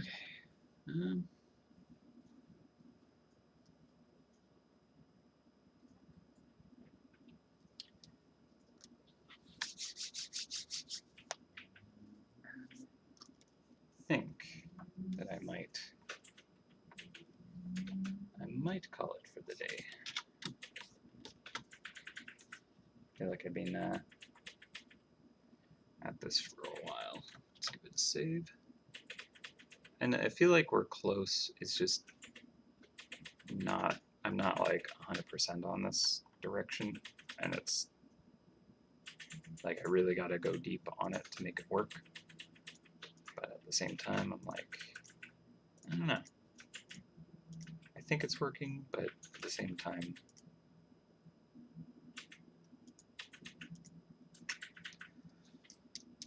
kind of want to move the paw to the front now. Like, I want to detail the sides, kind of make that very traditional, kind of carved out material. I think the front and the back panel can just be like clean, flat, smooth. That's kind of neat because the paw coming out on top of that is like, makes that interesting, right? The tail going on top of the surface like that looks cool. I think maybe I need to tone that down. It's at the back, maybe a little too round, right? When we have flat traps just kind of like cutting directly flat across that, that's going to look weird. The face, I'm kind of thinking maybe it's not too reliefed.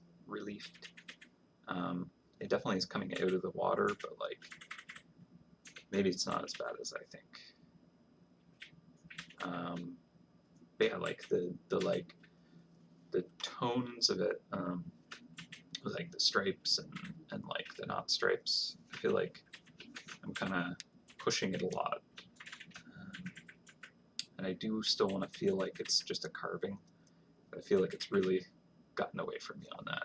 So that's kind of when I want to maybe step back, reset. Not reset, but like reassess it. And I think I've just kind of like, I don't know, gotten to the end of the energy for the stream. As much as I'm enjoying this, I am, and I appreciate everyone who's hanging out. I think I just need to step away from the piece because, like, I know there's stuff that's just not working. The face kind of wonky, even if I want it to kind of like come out of the surface like this much. And then I don't know. I just need to like return to making this feel more like a jade base, which I don't think it's not. Let's give it a save. And take a quick look at the other ones. You know, like I have quite a lot of displacement for a lot of these. Like the dog one is very, you know, etched, and stuff standing on that isn't so crazy like stuff standing on the horse. Same deal, it's quite deeply cut. You know, a lot of these bases actually don't work with other traps, like the snake, for example, or like the edges of the dragon, and even the dog, the horse for sure. It, like, because we can and sometimes put the background onto the trap layer that goes above the base, so it can't just have kind of like an environment drawn behind the base and just fill that space. So where there's these gaps, just this weird white. It's fine though. I don't really have any of that going on yet. I like to avoid it where I can. But yeah, I'm just kind of wondering if it needs to be more flat. I don't know. Like the sheep has kind of like some three-dimensionality to it. The horse definitely does. And then if I look at the ox, is nice and flat. I like how graphical that is. The rat as well, pig as well. Those are the most recent ones. I like how graphic those are, like just flat and designed, whereas this is like gotten really sculpted. But I don't know. All right, well, people like it, and I do too. I'm just kind of like wondering if I overdid it. But it's okay. I often take things further than I originally planned, and I do enjoy doing that, to be honest. So it's not actually a bad thing. I think it'll be cool to like create a water surface on this, but still make sure it's not like water. You know, I want it to be jade with kind of ripples through it, right? and because we have the character kind of like slinking through the water, kind of creating ripples off of that is definitely a neat option. And I, before I forget, want to, I don't know if we can do this on a separate layer, create ripples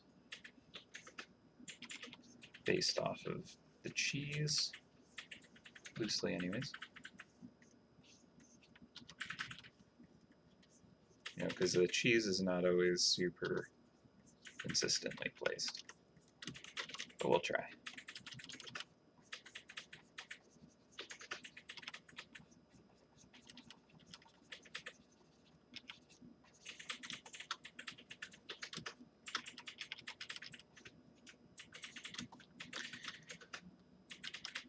So something like that. But yeah, also I think I'm just kind of like running low on energy at this point.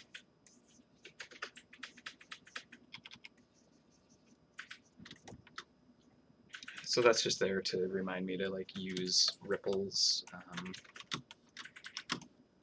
especially for like the cheese or like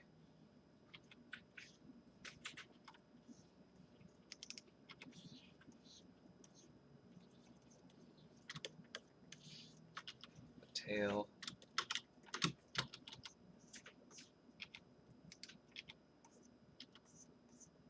Kind of wakes coming off of the tail, right?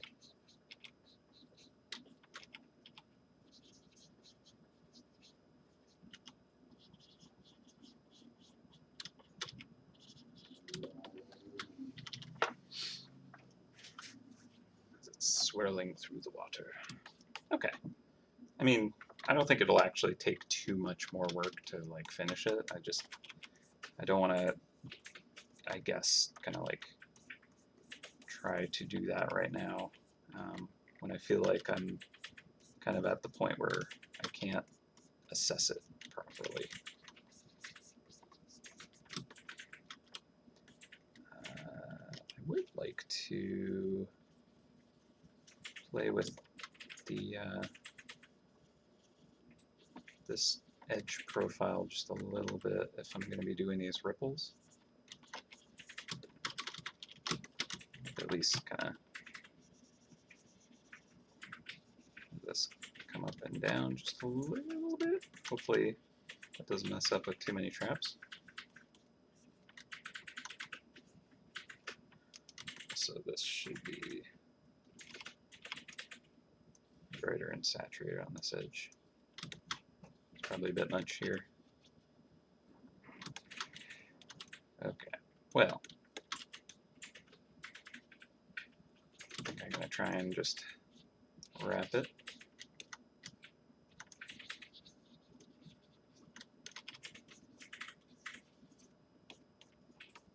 As effectively as I tend to, so not at all.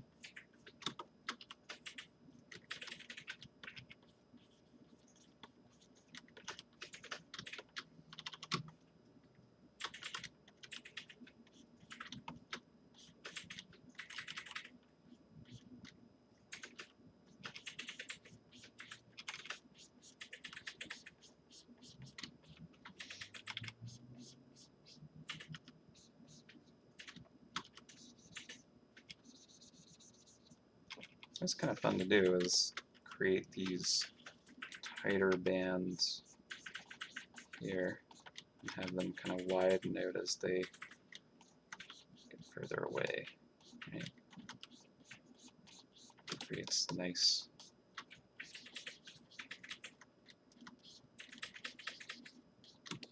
wave effect.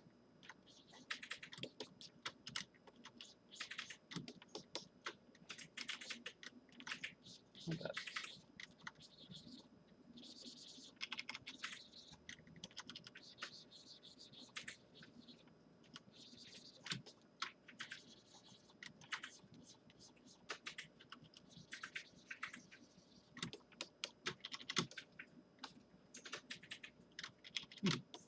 That's kind of fun.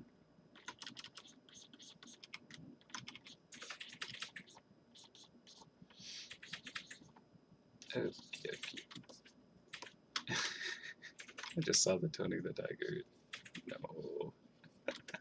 But thank you.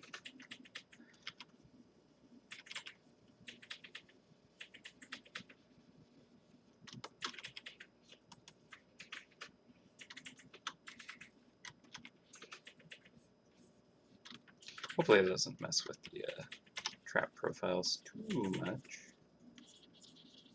Guess we'll see. Again, I'm not too worried about things not being perfectly lined up. I feel like this is one of those items that's more for the sake of collecting the set as opposed to arming for stats. So, like, you can imagine arming it to take a look at it.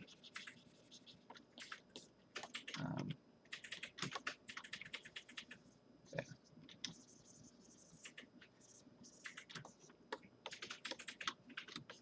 Yeah. Okay, that feels like a nice ripple going out. That's neat. That's fun. Okay. Alright, well, again, I have hours of kind of like rendering that I'm probably going to do on this still. And I think I'm kind of spent for a stream, so it's gone all over the place. I hope you enjoyed. We're actually going to do a quick time-lapse review. Now, unfortunately, I didn't start the recording for the sketch, which is too bad because I did like how that came together. Take a quick look here. I might dip the base of the tail a bit more. Easy enough to do. All right, but let's enjoy our time lapse. And we'll go full. Yes. All right. So there is a bit of the drawing portion going on here.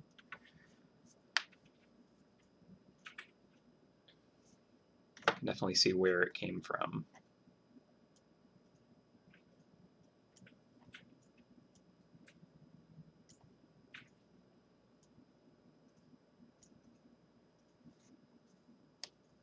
The potential that was lost. Like, the face isn't bad here. I just, as I was kind of putting it, like carving it in, it just didn't come up, like, it didn't translate through. So maybe I needed to try that a little harder. Like, I do like how much of the character is visible, and if it was all kind of at the surface and carved in, I think that would work well. I mean, maybe I should have just stuck with the concept of rendering through the sketch.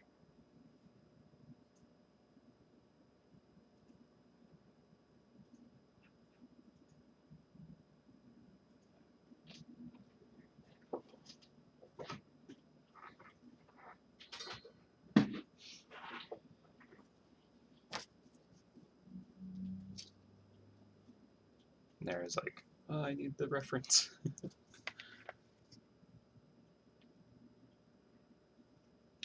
Alternately, another route we could have ended up going was taking that face and just simplifying it down to be more graphical, which wouldn't actually be too hard to do.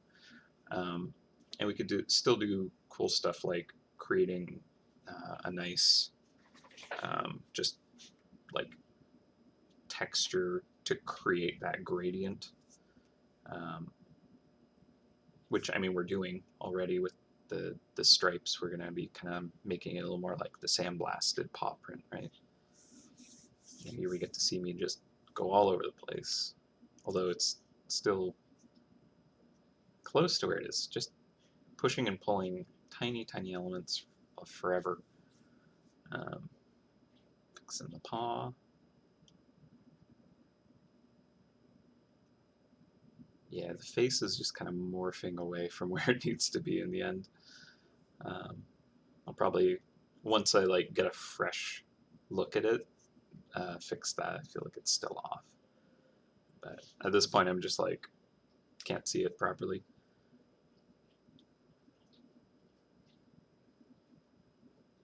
I do think that kind of like separating the side from the top in terms of kind of like showing the body and the stripes helps remove that kind of visual idea of there's this like Jade Tiger kind of like cast inside of a resin pool or something like that. You know, boy, it made it look like a short day. I mean, it's not the longest painting stream I've done, but I do feel like, you know, it's been kind of like going all over the place, but it's honestly just been finicky little tiny details that are very minor. At least once I started dropping in the rendering. There's still something with this sketch though. Hmm. It's not bad. Although, with where it's at, like, it definitely is a tiger inside water, right? So that's kind of cool too. Yeah. Yeah. I don't know. I think that I need fresh look at this. So I'm gonna like stop looking at this until Monday, uh, and it should be fun. Like honestly, I'm excited to come back and work on this. I'm sorry that I'm not going to be streaming it for you all. I'm very again thankful for everyone who's joined in and just being a part of just kind of stopping in, seeing the progression, and just you know becoming a part of that experience. I think it's amazing that anyone wants to show up and just hang out for any length of time while I'm working on this stuff. So that's fantastic, and thank you. Yeah, time flies. uh, it is. I see the moon. The moon is out at 4:37. Anyways, I'm gonna wrap. So I don't believe that I'll be streaming until the new year because we have holidays coming up, and I think that Dave will take next week's, and that should be the last one. I think, and it's probably going to be a short one because I believe we're going to be doing our year-end kind of celebration. So I'm not sure if there's going to be too much meat to that one, but do tune in if it is happening. Sorry we haven't done anything crazy like a Feed Bake Friday. That's always been an interesting and fun time, year-end kind of wrap up. Obviously, with the pandemic and stuff, it's not been something we could do on that scale. So, hopefully we can return to that kind of content again someday. But as it is, thank you all so very much for being a part of this. I'm going to post the Larry link in the chat again. And actually, I'll just quickly, for people who are just watching this, in case you wanted to type this out, let's see if this is visible. Not very visible, no. Let's try making the size a bit bigger. Whoa, that's a bit. All right, let's try that again. Try that again. Not at size 2 though, so we'll try size 13. Sure. There we go. Okay. So, anyone watching this, give that a go. Should give you some wonderful animated snow for the current event that's going on right now. And if you're watching this much later, that's potentially just expired. So thanks for tuning in. Hope you have a wonderful weekend. Stay safe. Take care of each other. Happy hunting. And I'll catch you all next time. All right. See you next year, everybody. Bye for now. Bye-bye.